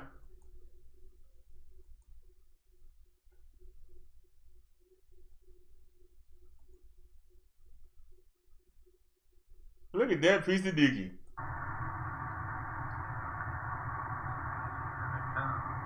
Now, you can start out here and I know there's nobody in. This is a YouTube live, so I'm just going to keep talking to Oh, it's a lie. I might be in trouble. It's a lie. The comments are. Look at that man. Yeah, is it still in Pookie mode? Listen to her talk. Oh, yeah, here it is. I can do to help with the progress. Obviously, I'm gutting the house, so people can't see my vision, but it's about to come alive. So we about to get down and dirty. And yes, relax. Get off my back. Somebody say, get rid of the house and start over. People, give me time. Somebody say, oh my God, good looking gonna have to listen to your advice. She geared up. She said, you geared up. Yes. You know? She's hands on. I give her that. Hands on. All right, well, come on. We're going to follow you. Just go in there and see what's going on. I want to see what Mr. Ken do. I like Ken. We waiting for our dumpster. We'll have our dumpster here. We moving all this crap out. When the round say he coming? He said he'll be here within the next 20 minutes. Yeah, that's my boy. Ron a good guy. All right, there's the wall. I knew it was a wall there. I know this scared you guys. It don't scare me. You We know? got Ken over here. Oh, there he is. He's down in a dungeon. He's down in a dungeon. We had to jack the house up to get everything leveled out and add some more wood and concrete, whatever they gotta do.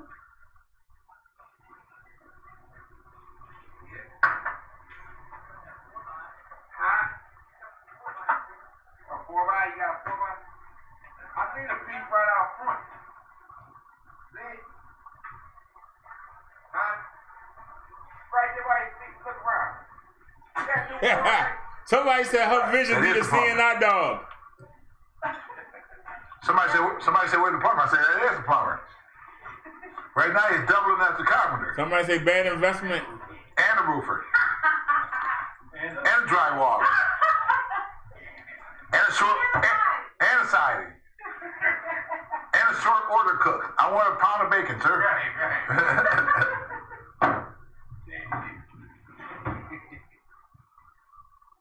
Somebody said you was bomb. No, I'm talking about Miss Turner here. Somebody said you was the bomb. Oh, thank you. I appreciate that. Put it back on her. There she go. Yeah, give me another tour. You changed something again? Yeah, because Ken had the brilliant idea to make this a master bedroom. That's what you said you was gonna do from the beginning, right? No, we just had that idea yesterday. Another idea. Okay, so tell me about it. This is going to be a master bedroom, okay? This entire thing will be, of course, insulated and everything. Drywall. That's a master bedroom. That little room. Master bathroom. We're going to have a Seriously. stand-up shower. Then, Right, stand-up shower here. how we going to go, Ken? Let me know. Stand-up shower. Then we're going to have, a nice size closet, nice shelving at the top, holes for the clothes and all of that good stuff. So this is going to be, we're going to convert it to a 2-bathroom, 2-bedroom house. We're going to make the most of all of the space. So what you gonna do? So you still gonna convert the living room into a bedroom? Absolutely. And you're just gonna have just, bedroom. and so you're just gonna have just one common area as far as the living room.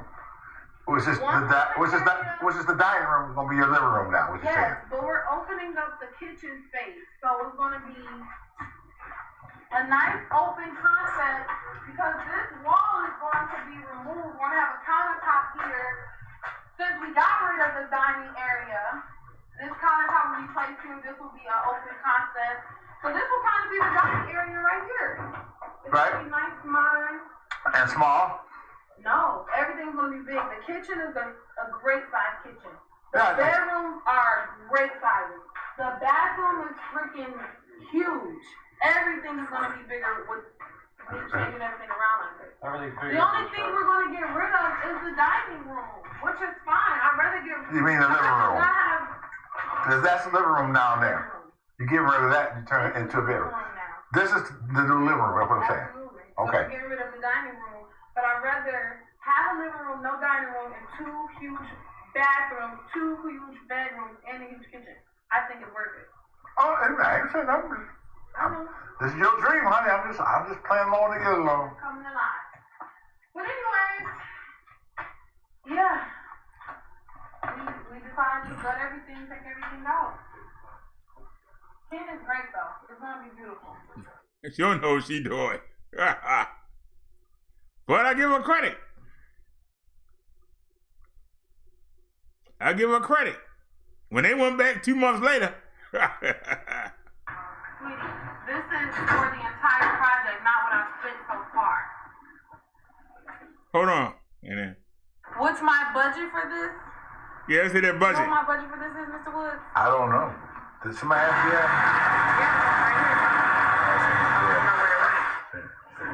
What's her budget for this? My budget for this.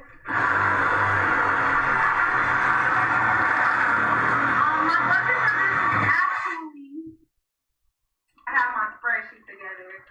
So I was initially aiming to spend about $25,000 on the entire project. I'm a little above that budget right now, but not by too much. Probably at like 27 right now. But that's going to complete everything, interior and exterior. All right, you heard it. She said about 27,000? Yeah. Let's see the comments on that one. Oh, Lord.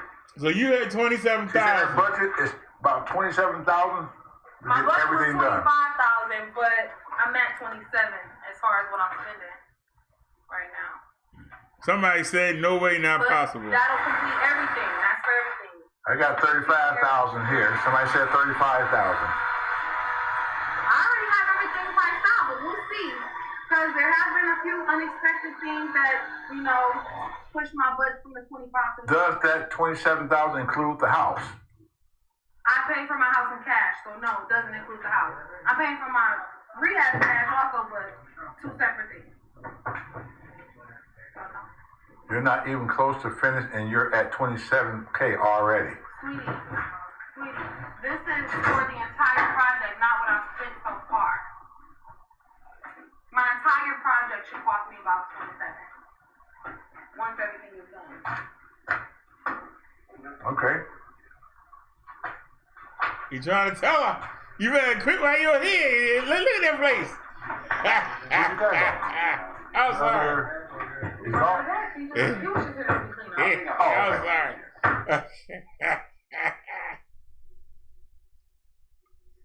But I want y'all to see something, and then we'll stop. I want y'all to see something. I don't know how much money she in. But you can tell, look at the camera. He ain't updated his camera. Gonna ride by Banker Girl's house. So it's been a while. What did you say? I was saying, shit, what's going on with Banker Girl? What's going on? Well, we have been going by there, and I don't know what's really going on. I know that the siding was done. I think the roof was done. I think she put some new windows in there. But she said she's going to have to be moving in there in a couple of weeks. So it got to be close to finished. She's going to move it in herself. So we're just going to ride by and see the outside real quick. So I'm sure we won't get a chance to see the inside, but we'll just ride by the outside. You guys know what it used to look like from the last time you guys seen it in the videos. Matter of fact, you haven't even seen this if they put a sign this stuff in. No, I haven't.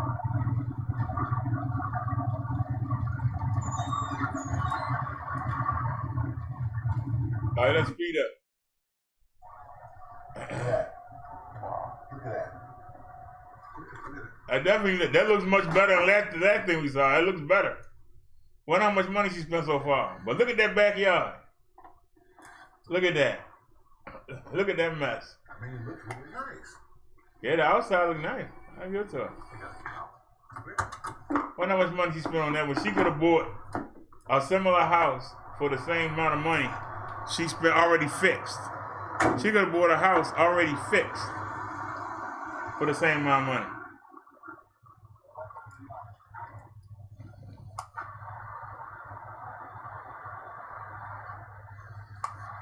But the siding looks nice.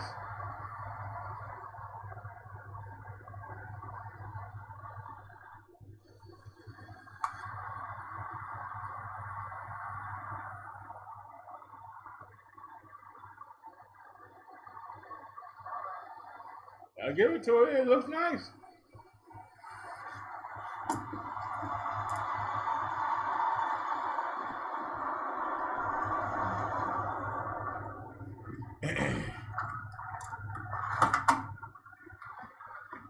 Nice, right? Wow. You're not gonna go inside? Come a long way. It was nice. Real nice. I know she's talking about putting. No, this guy side it is.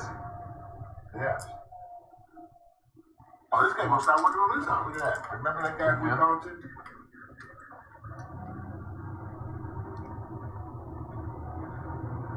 Wow.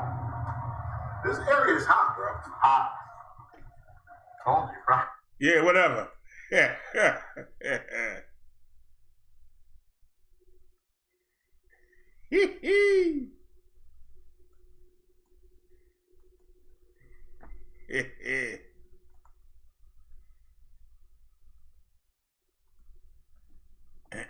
So she was going to rent. She was going to rent that house out. Now she's saying she's moving into it. Because it's probably going to take her a lot more money to get it to pass code. That's probably why she's going to move into it. But hey, she got drive. Ain't got much sense, but she got drive. I'm just saying to myself, I'm seeing the guy Shay advertise houses. Look at this $20,000 house. Look at this $5,000 house. Look at this $14,000 house. So if you can get a decent house already done or near done, why would you take a piece of crap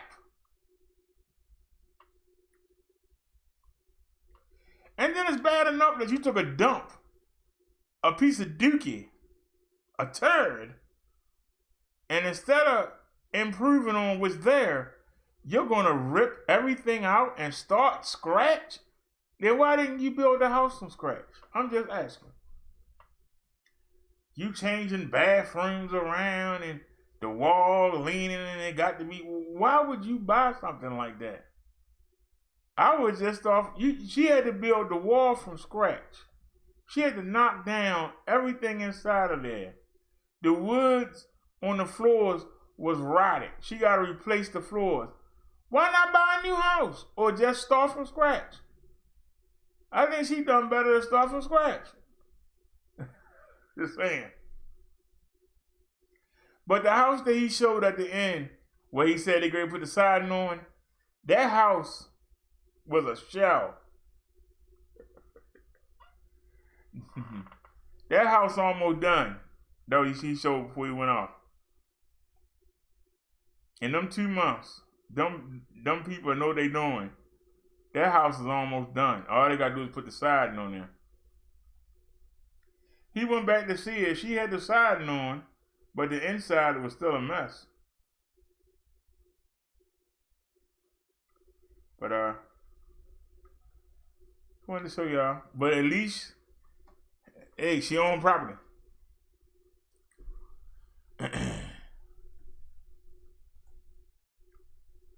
But I'm sorry. She got 27 grand to blow. She should have went and tried to buy Barry Gordy Mansion.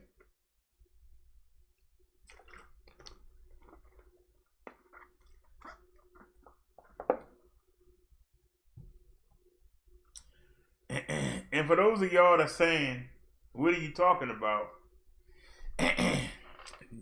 Them raggedy row houses that I showed y'all when I was driving, when I was riding to the when I was riding to the food pantry, those houses you could probably buy them for about 20 grand, 20 to 30, 20 to 40 grand, and they pieces of dookie. But up there, you can buy a house ready to go for about 20 grand. Might have to put a furnace in there or a water heater. You good to go. Shoot. That's daggone shame. That is. Matter of fact, I ain't looking to move, but let me see.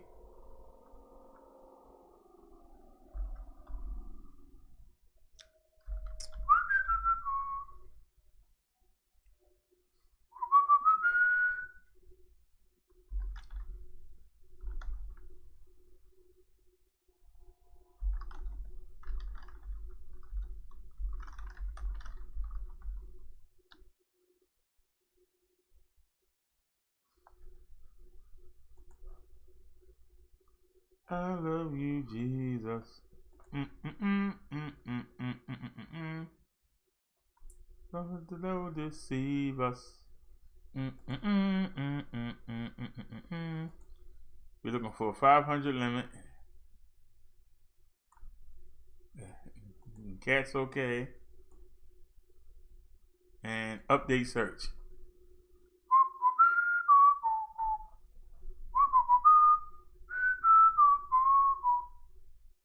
$500, 2-bedroom in Cockeysville. Problem is, how would I get around? Nice though. She said, I love you, Jesus. Wait a minute. Furnace apart. I don't know. I don't need no furnace, but bet you there ain't no picture. Weekly rental. Yeah, get out my face. Yeah, whatever. You can wait some day on $385. Weekly rental $385. They crazy. Who gonna pay the $385 a week? I lost their goddamn mind.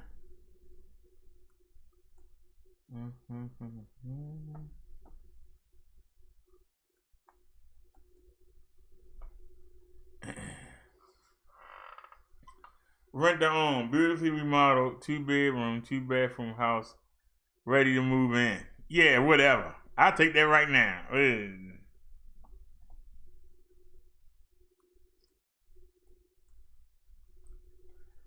Beautiful renovated in the heart of East Baltimore. Email for personal application information. And let's look at the pictures. First of all, where is it? Pulaski Highway and then Eastern Avenue. It's definitely in the hood. But let's see.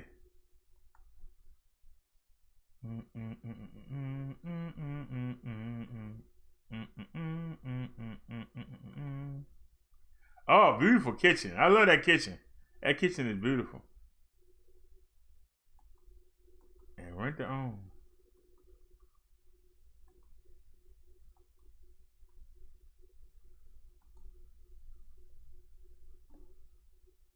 How the outside look? The outside look, the inside look nice. How the outside look? But I want to know.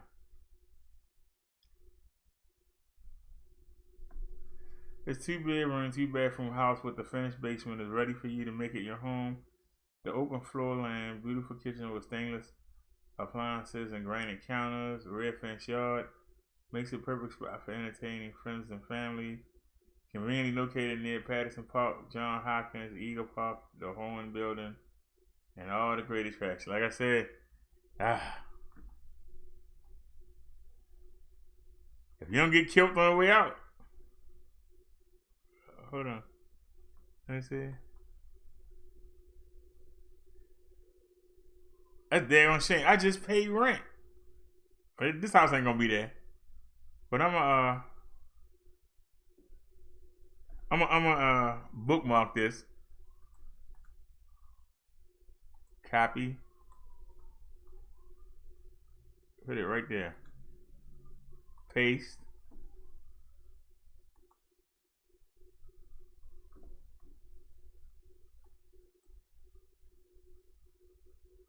Bedroom house for rent by owner. $500.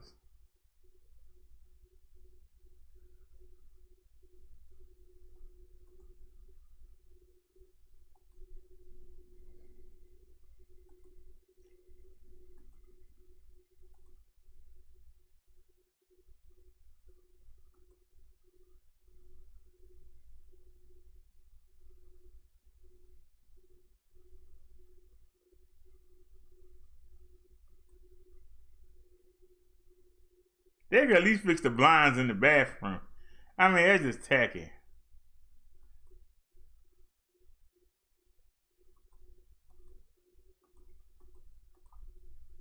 Let's see, where's it at? Clifton Park, what's around here? I thought that building looked familiar. Reply with phone number to text you at. Utilities include power, water, gas, electric, cable, washer dryer. Your monthly rent already covers utilities, so you do not have to pay extra charges for that. Pets are allowed as long as they are not destructive. Well, fuck, then $500 ain't bad then. Shoot. It includes power, water, gas, electric, cable, Wi-Fi, washer dryer, sewer, and trash. Shoot. And it's wheelchair accessible? Wait a minute. It might have a winner here. Let me bookmark this.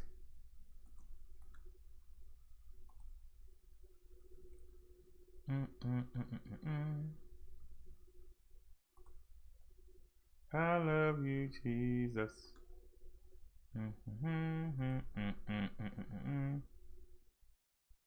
Shoot, I take that there on put your car money and move. That's somebody looking for a place to rent.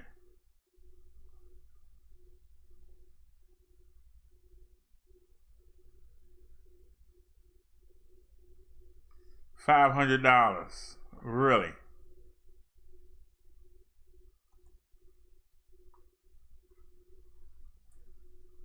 There's gotta be a room for rent.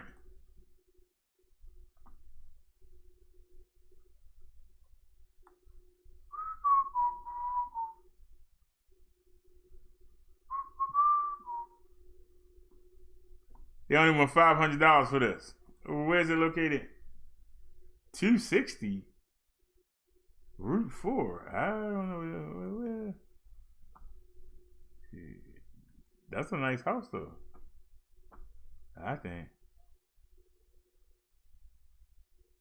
Now, where were these at when we had that money? See, you know what I'm talking about. Where were they at? Where were these places at when we had the money? Oh my God, look at that. What the heck? They gonna say, where this gorgeous at?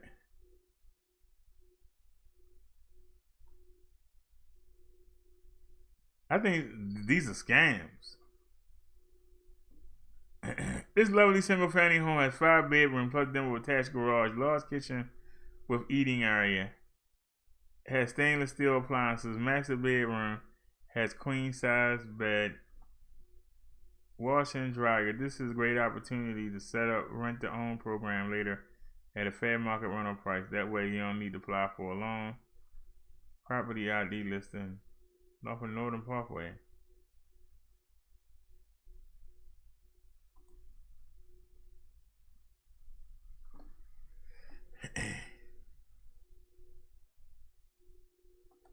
I mean, I don't need no five bedroom, but $407. What's wrong with it?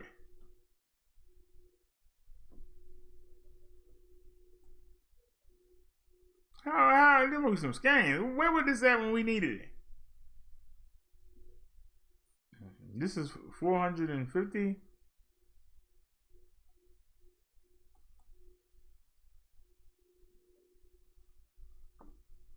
Where is that at? Cook's Lane. Oh, it's a good neighborhood.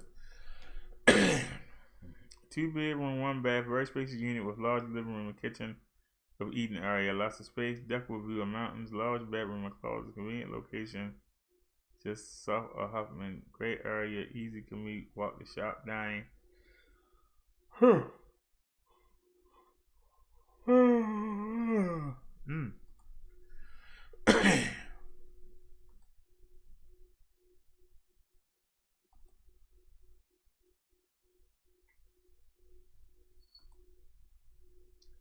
Look at the size of that kitchen. Oh man, look at all that counter space. That's way on the other side of town, though.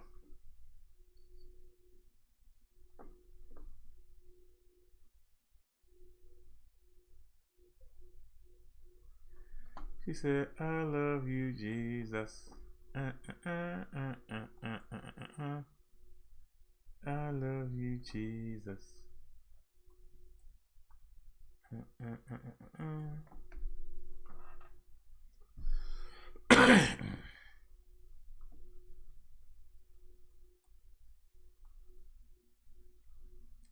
Where's that at? Eastern Avenue, Pulaski Highway. Oh, okay.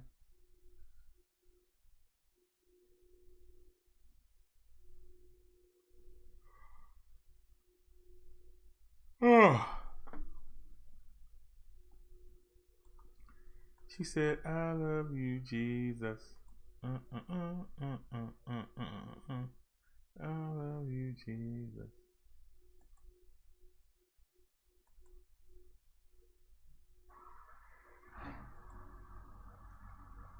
She said, "I love you, Jesus." That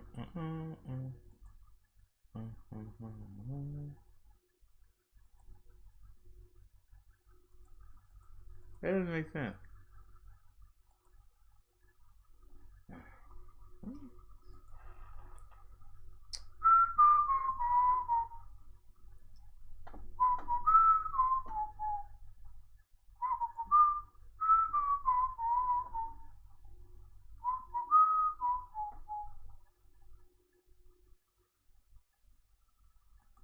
Somebody, this is like the same place. They're like the same place. That's Road Street. Somebody might knock you in the head.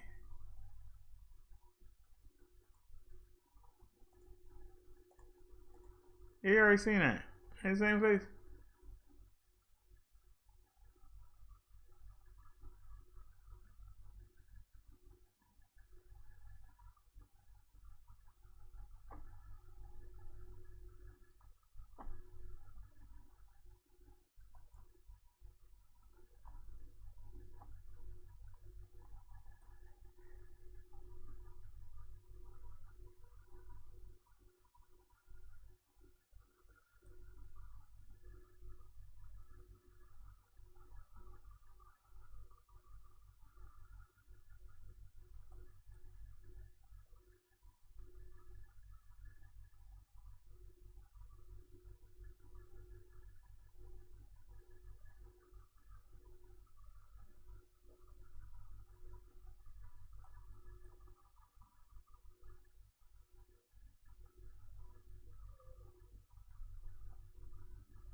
That's Aberdeen.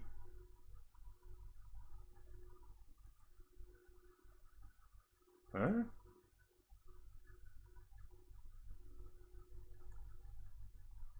So somebody just drunk.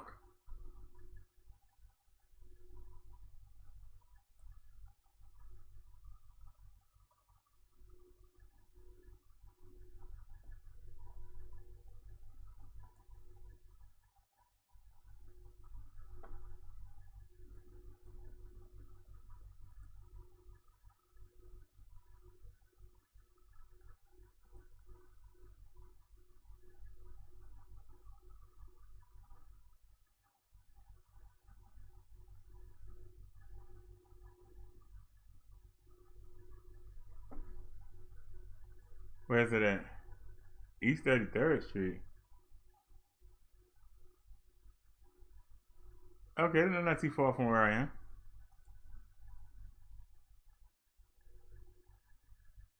That's it? No more pictures? That's it?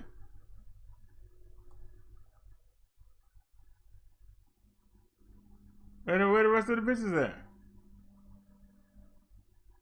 I mean, that's a nice bedroom. Where the rest of the pictures at?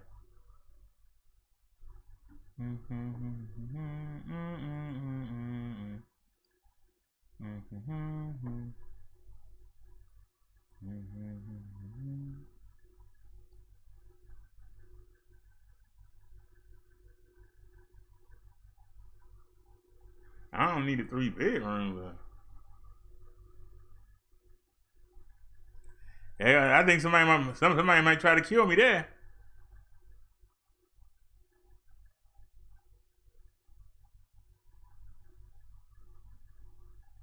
I say, come preview this new model.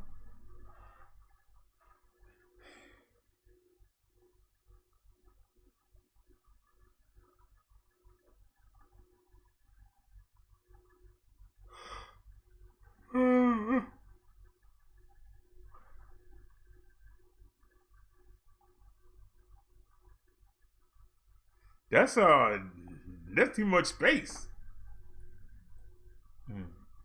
That place is huge though, really.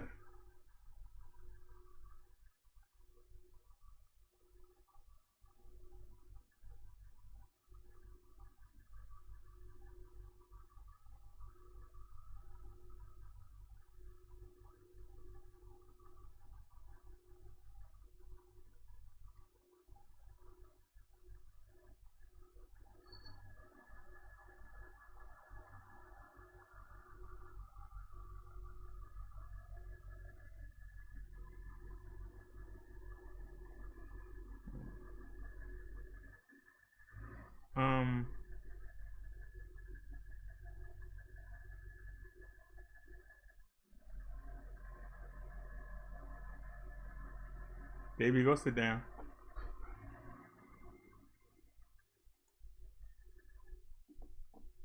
That's nice, but that's too big for me.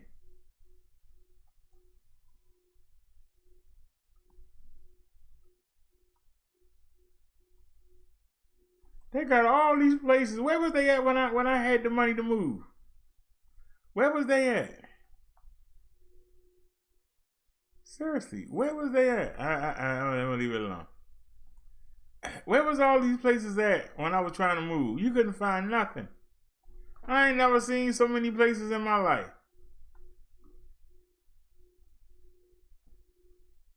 I'm in shock. So when we were trying to move, we couldn't find nothing.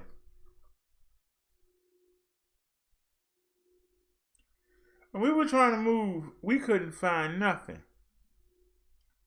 But I tell you one thing, that place that got the utilities included, shoot.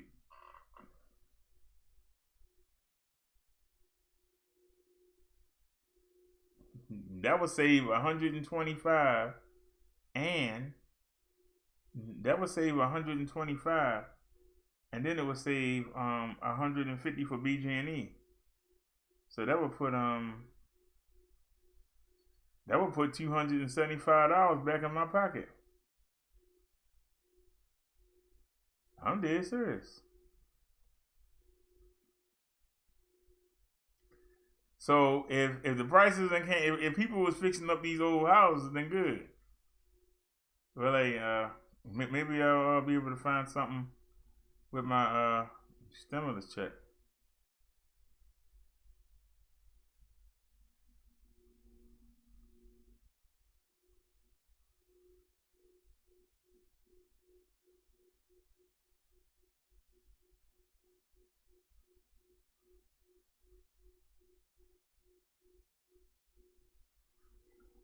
I'm going to go to the I'm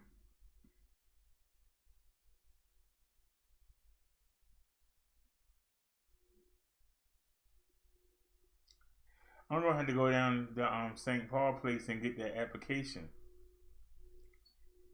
I fill it out and then I give it to the doctor and the doctor fills it out.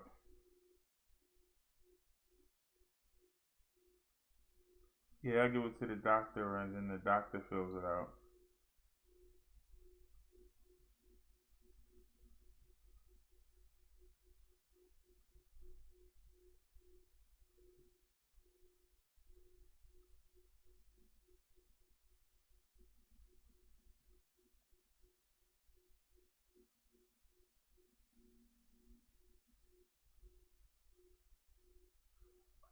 Like I said, she'll take a stimulus check for every time she hear the word rain.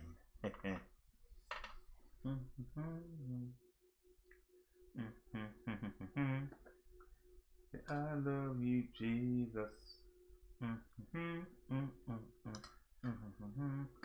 Oh, the devil deceive us. So that's what I'm gonna do. I'm gonna go down there and I'm gonna get that form from the MTA, and it's gonna let me get either taxi access or the taxi card. If I can get the taxi access, I can make 2 trips a day, and I spend $3, and I can ride around up to $20.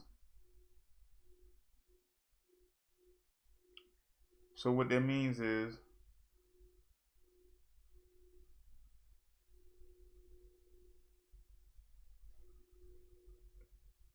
I can call mobility. Call the mobility bus. And then I'll ride up and then they'll strap me in.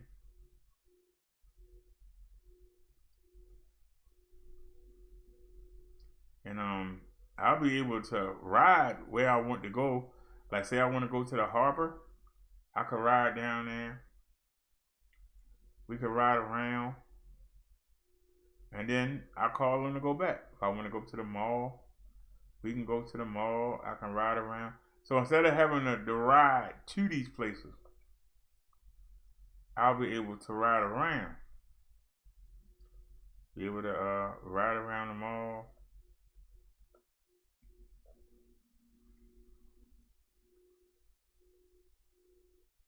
So they'll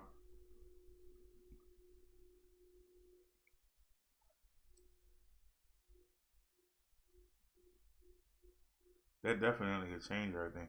I don't understand why they don't have automatic doors. Like they might have an emergency, they might have a wheelchair ramp, but why they don't have the doors? That's what I don't understand. Why they ain't got the doors? Yeah, I'm still up. I'm gonna get out of here. The rats gonna go off at 11 o'clock. But we were just looking. Ain't no night by cash. We were just looking at apartments. Do you know when we had the money to move, there wasn't no deals. Now they got deals. They got houses for $400. I don't know if they real or not. But if some of these places still here, I might check them out. It's one place that's $500 and the utilities are included. So, shoot.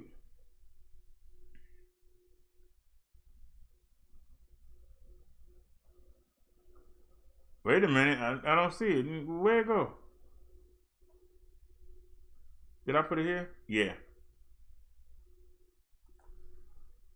Yeah, I bookmarked 2 places. This is one.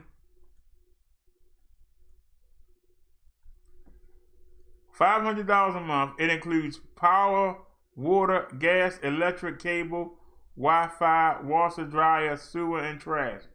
Your monthly rent already covers utilities, so you do not have to pay extra charges for that. Pets are allowed as long as they're not destructive. So this is around here. I'm actually about here. You can see the mouse on the screen. Above that Harford Road sign, I live a little bit above that. So let's take a look. Y'all can see it's the 1119 something.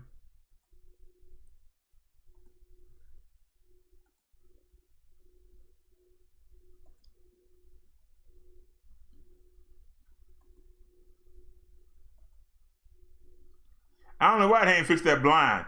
That just looks tacky. But I like the way that bathroom is spaced out. I wish the toilet wasn't in front of the window though. You want somebody to watch you taking well, let me shut up. But that's not bad. $500, 2-bedroom house for rent by owner.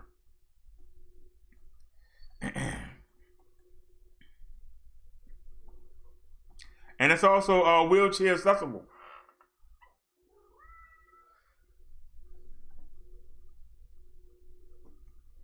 But it includes cable, Wi-Fi, washer and dryer. Shoot.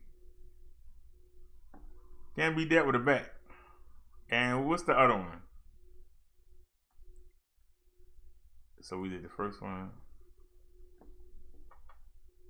Now this is a rough area right here. But Village renovated in the heart of East Baltimore. Email for application.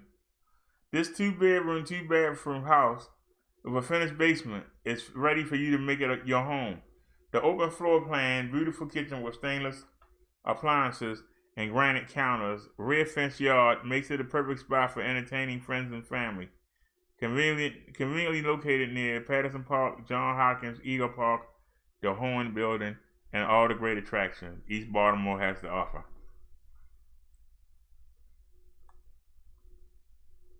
Let's take a look at the pictures.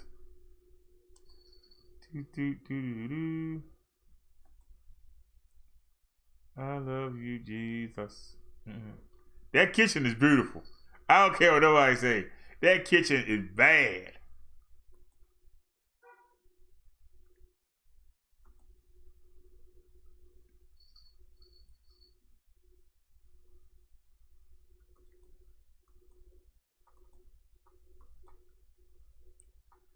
Even if it wasn't enough stairs, that is a bad mama jama right there. Yeah.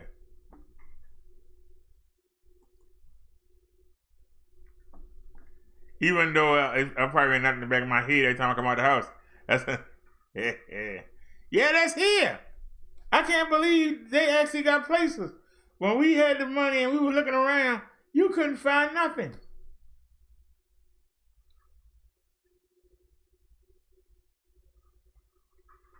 That's just crazy. You couldn't find nothing. So if they have something when the stimulus check come out, I might look into moving. Seriously. That's right. New show cooking with BD. Everyone except one had a great kitchen in it.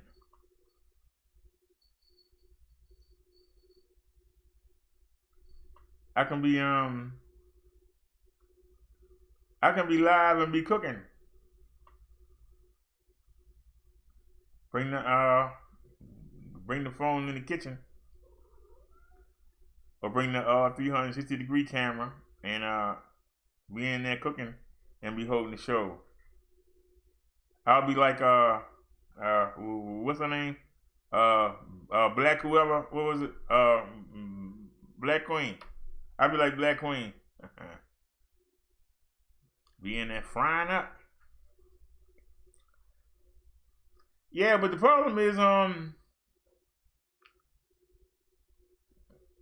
ain't no need making no moves, cause I don't believe when I see the stimulus check in the account, I'll make a move. I get the feeling it's something they ain't telling us. I just get that feeling. It's something that they ain't telling us. I hope I'm wrong. I hope that everything is perfect, but I get that feeling. Like the man said, I got that feeling. I got that feeling. And besides, I don't know if anybody gonna make any moves with the with this going on. I look at that as a good thing because I was going to move right there into that rinky-dink thing. If I can get a full-size apartment, then that'd be a lot better.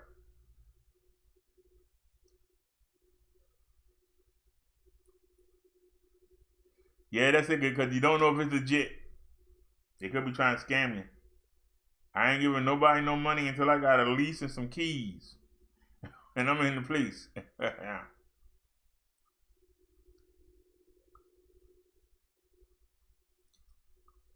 Like I said, I believe it when I see it on Night by Cash.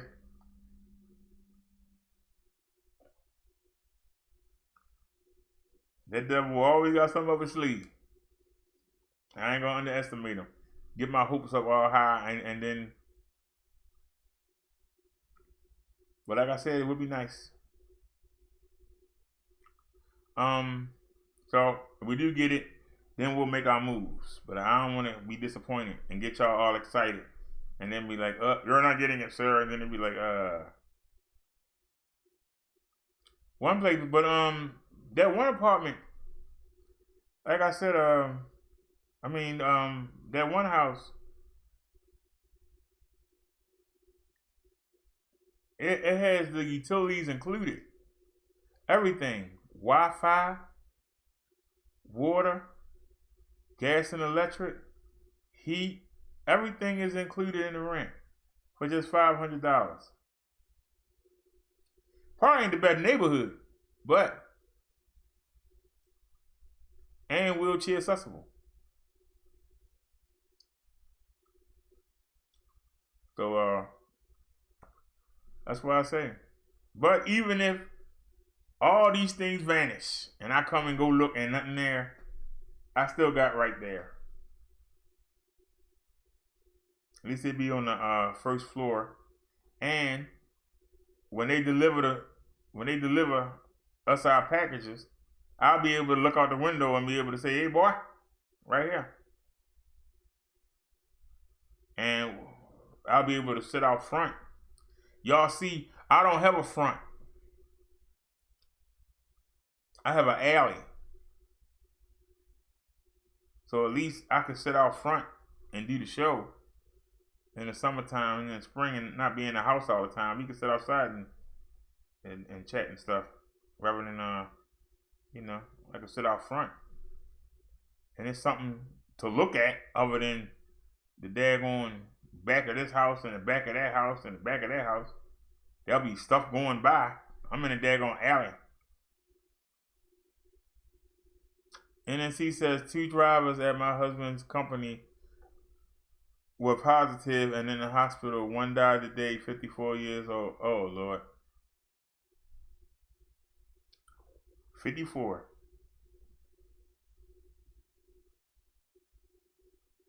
He ain't much older than I am. And he a truck driver, so you know he was in good shape. That's it's scary.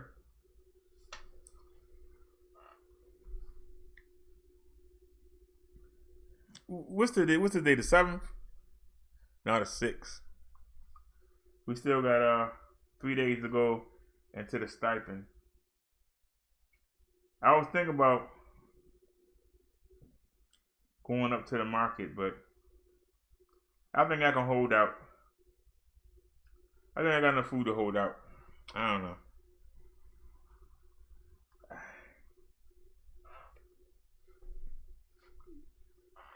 Yeah, I don't want to be scared. You know, the worst thing you can do is let this thing make you scared. But at the same time, you don't want to be stupid. You know?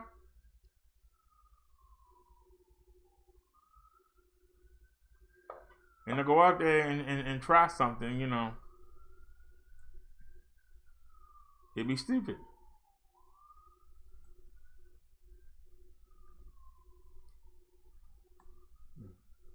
Let's see if they reset yet. Yeah, they reset. New York is up to 131,916 cases. They got 4,758 people dead.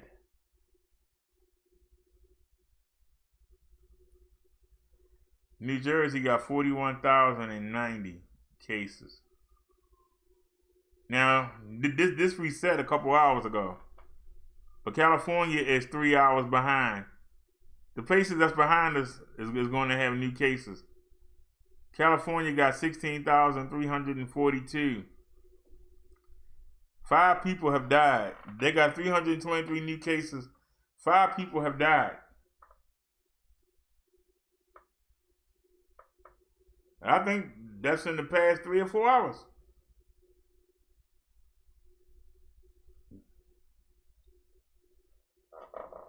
This is rough. Where's Maryland at? 4,545. We have 91 deaths. Can you believe that, NNC? When we first started this, we ain't had no deaths. You remember we had 20 cases? What the week and a half ago? Now we got 91 deaths, 4,045 cases. North Carolina got 3,039 cases. Y'all only had 48 deaths. Virginia got 2,878. They got 54. South Carolina got 2,232. They got 48 deaths. Man, oh man, this ain't looking good. Man. So in the past 3 or 4 hours, we picked up 381 cases. And that's from the other side of the country in a different time zone. And we've had 5 deaths. Damn, 10,876 people dead. And this man talking about we waiting to hit the peak. We want to see how it look when we get the peak.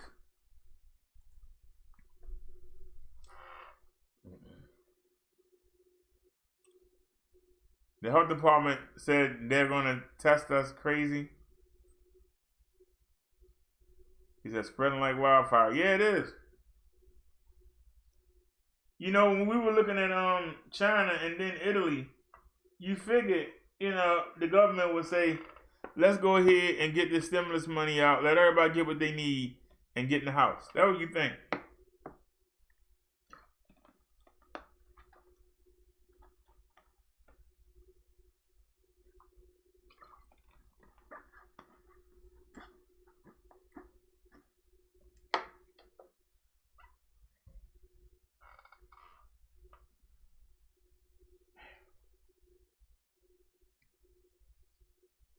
Whew.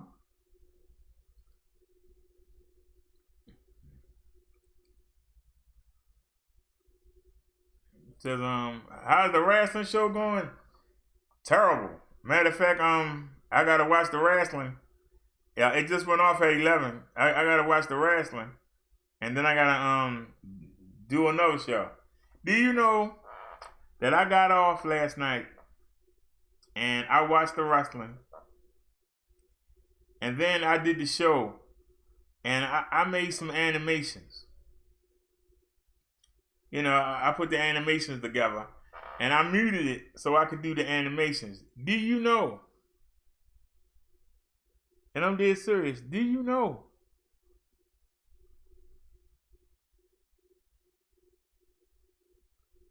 I didn't turn the mute button off.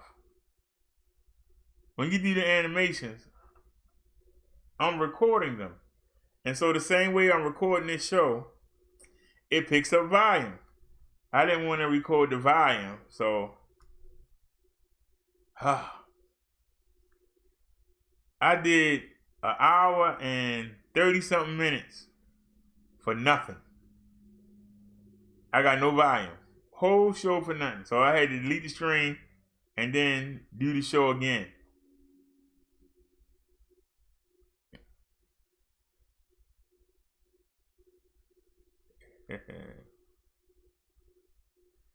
She said, still say 65 with health issues and fever, 103. NSC said, quarantine at home, it's been over 3 weeks. NSC says, sorry, BD, I used to watch in the 80s, but not since.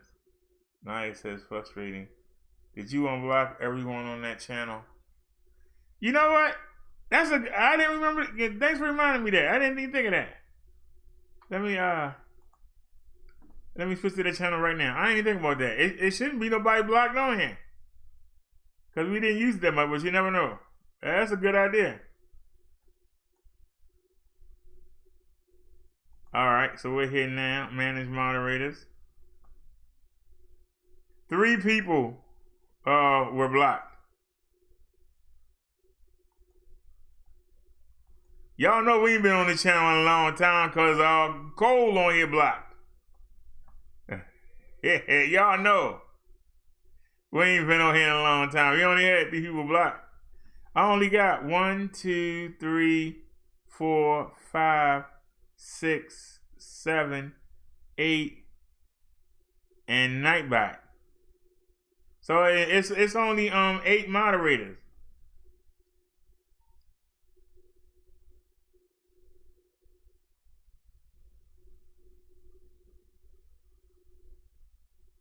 So Naya's not on here, and neither is Liz. Y'all need to come in so y'all can get y'all wrenches.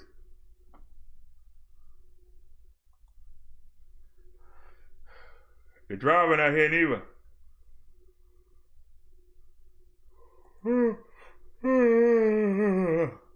Excuse me. I'm sitting here yawning. Don't know if I'm doing the show tonight. I might do it tomorrow morning. It's tiresome.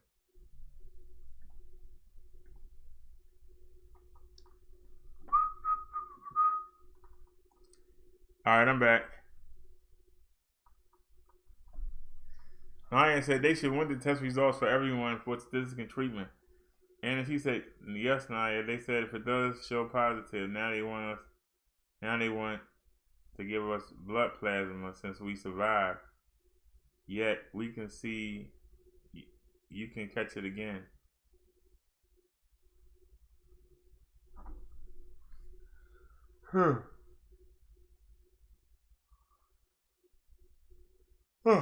So Naya and Liz don't have Naya and Liz is not on the channel. He was the driver. So I need y'all 3 to come over there.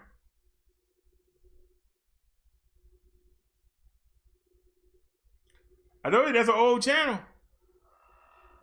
It got Miss Minnie on there. I thought I was kidding. God damn. It got Taz on there. I ain't seen Taz in ages.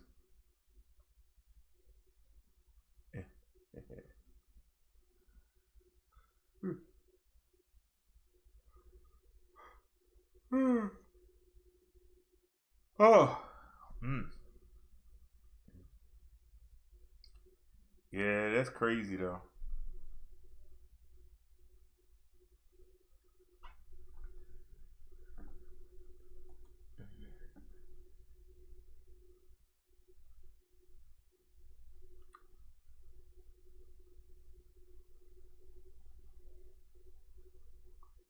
Where is it?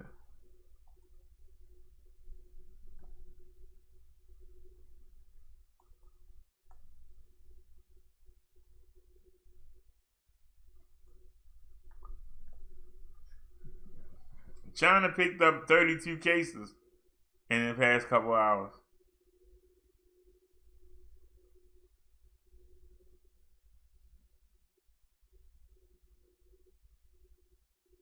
So China is saying that 77,167 people are recovered, and they only have 1,242 active cases. Everybody else is in the high thousands. 82, 93, 72, 71. China only got 1,242 cases. Do y'all believe that?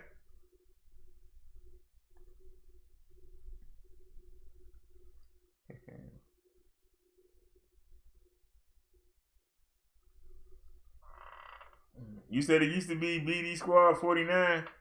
Oh, look.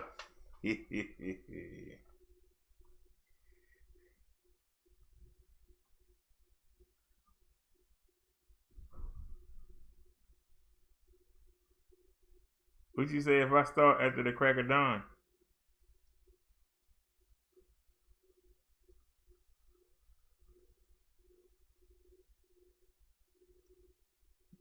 What are you looking at the door for?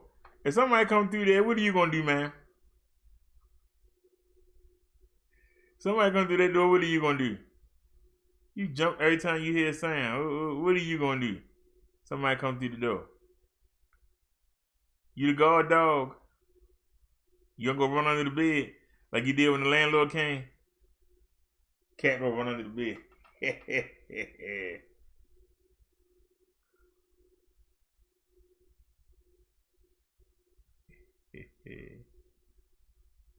He said, laugh out loud if you start after the crack of dawn. And he said, nope, they lied about everything. They sorry. If they do find out them Chinese people lie, they ought to be, we ought to be able to go over there and just bomb them. He just scratched their ass. Scratched their eyes like she gonna run on the daggone bed. Landlord came here and she was like, is that the cat? I was like, what cat? She was already under the bed. Coward.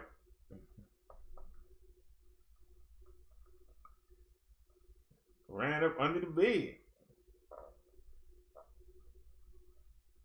They dang, it's Monday night. Oh my goodness, they got it's 3 hours tonight. So it's 11:18. If I start watching at 11:30, that's gonna be to 12:30 to 1:30 to 2:30. So I'm not gonna be able to start until like 2:30. Start the review.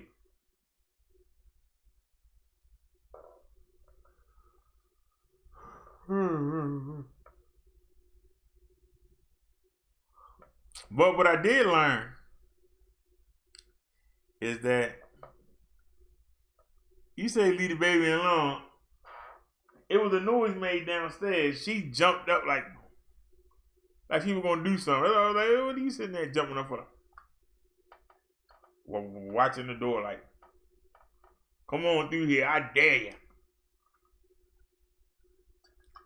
No good. Well, she gonna run into the bed. Oh, shucks. So we're gonna have to watch the 3-hour show.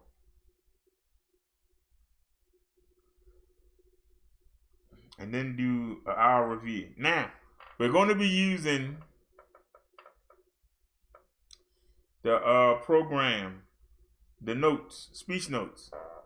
And while I'm watching it, I'm going to be narrating. So then,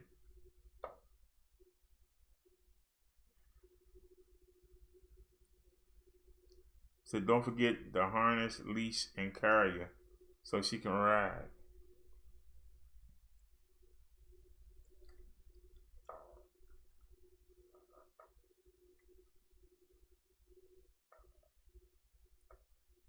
boom, boom, boom, boom, boom, boom, boom.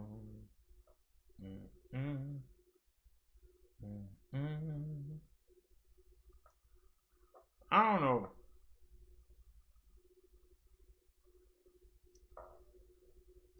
Yeah, your cat almost 20 years old, and she running the highs too.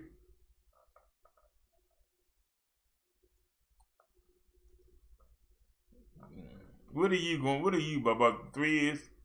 3 or 4 years old now?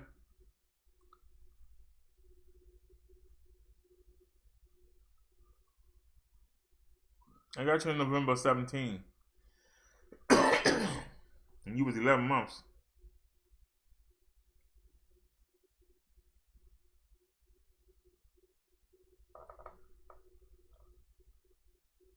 So you figure, let's say that December.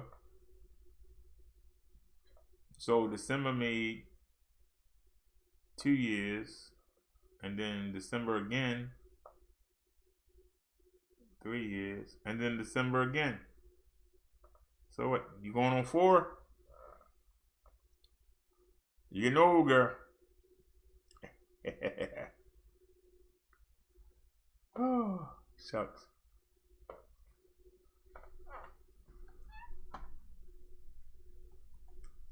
I can't believe that. It never even occurred to me to look. We had such a bad time looking. I didn't even think of it. It never even occurred to me. I really enjoy this song.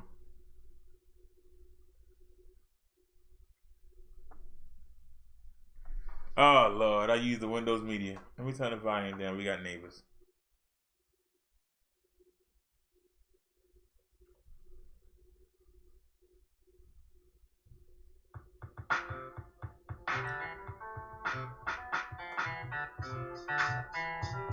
Keep the volume low.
I haven't heard that in a while.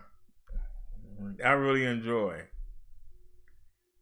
I don't know what it is. I enjoy having 2 different tempos in a song.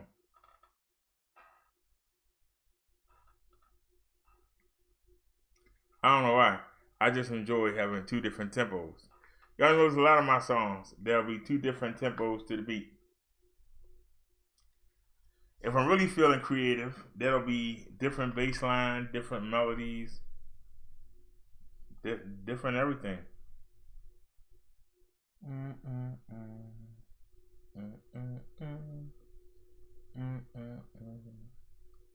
You know, when you have a speech impairment,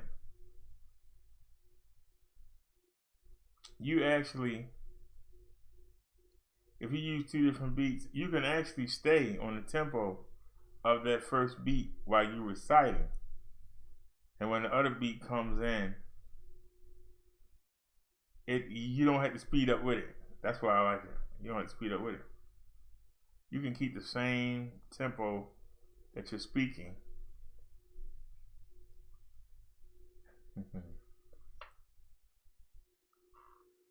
Yes, I am hungry. Go ahead and cook now. Sorry, you say your vision is blurry from this phone. Hope y'all rest well. Much love. Yeah, for us all in this pandemic. All right. Let me get ready to get out of here so we can I can start my wrestling.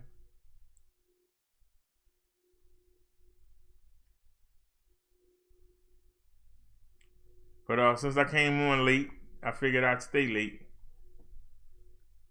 You know, we came on late. I figured I'd stay late.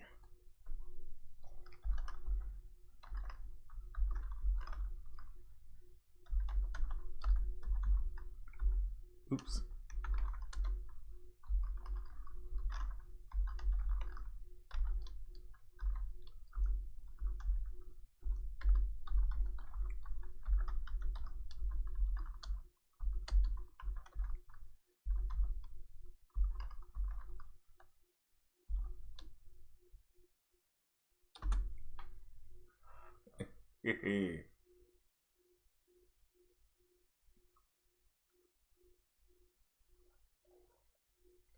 Is one more person here that ain't talking?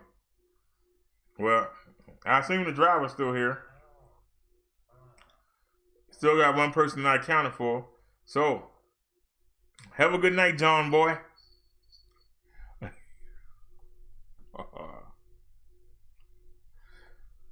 I'll see y'all tomorrow. Y'all have a great night. I'll be on time tomorrow.